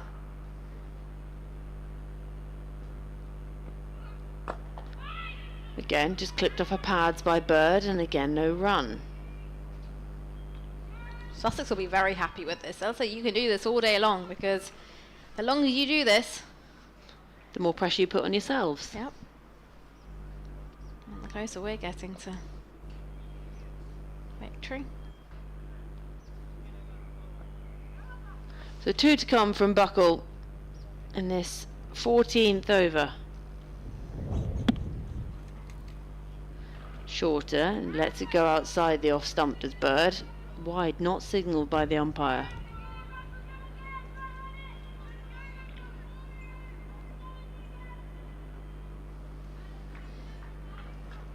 And that rate required now up over 7s already, and we're only in the 14th over. We don't know what's going on with Amy Gordon, whether she's going to be able to bat or not. Yeah, I have been quiet. I still haven't heard anything. And final delivery turned around to square leg, and again no runs. So the 2 runs and the wide coming from that over. The end of 14, Kent 47 for 1.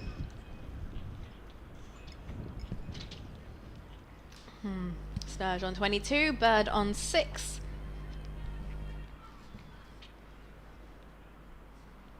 Well, Sussex would be keen to build this pressure up, get another breakthrough, and well, Kent need to look at just increasing their scoring options here a little bit. Eve O'Neill skips in with her leg spin, flights, and forward is Sturge in defence.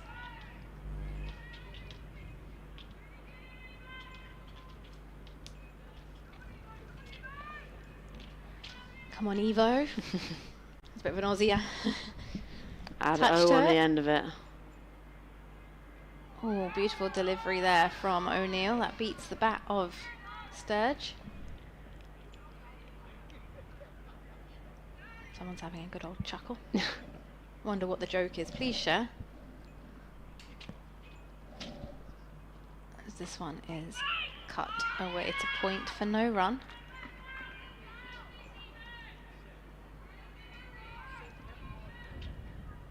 It's in chirpy Sussex. Wind is back. Strong breeze around the ground as this is cut to short of point.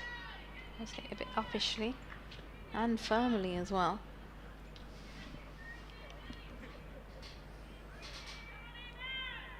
Dot, dot, dot, dot so far for Eve O'Neill. And then that one's going to be a 1 as that's played into the leg side of the back foot by Sturge.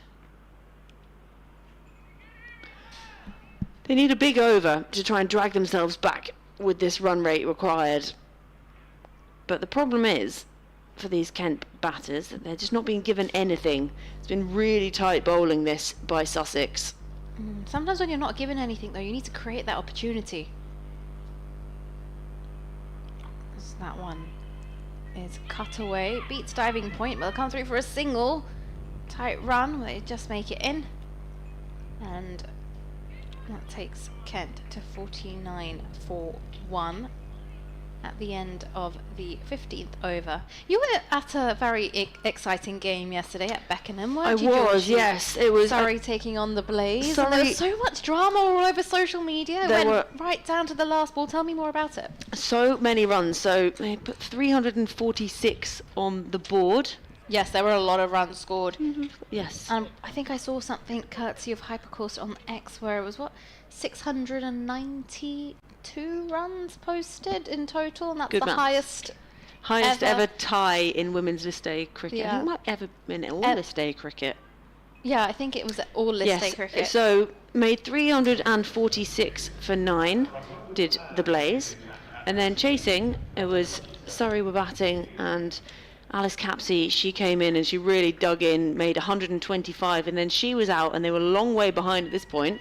And then the tail wagged extremely, Alexis Stonehouse in particular, for Surrey, and it finished tied 346 for 9 as well. So now a bit of left arm spin from Millie Taylor.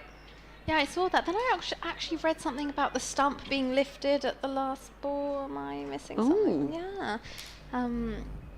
One of the cricket writers who was at Beckenham yesterday. Goes aerial this time, and as a misfield, she's run straight past that one. It's gone for 4. Talk about a little bit of relief and pressure. It was amazing though, and you sort of commentate from out on the balcony, and I have never been at Beckenham in normal temperatures. I've only ever been when it's absolutely roasting or Baltic. There's no in between. So yesterday was one of the roasting, can't really see the screen kind of situations. Looks to have a push at this one, and Molly Adams behind the stumps thinks there's been a tickle on it. Umpire unmoved by that.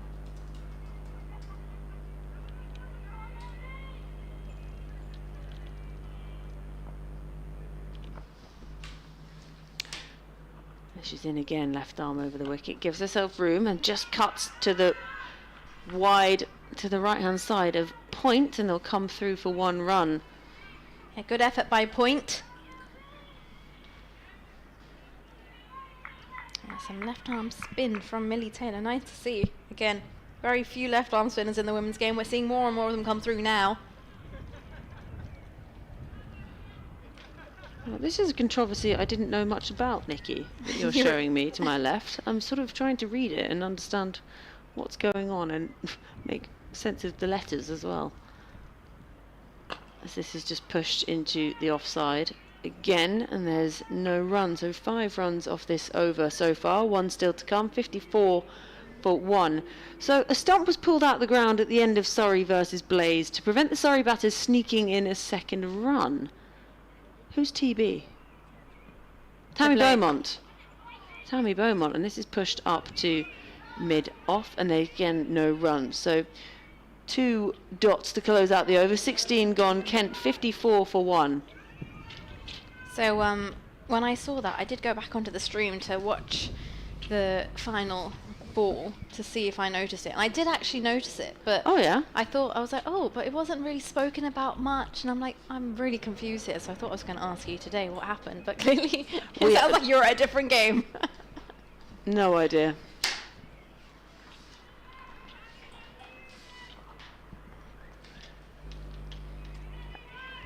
Oh, apparently it's actually a clip of it on the internet as well, so I'll have to watch that. As here comes Eve O'Neill, tosses this one up, and Bird off the back foot plays that to point for no run.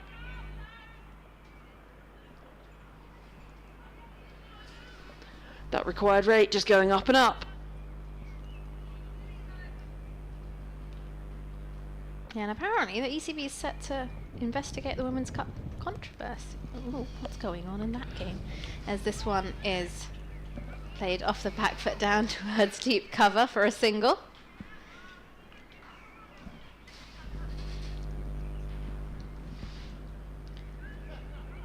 Yeah, short third, backward point, deep cover, extra cover, mid-off, mid-on, mid-wicket, deep mid-wicket, and a deep square leg in place for the leg spinner, as she tosses this one up and sturges forward in defence.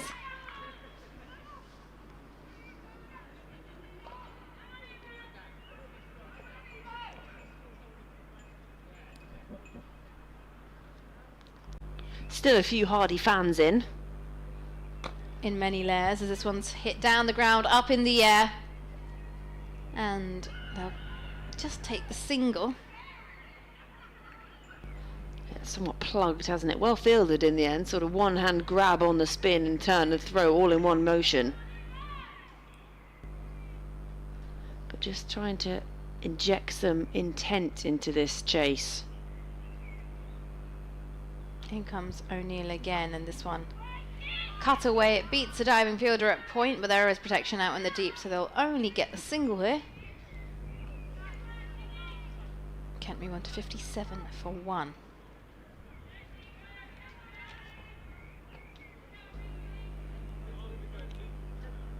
As here is O'Neill once again, skipping from the Cromwell Road end and cut away to point, who dives over the ball this time. Will it go all the way? Nope, it won't. It will be 2 runs though. Some good running out in the middle from Sturgeon Bird, and that will conclude the end of the 17th over. Kent 59 for 1. Yeah, run rate required now up at 7.33. 301 runs is the target. And these two are just building a partnership after that early wicket of Paul went down. It was 19 for 1 in the 7th over.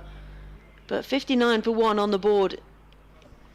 They needed to inject a bit of impetus into this, because otherwise that required rate is just going to keep pushing up. And yes, they might not be losing wickets, but they're also trudging through custard a little bit at times. Bird now 14 from 32. It took her a long time to get off the mark.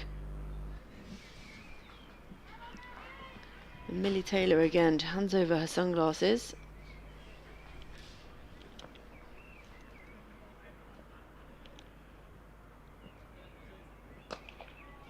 And clubbed into the leg side again by Bird. She'll pick up 1. Moves on to 15. Score moves on to 60 for 1.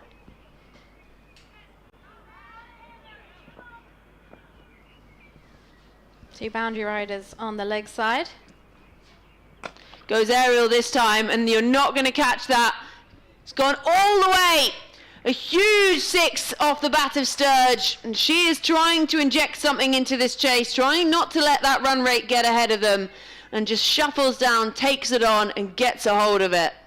Good piece of footwork there from Sturge as well. That comes straight out the middle of the bat. And that's actually like gone into where the covers are here at Hove. Even if the boundary rope was in its normal position where it is for the men's county championship, that was still going to be a 6. That's really come out the middle of the bat. That's struck firmly. And she moves on to 32. Well, hands on hips from Millie Taylor.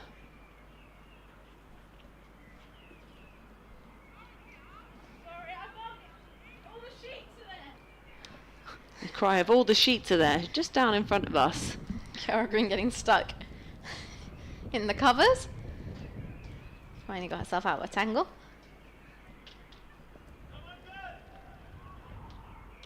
There's this one. Cut away, and this might just find the boundary. It might just find the boundary. Oh, it doesn't. It's just stopped in time. It'll come back for 2. Will, Sturge and Bird.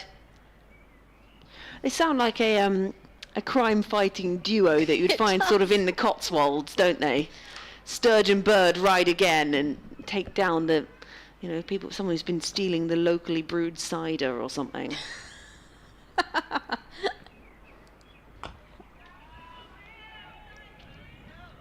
He's clearly come across many stories of local cider being stolen. It just seems like that kind of vibe. Sturge and Bird. That one is cut away down towards deep point. It will be stopped. They'll come through for a single. Sorry, a couple of runs. They ran so quickly I lost track.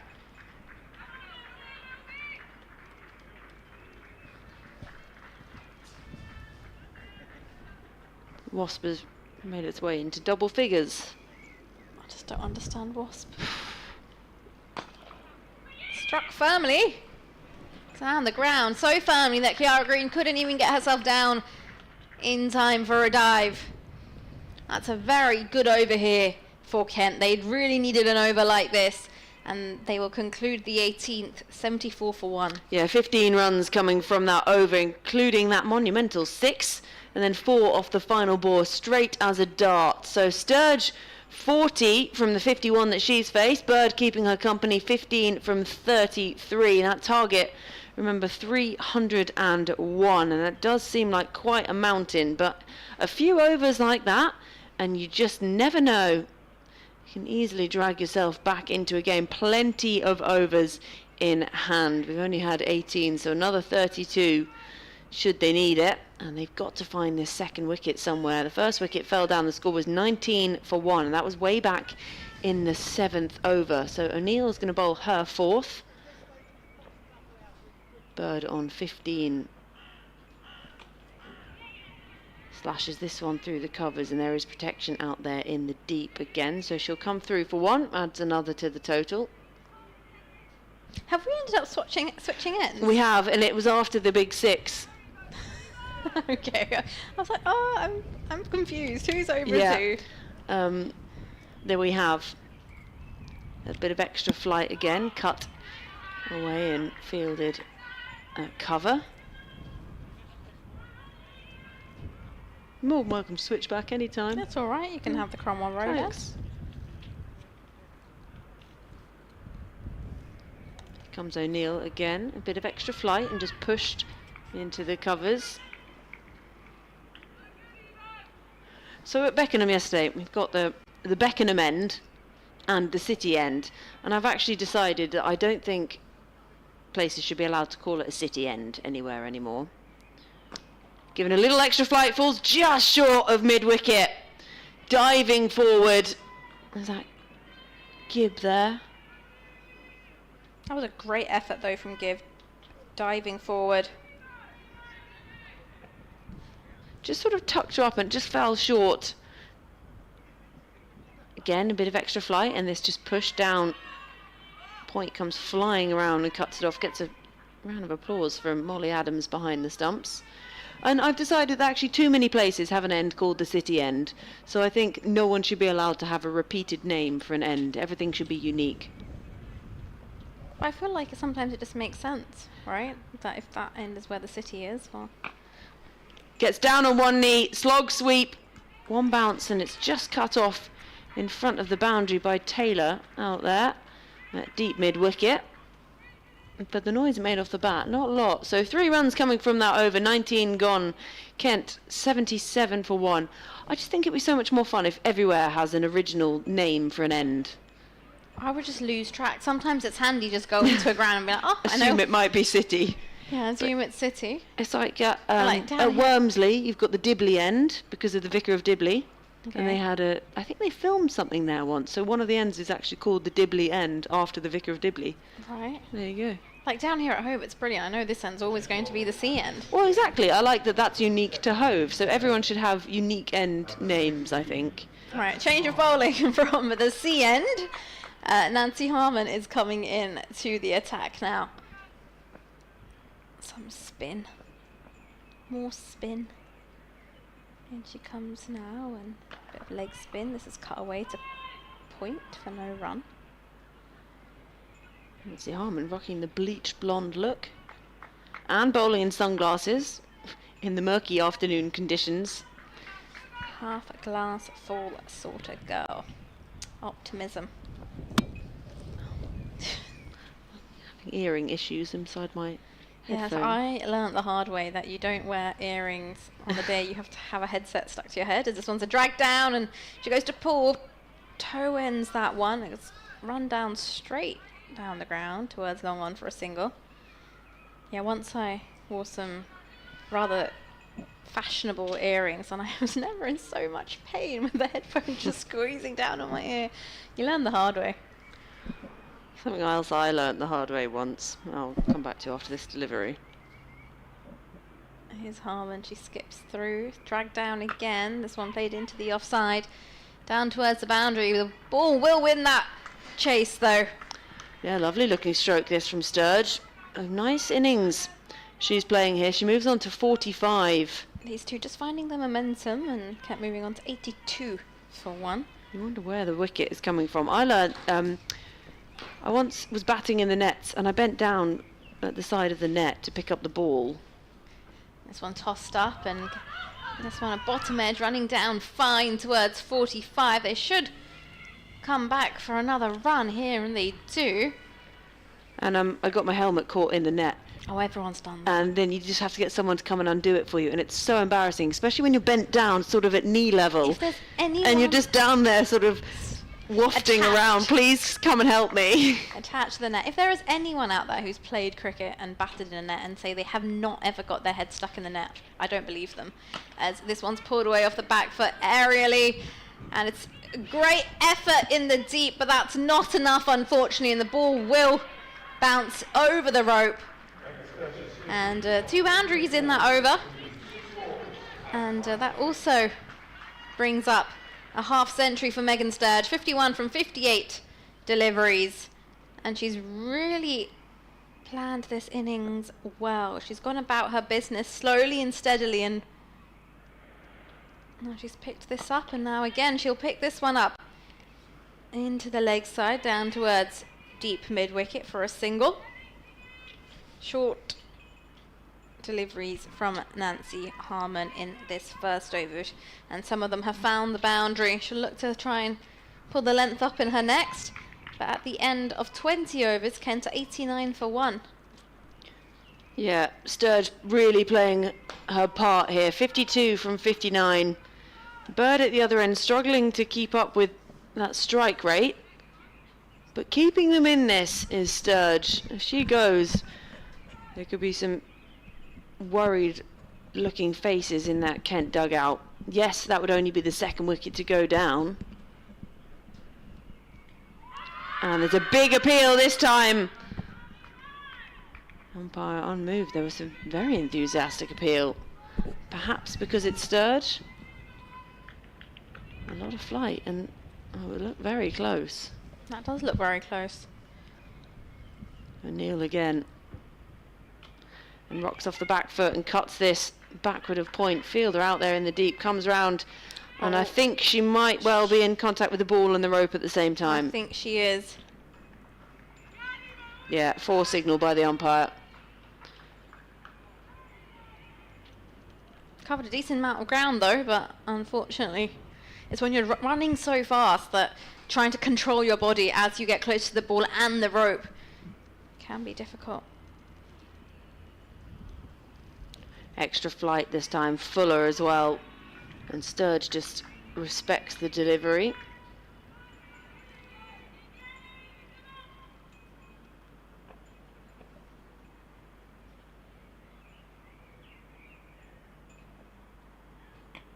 Again, just drops it into the leg side.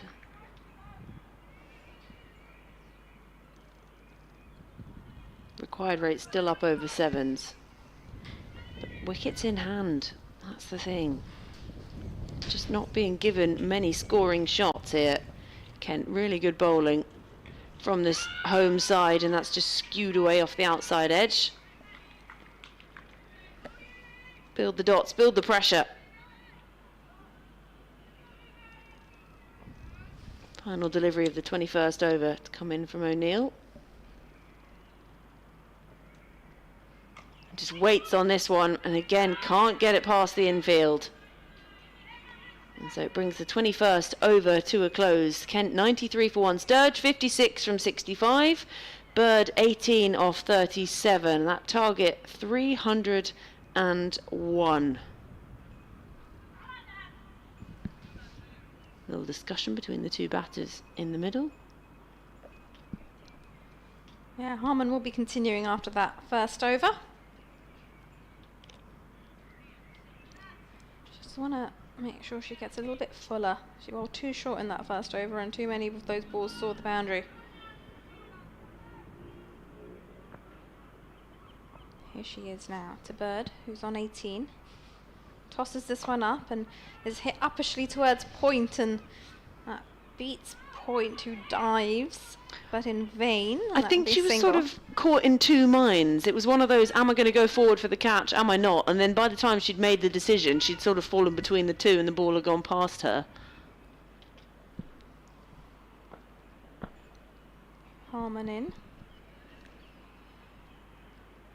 And this is a good delivery. This is what she wants to bowl. Played into the leg side towards deep square legs. They'll take the single. Skipper Kiara Green at mid-off is warming up. Saw her roll her arm over a few times.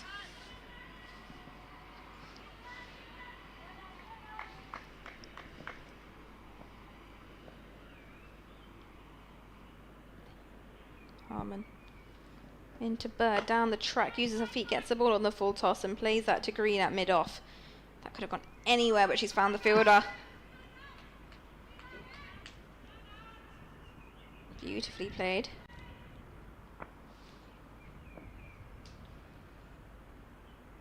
Once tossed up and played down again towards mid-off where Green fields.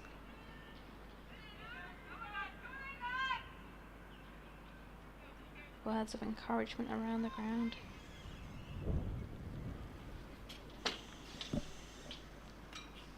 As in comes deep square leg into the ring.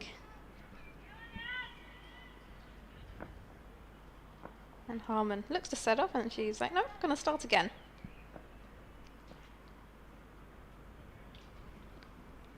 She comes now, and this is spun away from Bird as she cuts that to Point. Yeah, this is a much better second over from Harmon. First one went for 12, and she just, as you say, wasn't bowling full enough. This time, Bird struggling here, 19 from 41, just the 2 runs off this over so far. This is a shorter, and this is cut away, and this will find the boundary rope. And an over that was much tighter than her first. Well, she'll release the pressure of that final delivery. 22 overs gone. Kent on 99 for 1. She's done really well to find that gap, because those two fielders are not exactly far from each other. It has bisected the two. So 6 runs coming from the over, 22 gone. And we did see the captain warming up her shoulders and wondering if she'll have a bowl now. Maybe she will. She seems to be directing her team into their positions, and by the looks of it, it will be the skipper, Kiara Green, coming into the attack from the Cromwell Road end. Number 31, Eve O'Neill at the Cromwell Road end. Number 40, Kiara Green. She's another one that's going to have a bowl in her sunglasses. Continuing with a bit of spin, turned away into the leg side. It'll just be one. So that brings up the 100 for Kent. 100 up in the 23rd over. And Green just remarking that run up. Reminds me of the days I used to do the javelin. Oh, wow. You sort of take your strides and then use your feet and measure. But the problem was I was at the age and my feet were still growing, so Always changing. it's changing all the time. Goes aerial this time into the leg side. Gonna land safe. Just a couple of bounces out to deep square leg. And now Kiara Green has decided that it's not quite sunglasses weather for bowling anymore and has given them to the umpire. Wise decision. This time darted in and again just turned away. I don't mind this. Singles are all right because that required, just can't say it. The run rate needed up at 7.24 at the moment.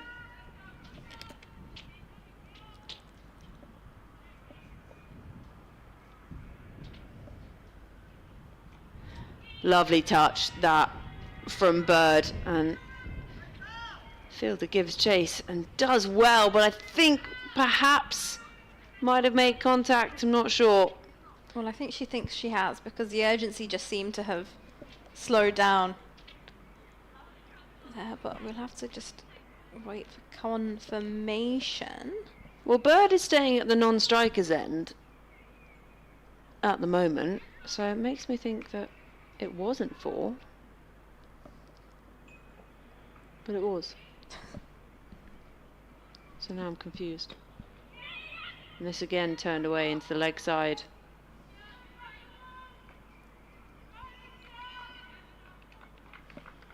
I'm confused. I thought Bird was on strike. Oh, there we go. So not signalled 4. It's been given us 3. So it was 3. There we go. I was like, why is she at the non-strikers if she's just hit that for 4? We're all caught up now. It's all okay. 7 already off this over now. Goes aerial into the leg side this time. And that will be 4. And that's the expensive over that Kent very much needed. 11 runs coming from it, 23 gone, 110 for 1. Yeah, they've had a couple of overs like that now. Exactly what they needed to bring some momentum into their innings. Sturges cruise along to 60 from 69. Bird has made a move on as well. She's on 31 from 45, catching up. And these two are, well, they're playing a very important role here, taking their time. And they've pushed the run rate into the 4s now. It's 4.78. Run rate required is 7. If they have another few overs like the one they just had, they'll be able to bring that down. But now it is Harmon from the C end. And this one's played to point for no run.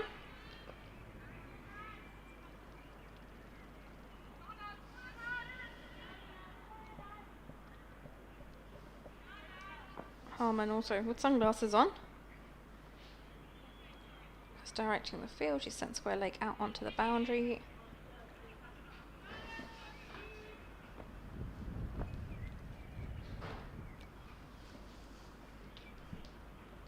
In she skips now. Tossed up and driven down towards mid-off where Green dives. She doesn't manage to stop it cleanly, but she will stop the ball running way towards the boundary, and it will just be the single. Sturge moves on to 61, score 111 for 1.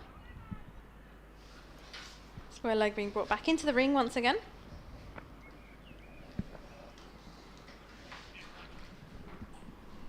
As here's Harmon, and this is a short delivery which is pulled away, and this will find the boundary. It splits the fielders.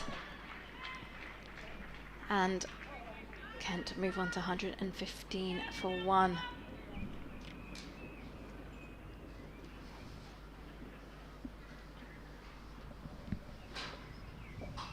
That's not the length that Harman wants to be bowling.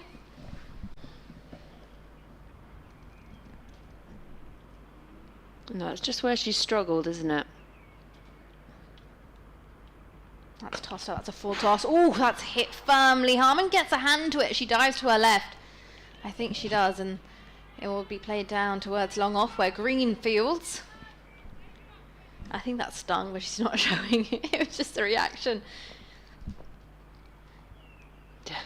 It's the one that doesn't hurt immediately and then suddenly it stings. Oh, this is a drag down. This is going to be dispatched, and it is over square legs head and all the way towards the boundary in front of the scoreboard. And well, that partnership comes up on the board of 100 runs, 101 from 103 between Sturge and Bird. We saw a 100-run partnership in Sussex's innings between Izzy Collis and Molly Adams. Well, we've seen it again in the second innings. And Kent 120 for 1. Yeah, another expensive over this. 10 already from it from Harman. You think, will she get another over after this one?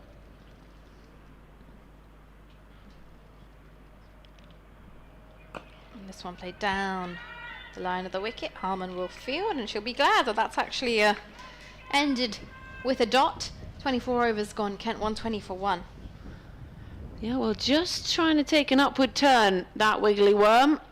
Obviously lost the early wicket and then started getting behind on the run rate, but just accelerating a few expensive overs.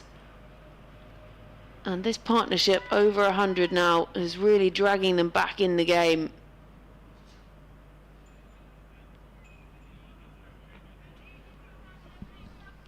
So a little discussion between the two batters out in the middle and a change of ends for Kiara Green. So previously from the C end and now going from the Cromwell Road end, and has decided that she does want to bowl in glasses this time.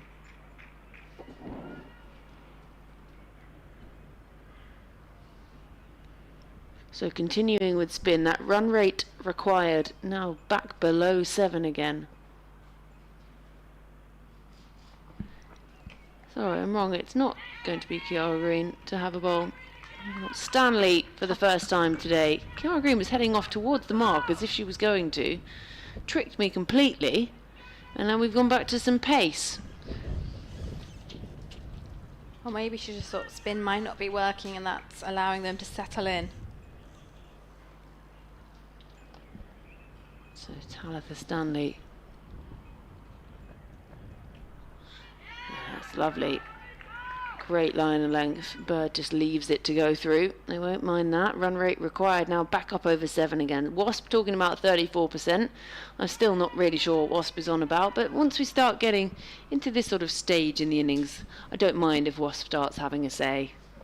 Yeah, Wasp is allowed to come into play now. Yeah, I honestly don't see the point in Wasp buzzing around until maybe 20 overs in. Stanley in again, and that's hit uppishly just backward of point and well cut off in the end, and they're coming back for another.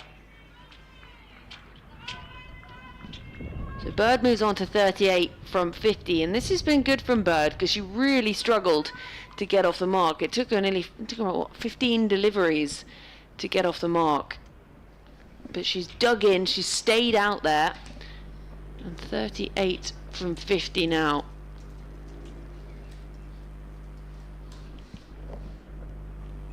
This has found the top edge. 3 fielders call it. The bowler says, I will have that.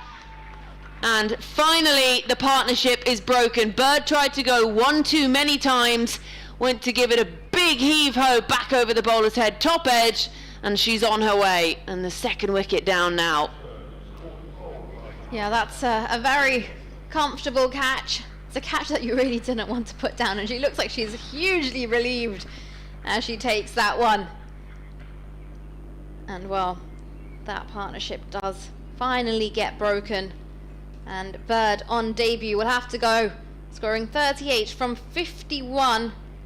Kent 122 for 2, and I believe the players will take drinks right about now as well. It would seem like the right time to do so, I assume, because at 25 overs it will be time for drinks.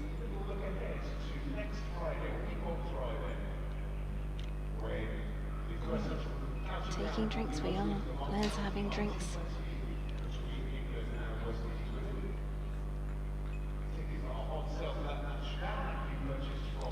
They just needed that, didn't they? Just really accelerating that partnership. A few big overs. I think what they can be pleased with, though, the Sussex bowlers, is keeping the extras down. They bowled 9, and at this point we'd already seen around 18 from the Kent bowlers. So drinks coming on. Laura Bailey there, bringing on some Haribo or drumstick. I'm going to say those are drumstick squashums. Well, you know what? You always need a little bit of a sugar high. Get the energy. Like a drumstick squashum. Haribo Tangfastic is also a good call. Not a sweet person. I don't really like them that much, but if I was going to, a Haribo Tangfastic, the ones they're shaped like dummies. I like the fizzy cola bottles. I see, I'm not a cola bottle gal, so we could share the packet and we would never fight. And they're fried eggs. Oh no, I'm not into those either, so then we could share the packet and never fight. It's the white foamy stuff. Okay, we'll bring that for next time. Yeah. You know what is the worst? The worst ones are the shrimps and bananas. Yeah? You know those sweets? Yeah, look them up. Shrimps and bananas, they're awful. They're sort of this weird foamy texture. Ugh. And they're just... Ugh. No, not for me. Especially the giant ones. Oof. We used to do... Did you ever have strawberry laces? And you do a lace race. I like a fizzy strawberry lace, actually. And you do a lace race. And you couldn't use your hands and you had to, like, pull the lace up into your mouth. It was, yeah.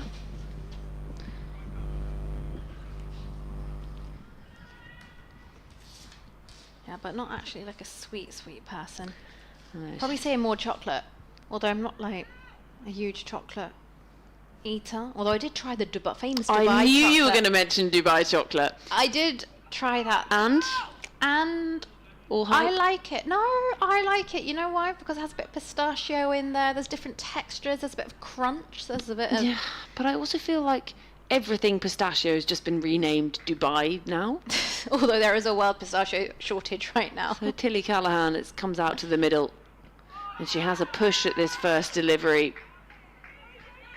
Yeah, so everything that's pistachio flavoured is like a Dubai flavoured milkshake. And I'm like, it's literally just pistachio with some chocolate in. Well, it's got its own brand now and its own market. But apparently I read on the news that there is a world pistachio shortage now. And the price of pistachios has skyrocketed because everyone is trying to make some Dubai chocolate. There you go. Here comes Stanley. Final delivery of the 25th over. And it's just pushed back up towards her and there's no run. So really good over. Just the 2 runs and the wicket coming from it. 25 gone halfway through the overs of this chase. Kent 122 for 2. Sturge is still out there though. Unbeaten on 65. Callahan yet to get off the mark. Have you tried it yet? I haven't, no. And I saw M&S were doing their own version of it. It's called like a Big Daddy pistachio bar or something. I saw that. But it's a massive bar of chocolate. Like, I've never seen anything that big. And it's also got caramel in it. So it just sounds very sweet. Just sounds very sweet, if you ask me. Well, Harman is going to be given another over. She's going to start her 4th. She's gone for 28 from her 3 overs so far, so she has been expensive. And it's Sturge on strike on 65 with 122 on the board. And she's going to have to anchor this now. Here's Harman. She tosses this one up. Good length. And that is cut away to point for no run. 122 for 2 here, Kent. I've had quite the week, Georgie. As you just look at me and smirk. I'm always smirking. Something's always funny. Harman in, and this one is played to point again. That's a good length that from Harman. Sturge just rehearsing that shot, getting on the front foot. Yeah, this is where she wants to bowl. She wants to bowl on that half of the wicket, not this. And she's done it again, and this one is going to get launched into the hospitality area, and it does. That's gone for 6. runs there. That's big. That is a short drag down, Nancy Harmon. You cannot bowl there. That's absolutely dispatched. We were just saying she doesn't want to be bowling in this half of the wicket. Now she's actually just standing with her hands in the pockets, waiting for the ball to be retrieved. Sturge moves into the 70s. You know it's difficult to follow the delivery. The first 2 deliveries were blocked out. Keep it there. As this one's tossed up and this is hit up and bounces 1 drop in front of deep cover for a single. She's got away with one there as well. You can see she's trying to just go that bit fuller, too full. But it brings Callahan back on strike now.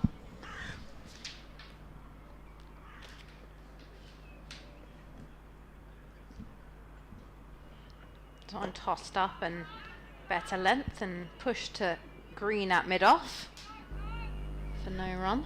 That's much better. You know, it's the full Goldilocks. That one's too short, that one's too full, and the third one was just right. Again, pushed off the front foot towards point this time, and that will conclude the end of the 26th over. Kent 129 for 2 with a Sturge on 72 from 77 and Callahan yet to get off the mark.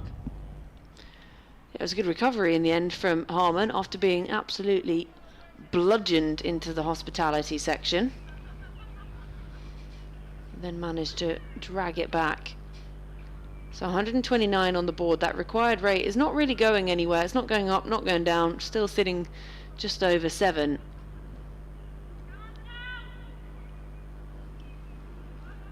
Callahan takes guard and Stanley going to continue. Caught and bowled was the wicket she took. And just a little bit full and just pushed out to deep cover where Taylor sends it in on the double bounce.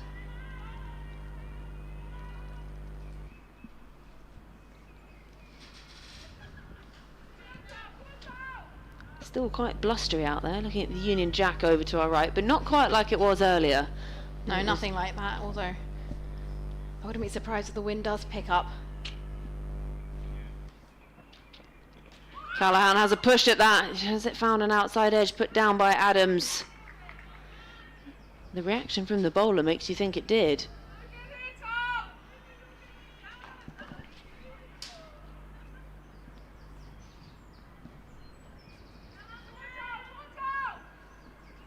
Still chirpy out there, Sussex.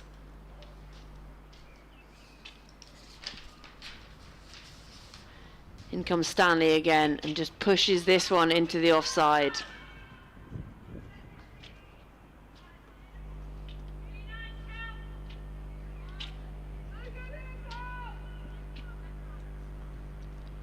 Callahan yet to get off the mark.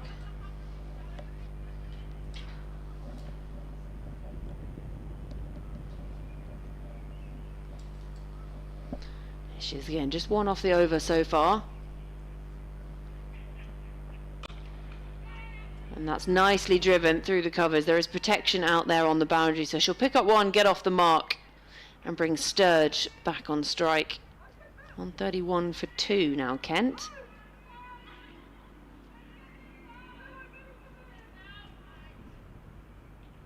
I just really like this pink kit. The more I look at it. It's really nice, isn't it?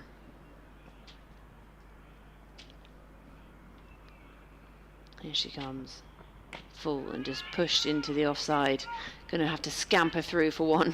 Fielder falls over and just lying on her belly for a while. I hope she's not injured herself and it's more of a embarrassment lie down. Yeah, I hope it's nothing like how we saw Amy Gordon fall over earlier. Nope. A hand has been waved up to the dressing room and I think physio is running down. There's been a fair few falls. There have, haven't there? It's just been one of those days. It's just dropping like flies, literally. So she's still lying down on her front. Yeah, it doesn't look great. Hopefully the physio can do some magic. Well, there's a lot of laughing going on, which is always a good sign.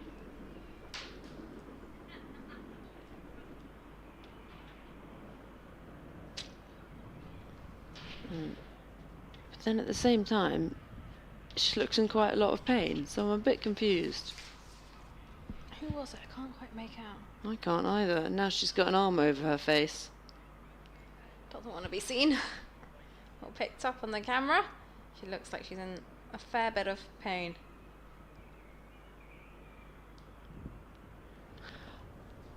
I always find it really funny in moments like this. There's always a few people who just stand over. You're not actually doing anything helpful. You're just standing over with your hands on your hips watching. So she's sitting up now, which is always a good sign. So 132 for 2 on the board. Ken, yep, Sturge on 74 from 79. And Callahan on 1 from 7. Let's have a look elsewhere whilst hopefully the physio here can work some magic. Derbyshire versus Glamorgan. Glamorgan need 50 runs to win in 20 overs, chasing a target of 214. Gloucestershire women are 79 for 7, chasing 337. That looks like a long way off. Northamptonshire versus Worcestershire. Well, Northants have bowled out Worcestershire for 82. They were chasing a target of 162. And Northants have won by 79 runs. And Yorkshire versus Leicestershire. Well, Leicester were 205 for 8 at the end of their 50 overs. And Yorkshire women 159 for 3, requiring 47 runs to win in 23 overs. So it was Rachel King that was receiving some treatment from the physio there, but I think she's up and about, and is she hobbling off? She is. So gonna have another replacement in the field. We've seen a few of those today. We've still not had any update yet on Amy Gordon.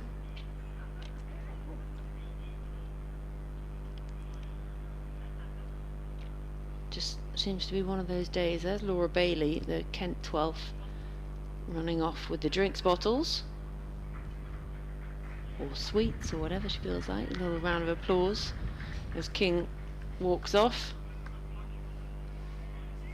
So 132 for 2. Callahan 1 from 7. At the other end, Sturge 74 from 79, going along really nicely. But this is a pretty tidy over from Stanley. Just the 3 runs coming from it so far after picking up a wicket in her previous over. And full and just worked around the corner by Callahan. So she will retain strike for the beginning of the next over. 4 runs coming from that one, 27 gone. Kent 133 for 2. That looks like a chilly place to do some work. Where have your mates? That's what the dating pool looks like in your 30s.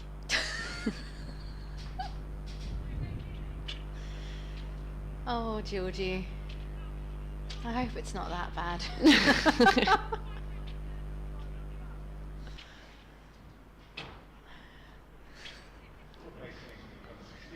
Don't know whether to laugh or cry that you said that. I'm just like, oh, You've got it all to come. excuse me, I hope it doesn't go that I far. am your future speaking. Kiara Green into the attack from the C end as this one is clipped away down towards deep square leg for a single, replacing Nancy Harmon, who proved to be a little too expensive. Yeah, good decision changing the bowling, I think, here. I mean, Green, she went for 11 from her first over. And Harmon bowled 4 overs for 35 as this one is driven through the covers down towards the boundary for a single. You're not really like selling the 30s to me. There's not a lot you can do to resist getting there. You've got time, you'll be fine. We'll be fine. This one tossed up and again driven through down towards deep cover for a single. Do I laugh? Do I cry? What's to come? I can tell you that neither of them help. I've tried both. Speaking from experience. Flatter delivery defended towards backward point that comes through. A quick, sneaky single. Good running.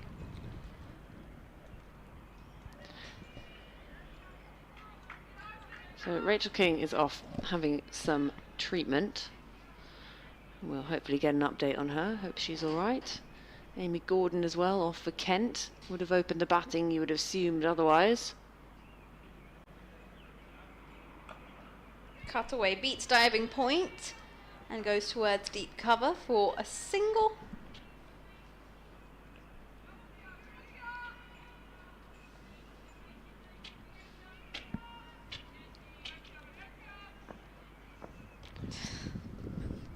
.138 for 2. Sturge on strike. She's on 76. And this one is played to mid-off for no run.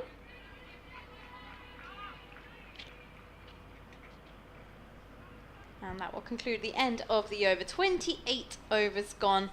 Kent are 138 for 2. They're chasing a target of 301 down here at Hove.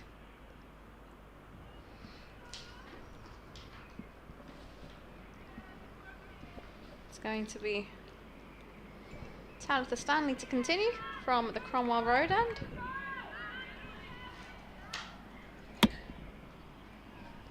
Yeah, I like this, continuing with Stanley. It's the fact that she not only picked up the wicket, but it's been super economical with her first 2 overs. Gone for just 6 runs.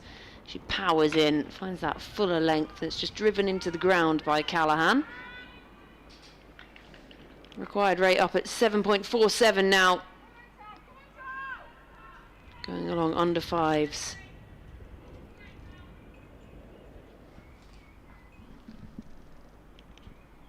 Still a few in the crowd over to our left, but the young kids have all gone home.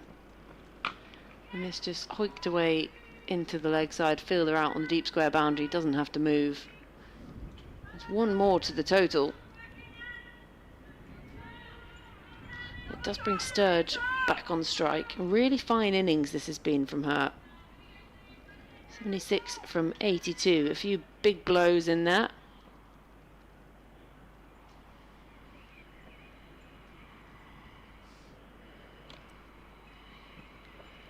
And looks to try and turn this away. Doesn't get anything on it. Signalled wide in the end.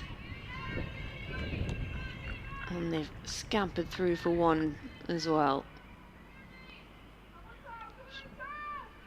I must say the spectators have done a good job of keeping themselves warm in all of this. I love that we're saying this as if it's sort of minus 20 outside. I think it's still It feels 16 cooler. degrees, but it does feel so much colder. It feels like 13 actually. It's 17 degrees but feels like 13 according to the weather app on my phone. Just pushes this one into the offside cover, comes around and cuts it off.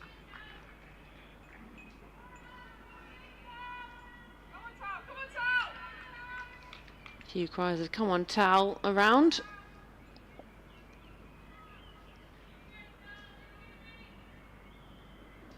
It's Talitha Stanley. Talitha? I don't think I've ever met a Talitha before. Nor have I. Always a first time. Full and just under-edged into the ground. And it'll be another dot ball.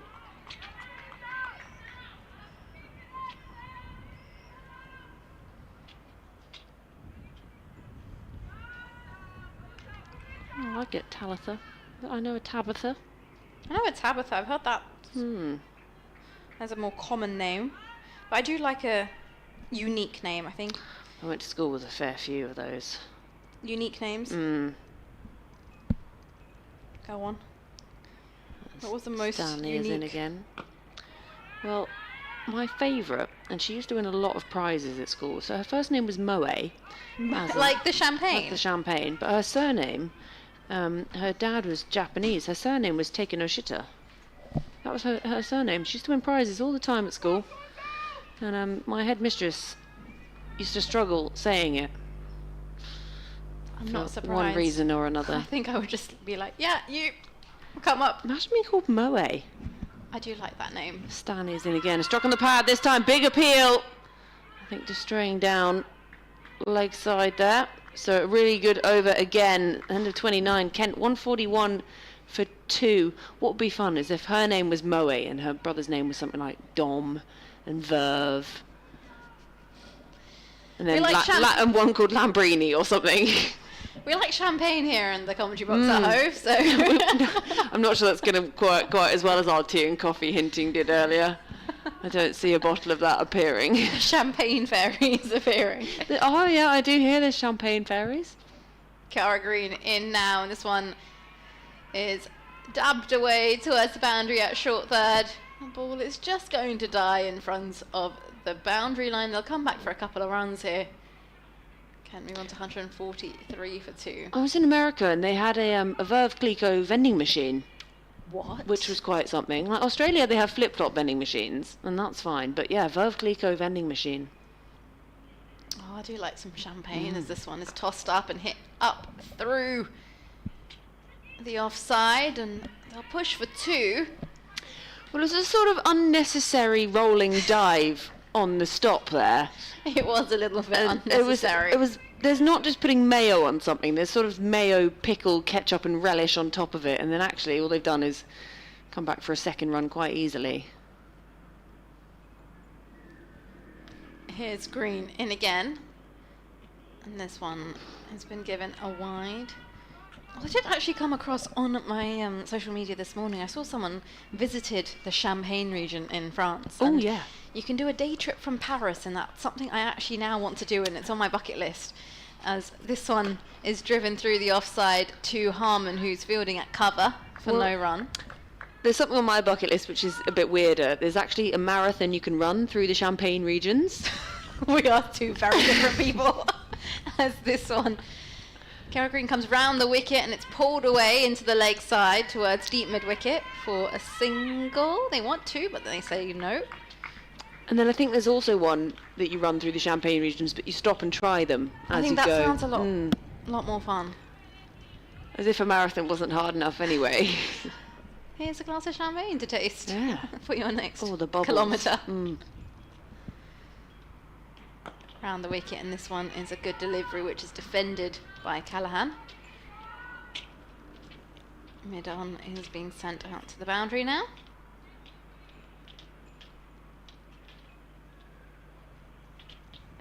Green sticks round the wicket, cuts off that angle, and this is turned into the leg side towards square leg, and Collis comes round to field. That will conclude the over. 30 overs gone. Kent 148 for 2. Still 7 runs coming from that over, so the required rate now up at 7.65.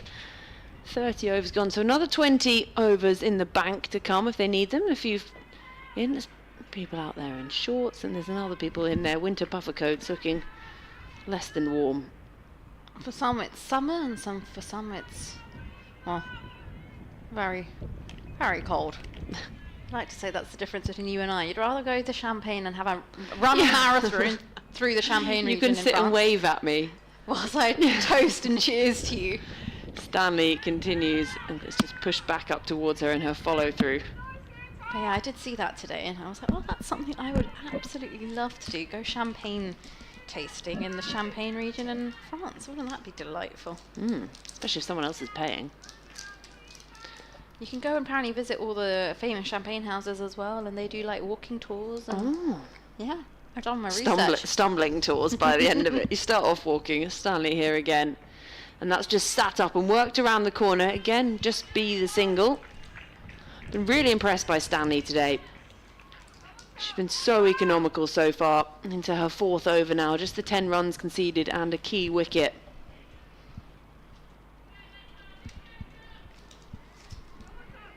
No, she's been really good. She's kept herself disciplined. So 1:49 as the clock ticks over to 4 o'clock. A little fuller and driven into extra cover. Yeah, but as the clock strikes 4, we have an hour and a half left for Sussex to get through the remaining 20 overs. I think that's plenty of time. Yeah, they've been good. They had a lot of spin bowling in the middle, so they worked through them quite quickly, and even with a few stops for injury.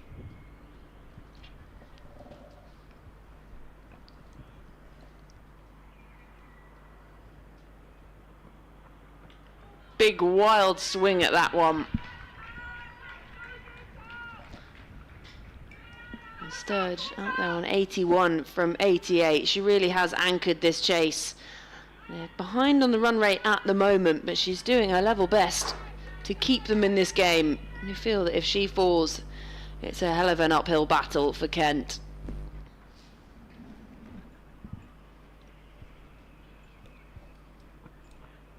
Just has a push at this one. Point comes round. They scamper through for one. That takes Sturge on to 82, and well, this is her best score for Kent so far. She got 61 not out when Kent took on Derbyshire, and they won that game last month over in Canterbury, and well, now she's playing a brilliant knock here. 82 from 89. Final delivery of this over from Stanley. Just the 2 runs so far, and she finishes with a dot. So just 2 runs off Stanley's over, and every over she bowls, it just seems to push that run rate up. Now need 7.95 and over. At the end of 31, Kent are 150 for 2. Nice and composed innings from Sturge.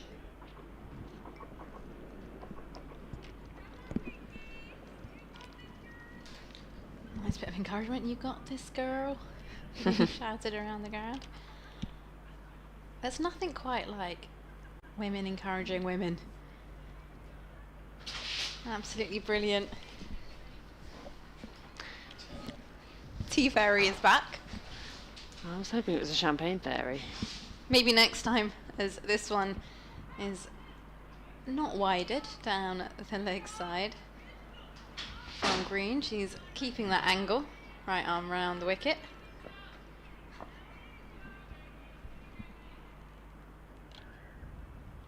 Green through to Sturge, and this one played down towards deep cover for a single.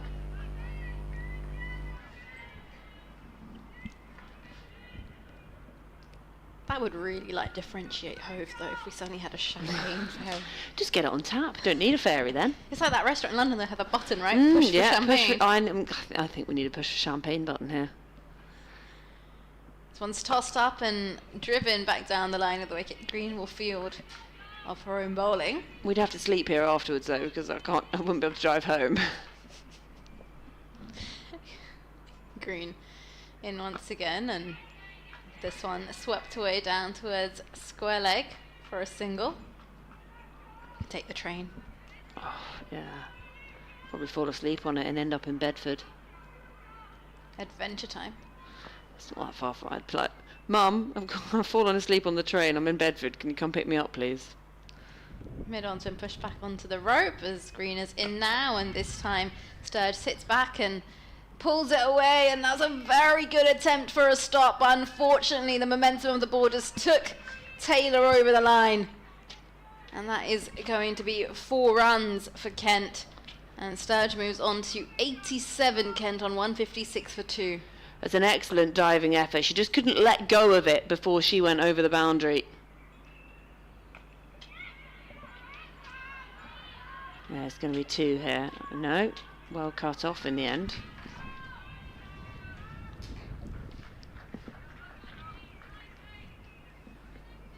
So 7 off that over, 32 gone. Kent 157 for 2.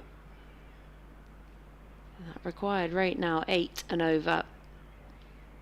And Stanley looks like it's going to bowl her 5th on the trot. She's only gone for 11 runs from her 4 overs.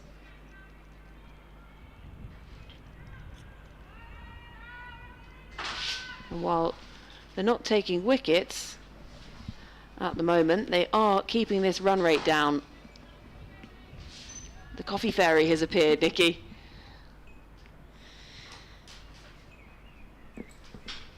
Fairies galore down here at Hove. So Stanley just trudging up to the top of her mark. I would add that to your resume, you know, special skills. Especially if you're applying to be a runner at something, you need to be a tea fairy. Can confirm. Well, here comes Stanley, right arm over the wicket. And that's helped on its way. Goes aerial. Couple of bounces. Fielder won't be able to get round there. It's gone fine enough. They even fine leg can't get there, and it's 4 off the first ball of Stanley's over. Sturge moves on to 92 here.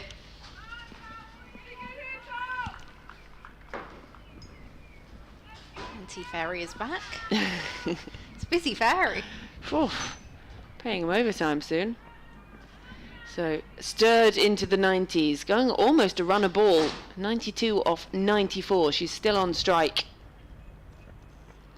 Full again, looks to drive this one, and it's fielded up at mid-on and kind of scamper through for one, and it's running too fast, turns around, and actually it could have been chance of an overthrow there, but she moves on to 93, score 162 for 2.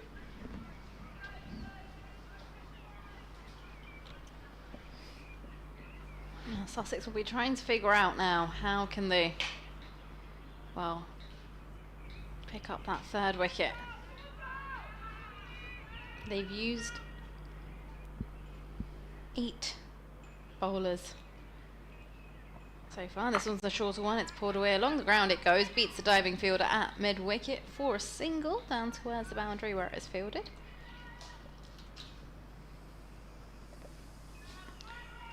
So Sturge will be back on strike now, 93 to her name.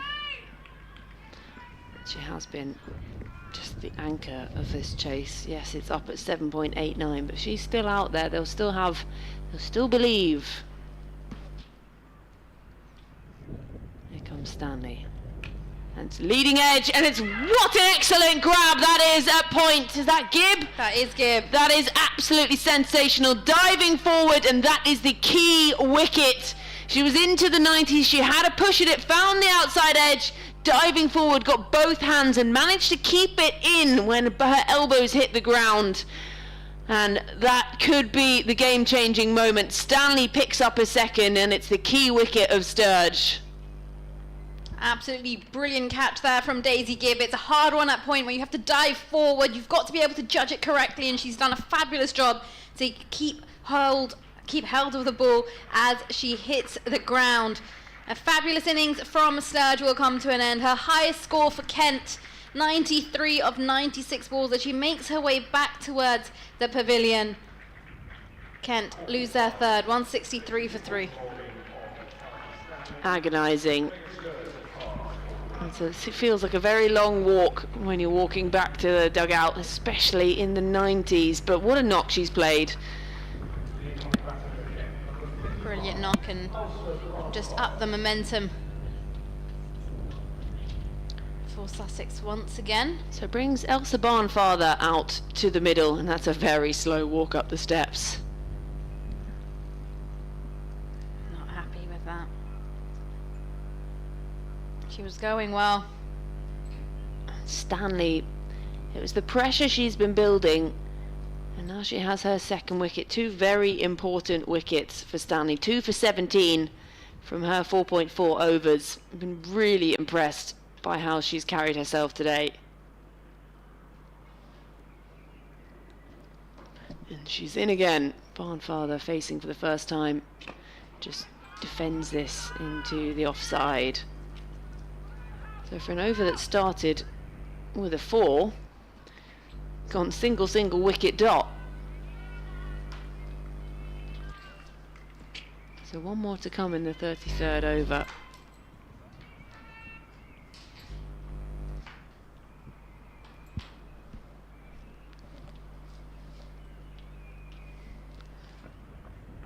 And she works this round the corner. There is a fielder down there at fine leg, so it will just be one. She'll get off strike and remain on strike for the beginning of the next over. She'll get off the mark and remain on strike. She moves to 1 from 2 at the end of 33. Kent 164 for 3. The wicket to fall, that of Sturge, 93. A well-made 93.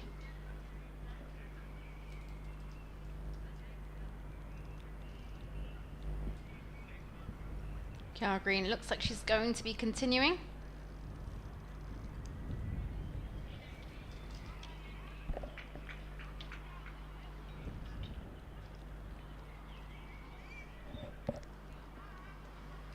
And she is. She takes the ball from the umpire.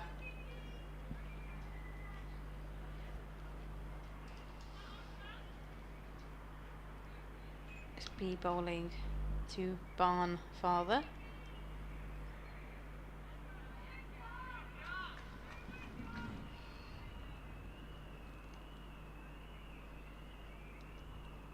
Green in now. Oh, this beats the bat of Barnfather. That one's just slightly skiddier from Green.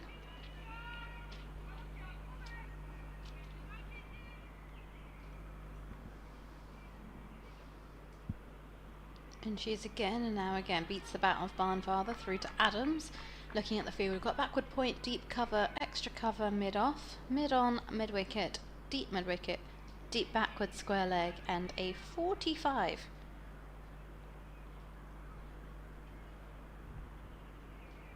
There's this one. Oh, again beats the bat of Barnfather. And Adams quickly with the gloves in for that stumping, but umpire Himal Vijaysurya is not interested. It was a funny appeal, wasn't it, from Adams? She sort of just pointed at the umpire. Like, you give that out. Yeah.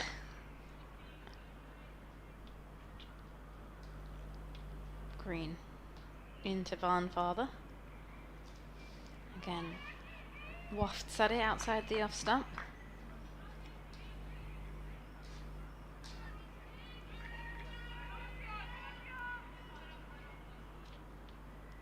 Again, 164 for 3.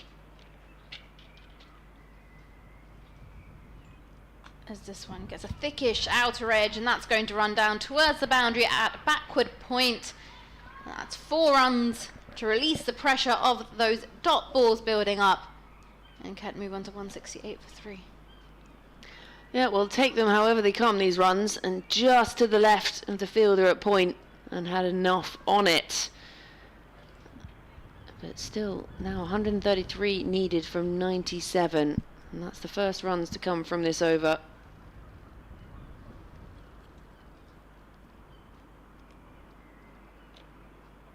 Here's Green now, and this one pushed to Harmon at cover for no run. That will conclude the over. 4 runs from it.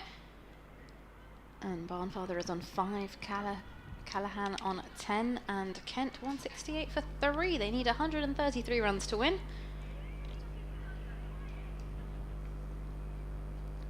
A few fans in. Interesting. The staff working in the high vis. Having a chin wag, and a very chilly man in a proper old school England jacket down there, and a hat that I think has seen some sunshine. And I feel like that's one of those hats that used to be navy blue and is now a sort of pale grey kind of colour. Well, it'll be Stanley to continue her 6th over. And that's lofted away down to deep square leg. And the oof from Nikki Chowdhury next to me, it made a great crunch off the bat, didn't it?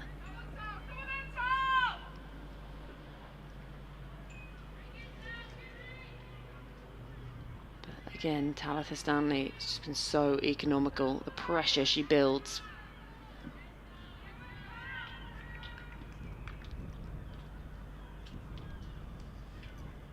Barnfather taps a bat.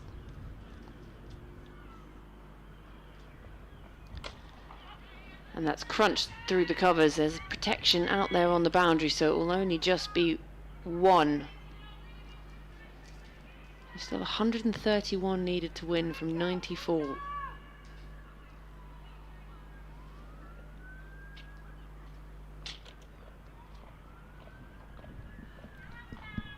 $170 for 3.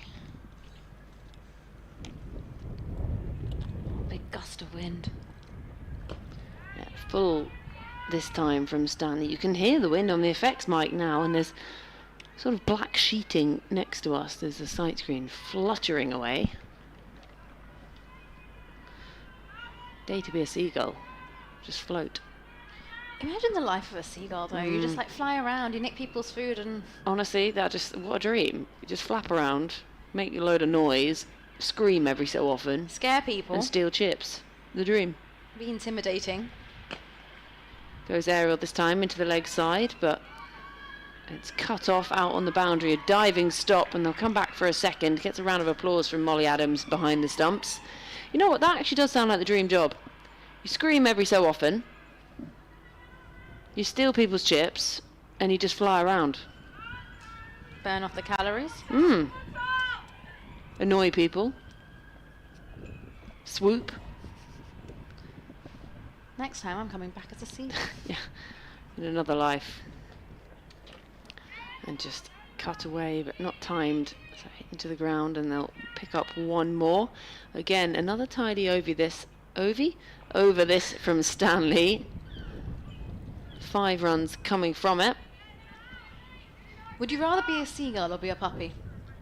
Oh, a puppy. Exactly. Because I think I'd get cuddles. Oh. And you can literally just get away with whatever you want to do. You don't even need to steal chips. You just look at them and someone will give you them. And you make friends in the process. Has a big swing at this one. Not taken cleanly behind the stumps by Adam. She does well to rescue it and gets a high 5. I'm always so interested in how quickly keepers can chuck off a glove and set off across the field. Brings the over to a close. So at the end of 35, Kent 174 for 3. Yeah, much rather be a puppy. Like, people hate on seagulls. You don't really see anyone hate on a puppy, right? So I'd rather be a puppy. You can just do your puppy dog eyes and you sleep make on the people sofa. melt. Yeah. Yeah, and like you're always in demand. Like, people always want to like. Everyone wants to hug a puppy. Everyone I will wants a cuddle. actively cross a road to go and see a puppy. Things you do for a cuddle. As Kiara Green is going to be coming in to bowl her 6th over. And remember, you can bring your puppy next time, Georgie. Oh, yes. Dogs are welcome here in the commentary box. As Kiara Green skips through from the C end to Callahan.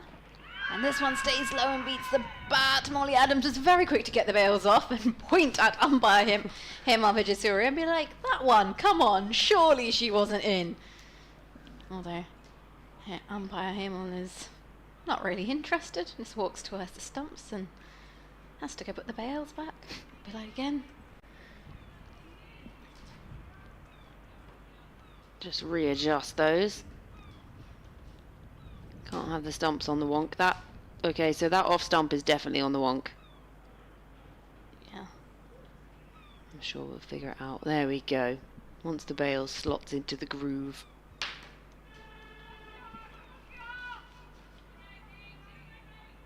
Very nice.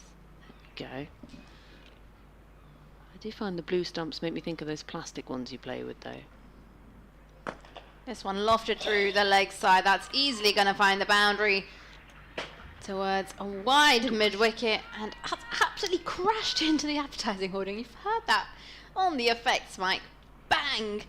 And that's 4 runs for Kent. They move on to 178 for 3. It makes such a noise, doesn't it, when it hits that? And you think, thank goodness there's all this advertising around here, because if you were in the crowd in the front row without all of this stuff, you'd be leaping to your left, leaping to your right to avoid it. You'd be spilling your champagne. Oh, The moe would be going. can't spill it if it's already in your belly. That one played off the back foot down towards deep cover. I always love that when you're watching and there's people in the crowd go to take a crowd catch, and somehow they keep their beer in one hand and take the catch with the other. Makes for great content. As this one is played to 45. Just helps on its way, and they come through for a run. Kent on 180 now.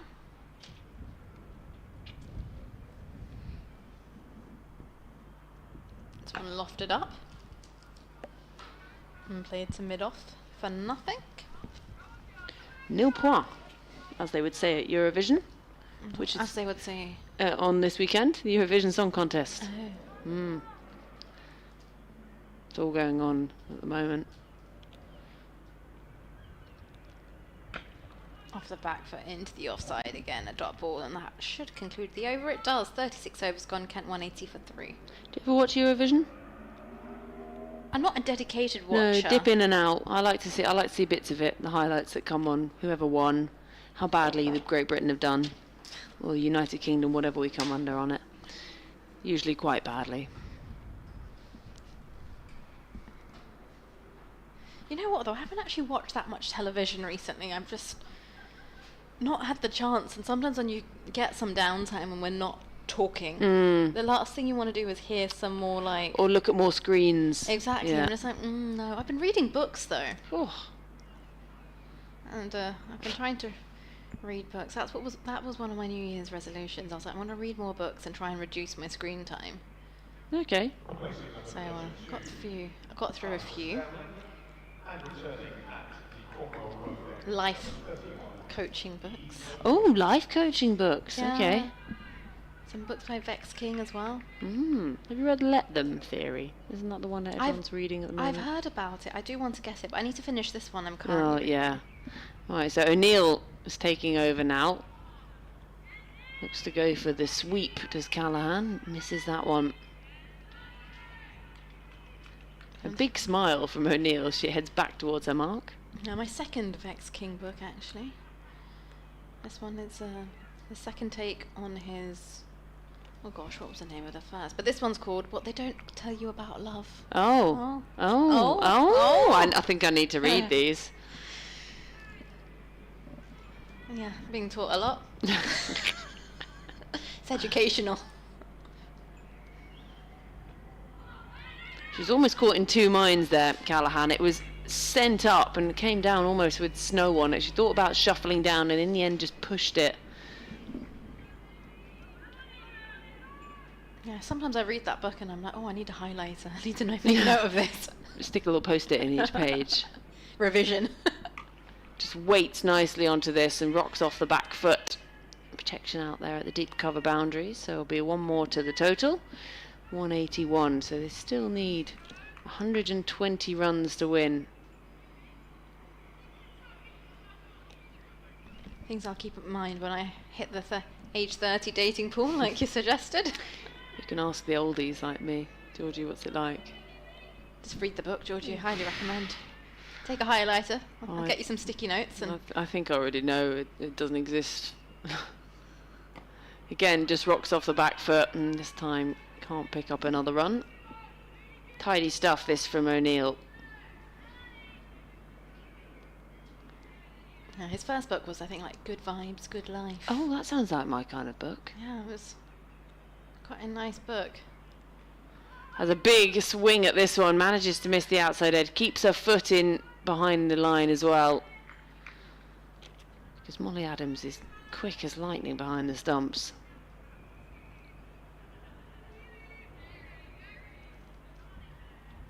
And she's really quick. She's determined to get a stump in Yeah, she today. is. Well, just the one run coming from the over from O'Neill. A great over returning to bowl today. So 37 gone. Kent 181 for 3. They still need 120 runs to take victory here. And they've got just 78 balls to do it in. Yeah, absolutely brilliant from O'Neill. She's bowled 6 overs for 22 runs. Absolutely brilliant stuff from her. Yeah, the let them theory is what everyone seems to be barking on about now, but I have this rule: I'm not going to start another book whilst I'm currently in one book because I just get confused. Yeah, that's a good call. Here's Green in for her 7th over, and this one's pulled into the leg side, and there's a diving stop from mid-wicket. To cut that off, it will just be a single.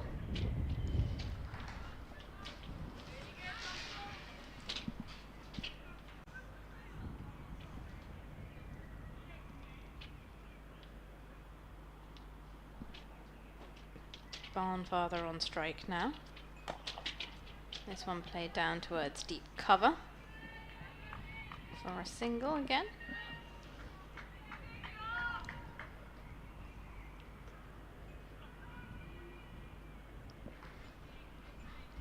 $183 for 3. I'm trying to think of the last book I read. Oh, it was called The Midnight Feast. This one down on one knee. This has gone up in the air.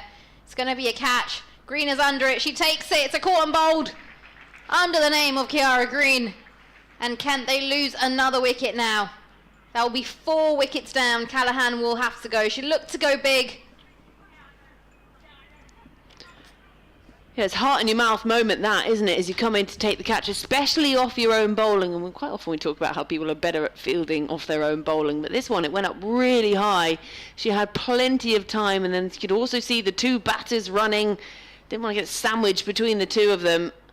And the Sussex fielders communicating well, letting her come through and take it green. So her first wicket of the day, been expensive at times, finally has a breakthrough. 4 now down for Kent as Callahan heads on her way for 17.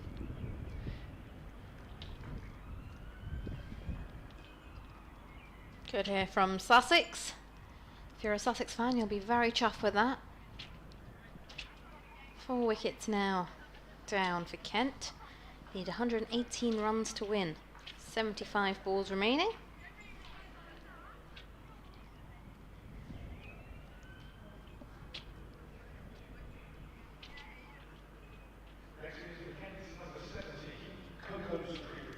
So Coco Streets comes out to the middle. Another fantastic name.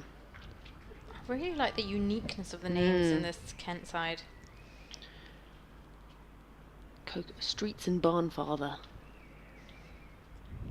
Take the Cotswolds. Yeah.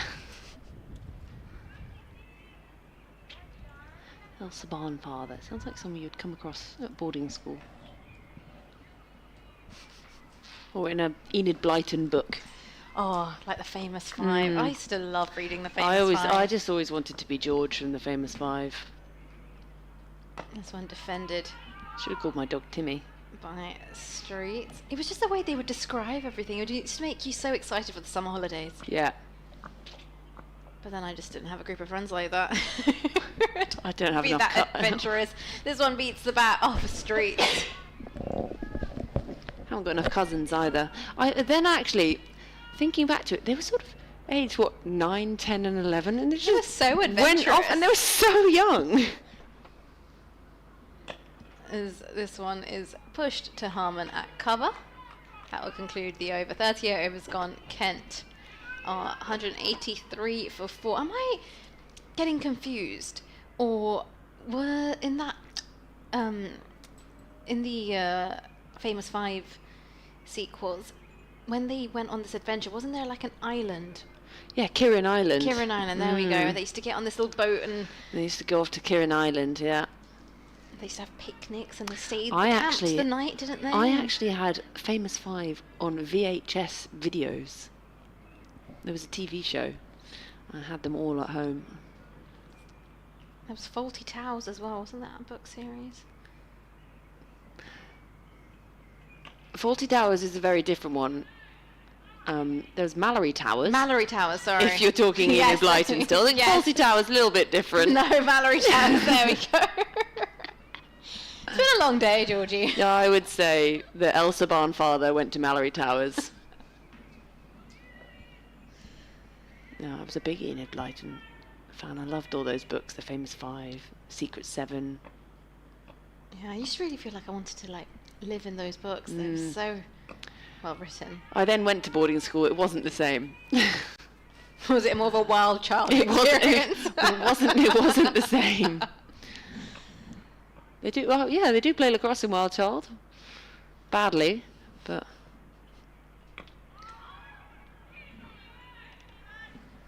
And then I was in the St Trinian's movie. Were you? I was an extra in St Trinian's back in day, aged about 12. That was good fun. Got to meet Colin Firth. It was quite cool.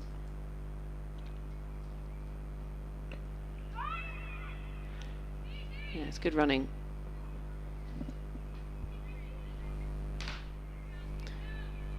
Now, this is a tricky situation here. They're a long way behind at the moment, Kent, and they don't want to just push it around and sort of just still be out there at the end, 70 odd runs behind. But do they just try and go for it? When did they make the decision to try and take on the bowling? And she's gone. She goes for the reverse sweep, finds the top edge, does Barnfather, and well taken in the end at the fielder that would have been point, and then the reverse sweep came in, and that is the 5th wicket down. Barnfather, the set batter, is on her way, and O'Neill has a wicket. Yeah, just picks out the fielder there. Straight down the throat. A brilliant catch. And now, well, wickets are tumbling for Kent. 5 down, 185 on the board. Barnfather will have to go 13 from 21 deliveries. Brilliant catch by Anna Buckle. I just realised I've actually never watched the Central Indians movie. Well, there you go. That's our next movie night sorted. When we've drunk too much champagne from our push for champagne button, we'll sit and watch when the champagne fairies have come back. I think the fairies are ignoring us. It's okay. I would ignore us too. Maybe they've off to like find some champagne. They've gone to the bottle-o. So Sussex looking very happy out there in the middle. Lots of smiles and laughs. Molly Davis comes out into the middle, the new batter. And yeah, a sigh of relief almost can be sensed amongst the Sussex players now, just getting slightly closer. Still no news on Amy Gordon, so if she won't be batting, then in theory Sussex just need to get 4 more wickets. Here comes O'Neill. Final delivery of the over. Looks to try and turn it round the corner. So just the 2 runs and the wicket coming from that O'Neill over. A very successful one. 39 overs gone. Kent 185 for 5, and that target still 116 runs away. Just a little discussion between the 2 batters out in the middle. Streets and Davis, both pretty new to the crease.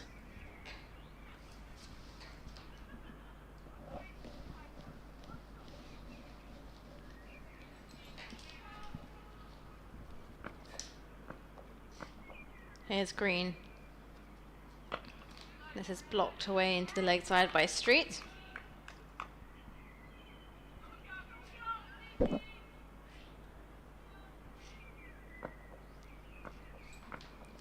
And she skips again. And this one is pushed to Harmon at cover. Suddenly you can hear the energy again, can't you, Georgie? From Sussex.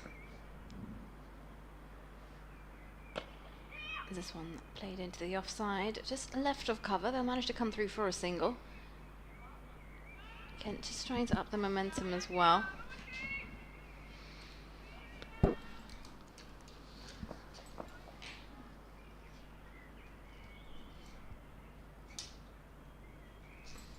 And skips Green. Oh, this one just mishit. Back down the line of the wicket.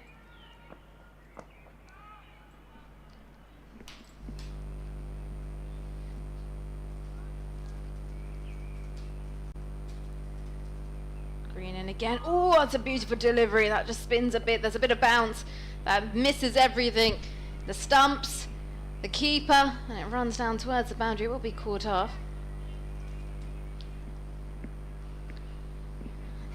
Come back for a run, 2 runs. Dos runs. 1 more to come in this over. Another tidy one, this from Green. This one defended into the leg side. There is no run, and that will conclude the over. Not a bad over there from Kiara Green as she concludes her 8th, and 40 overs gone. Kent 188 for 5.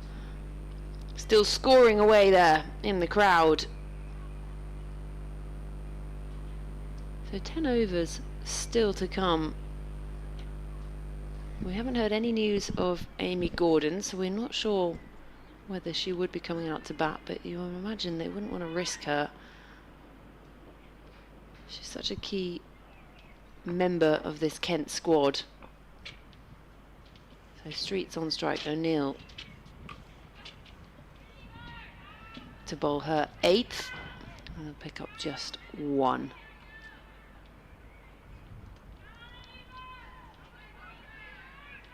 The voice is still up and about in the Sussex field here.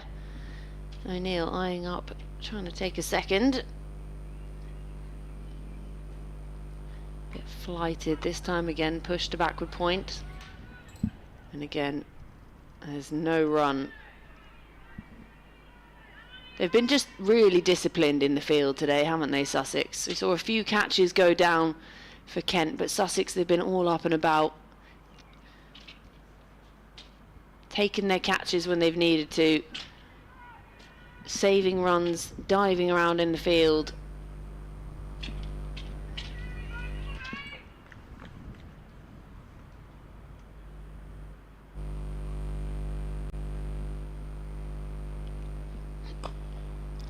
Really flighted delivery, just dug out again by Davis. She's yet to get off the mark.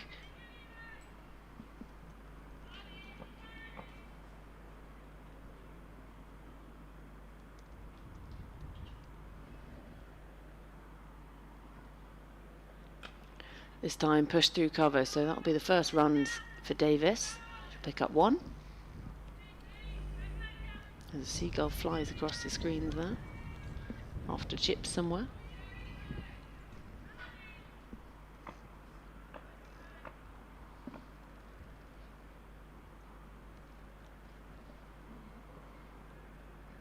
Turned around the corner, this by Streets. I think she might have, has she got any bat on that one? It's going to race for 4. I think she did get a bit of bat on it, and umpire signals 4 towards the scorers, who use their coloured pens to make note of that in the scorebook. What colour is a 4, do you think? No, it's coloured by the bowler, right? Each bowler has their Yeah, I own know, colour. but you know how days of the week everyone says they have colours? If you were to associate a 4 with a colour, what would it be? I feel like a yellow for some reason. Okay, there we go. Flighted again, looks to have a push at this one, just beats the edge.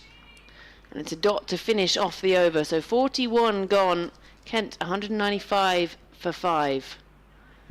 There's a man there in shorts and a t-shirt, sitting out in this cold.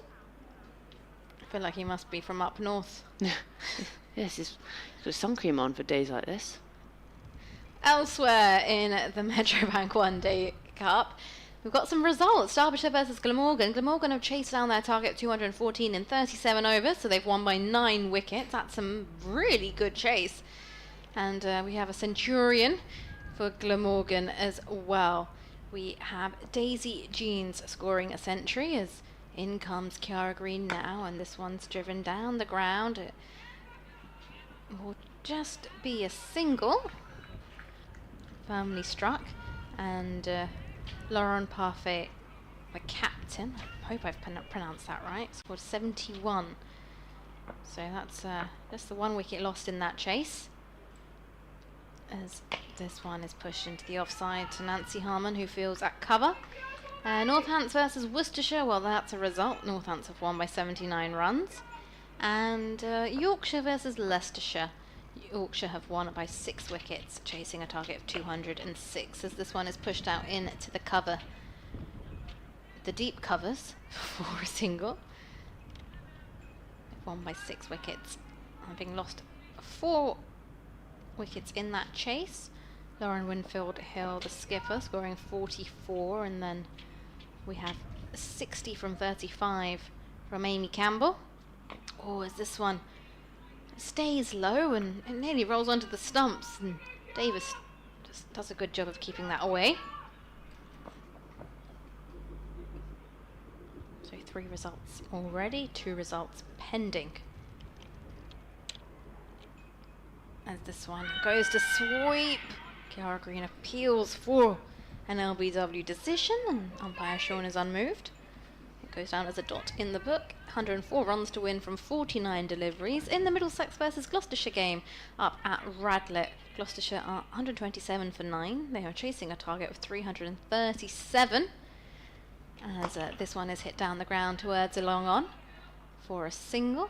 That takes Kent on 298. So looks like Middlesex are on track for a victory over there as well. And they've been absolutely brilliant actually in the One Day Cup. Middlesex, they've won a fair few of their games. I'll try and figure out the correct stats, but that does conclude the end of the 42nd over. Time has absolutely flown by. We're already into the 42nd over. It's been from both ends at the moment. We're flying through them. And, well, the fact there's been very few boundaries as well. There's not been a lot of having to fetch the ball. Well, it's 8 overs left, and Sussex just have under an hour to bowl them, so I think they'll be okay. I think they might get their overs in. especially continuing with spin. O'Neill going to bowl her 9th over from Cromwell Road end, and that's swatted away. 2 pigeons take evasive action and, I was about to say, leap out the way. Have to flap up out of the way of that one. That's going to hurt if you're a pigeon and that ball takes you out. 199 on the board now for Kent.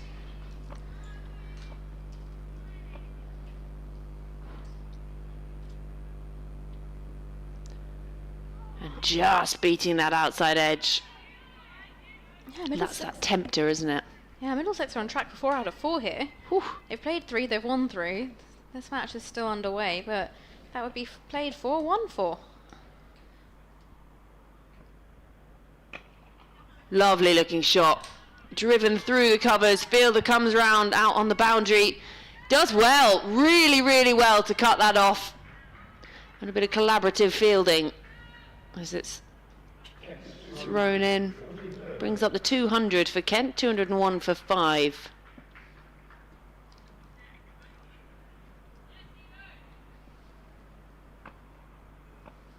And O'Neill in again, right arm over the wicket. Extra flight again, has a waft at that one, and this one is coming down the hill towards us, and that is going to be 4. And it's come off either bat or glove. Come off something, but it absolutely flew down towards the boundary, down the hill. Just looking at the table, actually, Georgie. So Yorkshire currently top of the table, but I'm sure as soon as Middlesex get that win over at Radlett, they'll be bunked up to number 1. But at the moment, as it stands, Yorkshire, Glamorgan, Middlesex, Northants, Worcestershire in at 5th. This one just pushed back to O'Neill. We've got Leicestershire in at 6th, Kent at 7, Gloucestershire 8th, Sussex down at 9, and Derbyshire at 10th. Final delivery of the 43rd over. This looks again to try and cut that through the covers. So the 7 runs coming from that over, 43 gone, Kent 205 for 5. But obviously, as it stands, there is no promotion or relegation yet in this format, and I don't think that's coming in until 2027, if I'm not mistaken. I think it's 2027.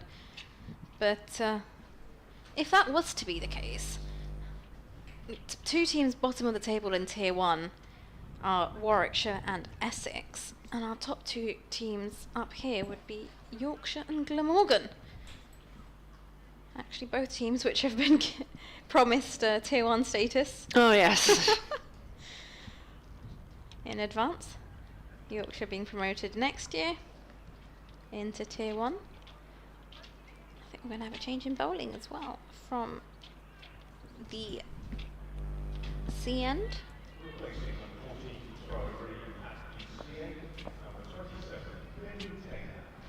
Millie Taylor back with some spin in for her 3rd over. This one off the back foot, played into the offside. Green runs alongside the ball, and good thing she's got a teammate to back her up there who throws that in. They'll come through for a 1.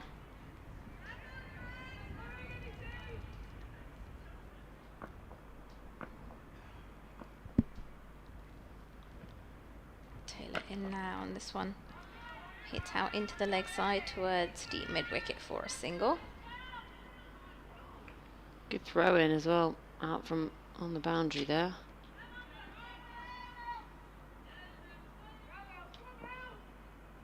Still lots of voices up and about. Carl Mills, Carl Millie T. And this one again, exact copy of the shot before, down towards deep mid-wicket.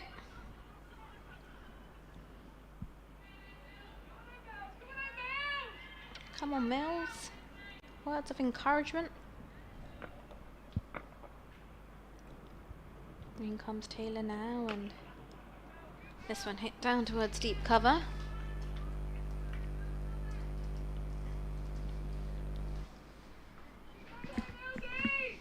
Four singles in the over so far.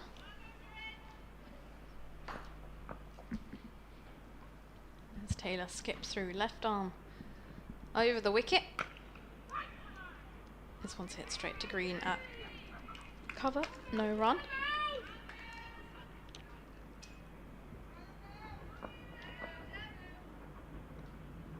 Good here from Taylor. Down on one knee, goes to sweep. She gets this fine towards Collis at 45. There's a shy at the stumps at the non-striker's end. And she makes it back just in time. That will conclude the over from Millie Taylor. At the end of 44 overs, Kent are 210 for 5. We've got 6 overs remaining in the game. And as per your screens, Kent need 91 runs in 36 deliveries. That'd be quite some comeback if they can manage this one. The IPL what? Oh, we were at Beckenham yesterday. We thought it was all done and dusted. Shows how much we know. Well, it's never done till the last ball is bowled. Well, O'Neill is going to bowl her last over for today. 1 for 38 from her 9 so far. And that's just had a push at that, just beating the outside edge of Davis.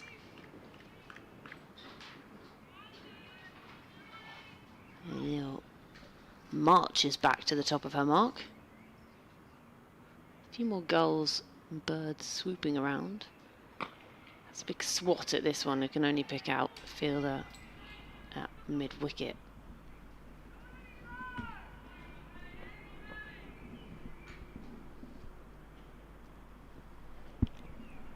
Again, flighted delivery, struck on the pad. Ooh. And do well to come back. To scamper through for the 1 there. I'd like to see that one again. Same. That one, I think, from where we're sat, that looked quite close. But again, we're not in the ideal position. O'Neill in again, and that's nicely struck through the covers. And the pick up at least 1. Coming back for a second. No, decide against it. Streets was sent back by Davis. Yeah, someone struck on the foot, I think. I think perhaps going down leg. And again here, O'Neill, just beating that outside edge. She's probing, and Davis is, well, she's going fishing. One more to come in this, the 45th over. Turned away by Davis, and it will just be 1, and so she'll keep strike for the beginning of the next over. Just 3 runs coming from O'Neill's final over there, so she is all finished with 1 for 41 from her 10 overs.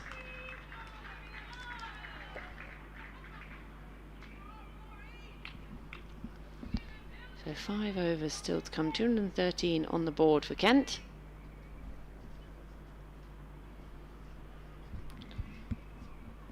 Yeah, great spell there from Eve O'Neill.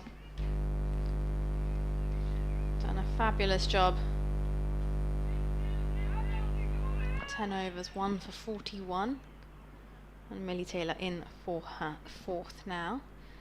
As goes across the line, does Davis. Plays out to deep square leg for a single. Less than 5 overs remaining.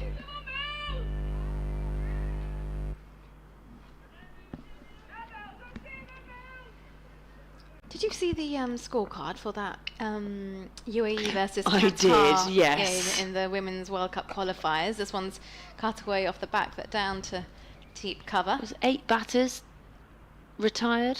Was that it? 9 batters 9. retired out. Isha Oza, the skipper, scored 100. Her opening partner, I believe, scored around 71. And the rest of the batting order is just 0 retired out. 0 Fantastic. retired out. Uses her feet down the ground, plays to long on, where Anna Buckle fields this one for a single. You know what? If it's within the laws, then it's a clever tactic. Well, so I read an article where they spoke to the head coach Ahmed Raza of the UAE women's team, and in skips Taylor again down the ground, played to long on for a single. Oh, it's a misfield. Is it going to go over the line? Oh, she's just drawn it back. They'll come back for a couple. Oh, that was a close one. And apparently they knew the forecast. It was a bit drizzly as the players got to the ground, so they spoke with the umpires and about declaring, and the umpires made it clear that obviously in white ball cricket you can't declare. As in skips Taylor again, and this one beats the outer edge of Street. And then apparently they had a word with the match referee, and that was the only option. So retiring out was within the rules of the game. So as long as it's within the rules, I think if you use the rules tactically well enough, then things can go in your favour, as this one's played out to deep cover for a single. But if you're wondering what Georgie and I are talking about, well, the UAE women took on Qatar in the ICC Women's T20 Asia World Cup qualifiers. We've had practice saying that a few times, haven't we? As we were out there for the last T20 World Cup qualifiers in Kuala Lumpur. Well, this time out in Bangkok, well, the UAE are very close to qualifying for the main qualifiers.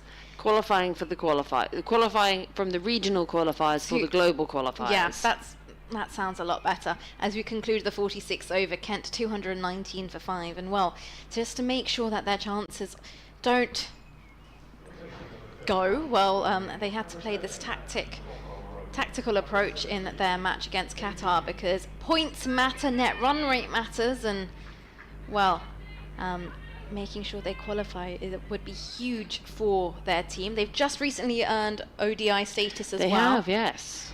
It's been quite a week. Quite a couple of weeks for UAE women's cricket. Well, they've been going in the right direction, and they're a hard-working group of girls. We've seen them play loads of cricket. So back to some pace here as Gibb is in for her 7th over. She only conceded 11 runs off her first 6 and picked up the wicket of Poole early on in the 7th over. Yeah, we saw them out in Kuala Lumpur when we were there for the last set of World Cup T20 Asia qualifiers. Gibb at the top of her mark.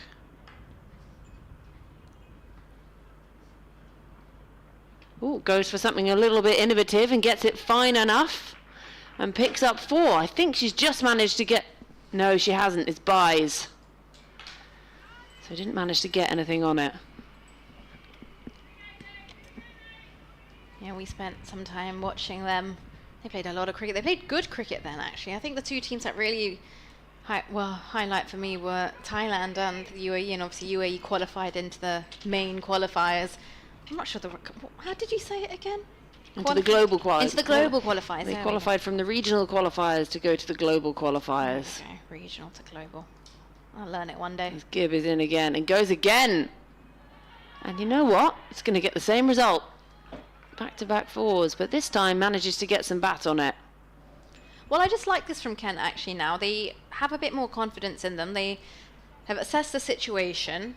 Yes, a win does seem like you would probably need some Chris Gale type striking out here in the middle, but just to allow themselves to explore their game a bit more, come out with some innovative shots and just try and help build that confidence. Now, if these two go out to close the game off and they maybe have 40, 35 runs to their name, they'll have a lot of confidence going into their next game as well, and I think that's really important. Just a little discussion between Taylor, Gibb and captain.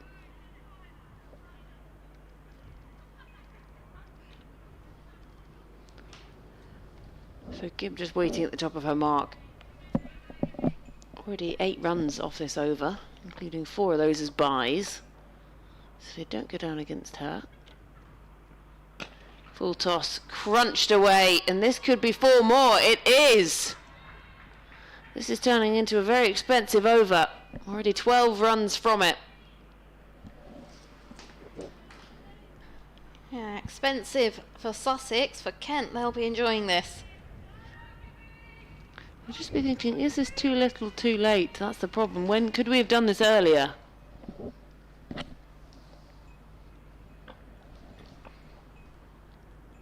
Here's Gibb again. And that's much better. Molly Adams ends up all in a twist, not sure where the ball had gone. So 1 more to come in this Gibb over.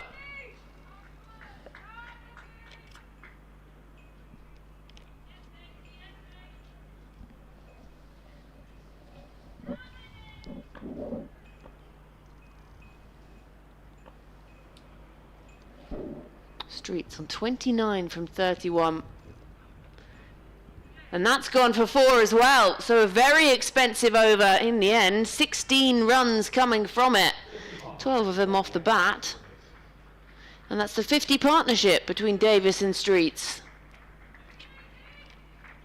Sort of out of nowhere. Yeah, it's just really been sprung up on us.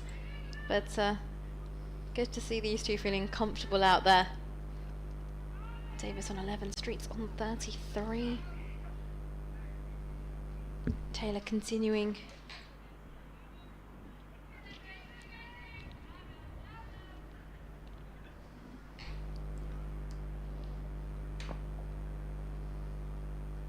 Here's Taylor.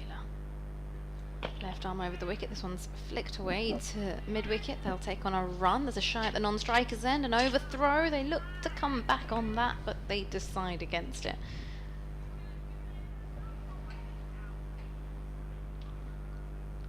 Right, we have a result in the Middlesex versus Gloucester game. Although we already knew what that was going to be. Middlesex have won by 208 runs. That's a hefty win. It is. Talk about putting a stamp on it. And talking about putting a stamp out there in the middle, that one. Well, you're making yourself known out there, Coco Streets. She hits another boundary. Moves on to 37. Kent under 240 for 5. And, well, with that win, Middlesex have absolutely skyrocketed to the top of the table, Georgie. Look at this. 19 points. Played for 1-4. Net run rate of 2.68 and 19 points. As this one is cut away down towards deep cover for a single. Second highest in terms of points is Yorkshire Women. They've got 15. Yeah, very happy at the top there, Middlesex. Well, Sussex currently down in 8th. Look to add their points today. That's flighted and played to mid-wicket. They'll come through for a single. Oh my gosh. That is a run out at the non-striker's end. There was never a run there, and I think Davis knew that she wasn't going to be making it. Didn't really attempt it either to make her ground as she kind of jogs off the pitch. I'll watch that again.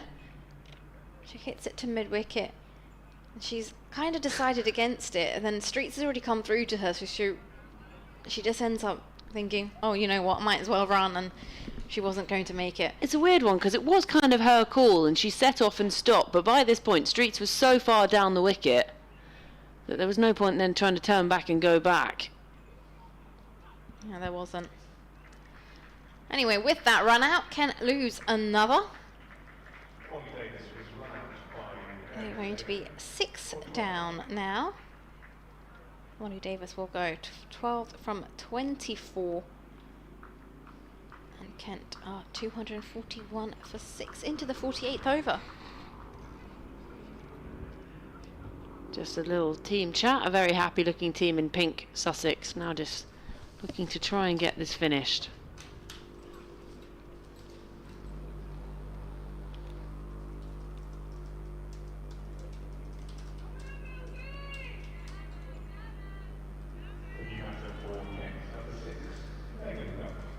In comes the skipper, Megan Belt.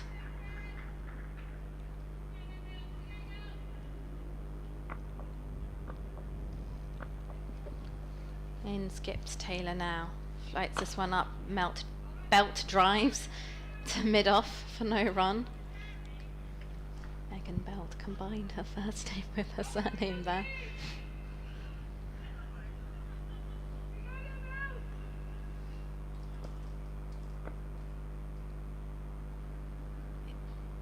Taylor now, flatter delivery, and this one's respectfully defended by Belt.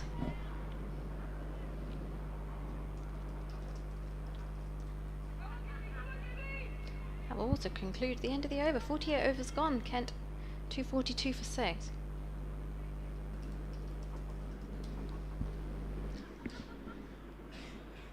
Right. A chat being had amongst the batters. Spectators wrapping up warm. Some are already looking to make their way.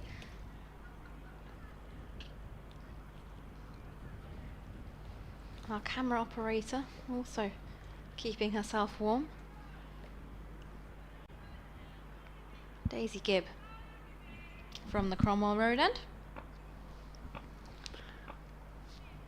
An expensive previous over from Gibb, 18 runs coming from it. 4 of those were byes. And just pushing that fielder down out onto the boundary at fine leg. He stutters in at the top of her mark. And has a feel for this one outside the off stump. Manages to push it away out to deep cover. And Streets moves on to 40. Belt yet to get off the mark. Faced just the one delivery so far. Takes guard. The umpire's not looking, so she's just going to have to hold her bat there for a while.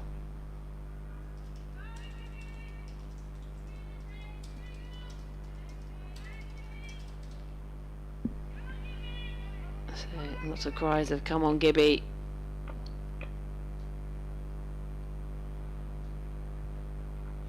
Goes for the innovation scoop shot again. This time signalled wide down the leg side.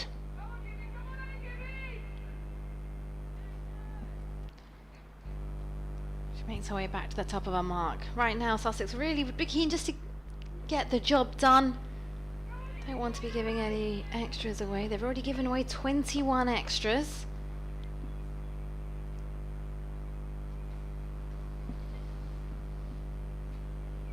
Just adjusting the field again.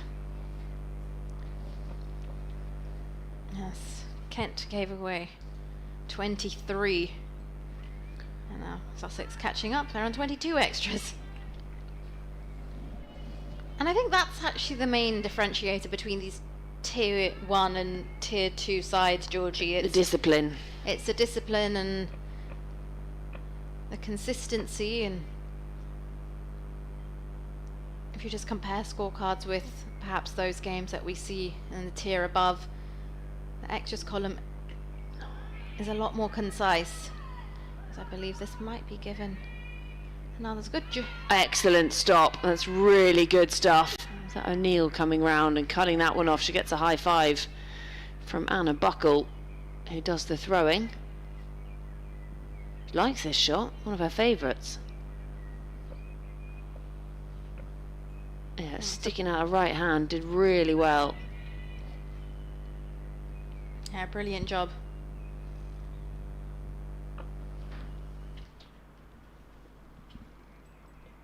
Yeah, that's much better. That's the right line and length this time from Gibb. And Belt practices that shot as if it's a golf swing.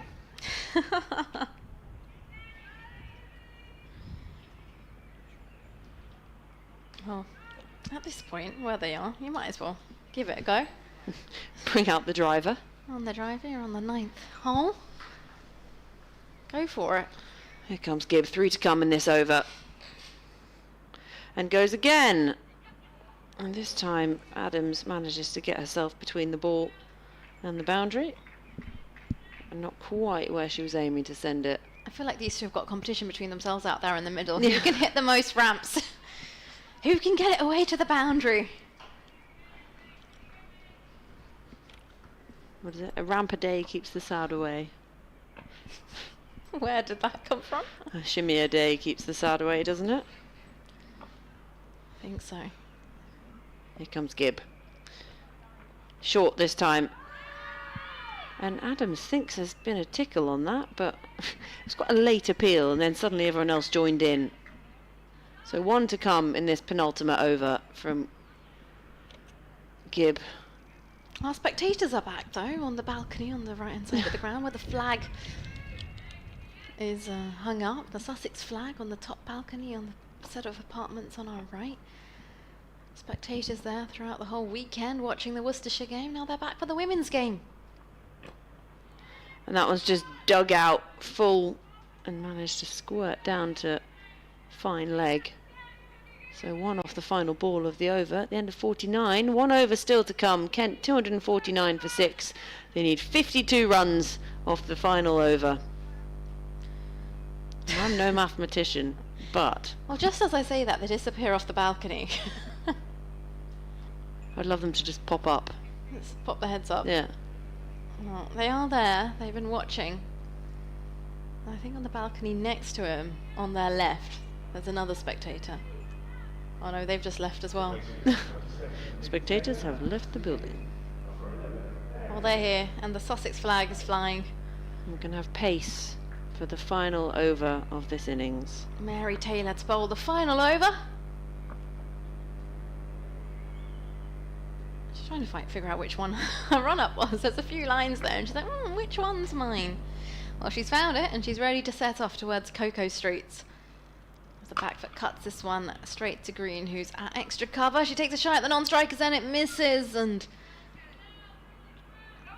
that is safe. Mazzy T with the ball. Just can't quite collect it cleanly, and she walks back to her mark.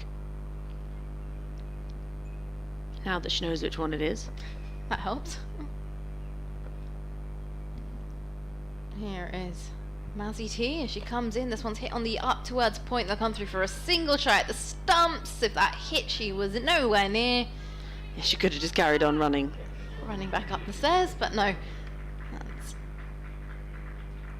not to be. And well, that single brings up 250 on the board for Kent.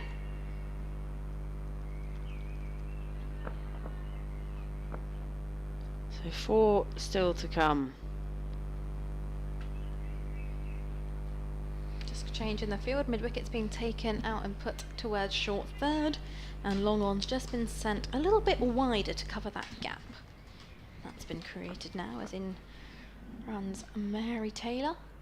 Up the hill from the C end for the final over. This one's gone up in the air. It's going to land safe in no man's land, exactly where they had mid-wicket. And well, I'll come through for a run. And 2 runs are taken. And Mary Taylor just shakes her head. She's like, oh, I just had a fielder there. They're back. Our spectators are back. There they are. They look genuinely concerned. Maybe I feel like they heard us. I feel the way they reacted. It's like maybe they have the commentary on as well. As in comes Taylor now, and this one dabbed away, and that's going to run towards the boundary. Ramped away.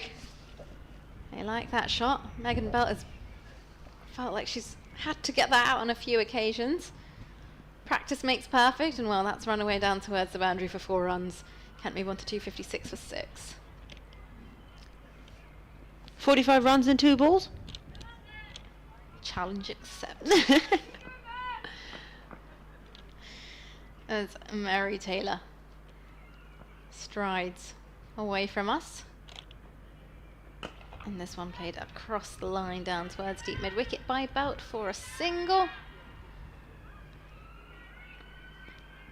Well, Streets has played a really good knock, actually. 42 from 40. She'll want to finish unbeaten at the end here. 1 delivery still to come. Cocoa Street's on strike. She's on 42.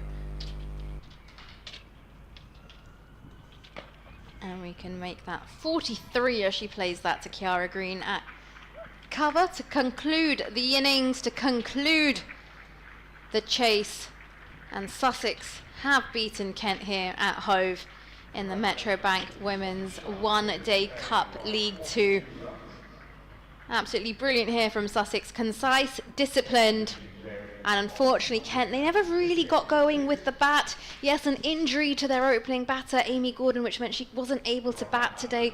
You'd say is a huge blow for them, and well, Sussex will be very chuffed with that indeed. Yeah, they'll be really pleased with this. Exactly as you say, it's been disciplined, and it was their bowlers through the middle as well, really got that squeeze on and just kept pushing that required run rate up and up. And there was never really a point when Kent really went on the accelerate. They just didn't push up through the gears to get themselves back in contention, and then started to lose wickets. They were building partnerships, and then wickets would fall, and in the end falling well short, 42 runs short of the 300 that was made by Sussex in the end. But they did manage to bat out their overs. A 93 from Sturge, really well made off 96. She deserved 100 today, but just falling short. And then the unbeaten 43 from Streets down the order as well, and obviously not ignoring the well-made 38 from Bird in the middle. So those are the batting performances to write home about for Kent, really. 23 extras bowled also, and that's where the problems really lay for both sides, you know, bowling extras after extras. We saw them creep into Kent's game as well. 18 of them came very early on, and then just, well, that was... I just realised that if we totaled up the extras, that's roughly, what, 46 extras in total? That's close to 8 extra overs we've had in the entire day. That's a lot of extras, that is. That is a lot of extras, and I think both sides will look at that as they head off and regroup prior to their next game. Extras do make a huge difference, and it's not just the extra that they have to bowl. It was once they've bowled that extra ball, how many runs that extra ball goes for. Extras after extras. So down here at Hove, well, the news is that Sussex have won this match against Kent by 42 runs. They'll be very, very chuffed. Their next fixture in the domestic competition is going to be a T20 game, I believe. Am I right in thinking it's a T20 game? It will be a T20 game, and that is going to be on the 29th of May. It's going to be the Vitality Blast, Middlesex Women taking on Sussex Sharks at Lord's, which will be extremely exciting. So if you are a Sussex fan, Sussex member, make sure you get yourself over to Lord's and support the Sussex Sharks women's team in that game. It's going to be an exciting one. But as for myself, Nikki Chowdhury and Georgie Heath here at Hove, you'll be hearing from us next in June on the Vitality double header in the T20 Blast when Sussex Sharks are playing Gloucestershire down here at Hove. The women are kicking off at 12 o'clock, followed by the men's game. So make sure you get down to Hove for what is meant to be a very exciting day. It's on Sunday, the 1st of June. But as for now, enjoy the rest of your Thursday, and we will catch you again very soon.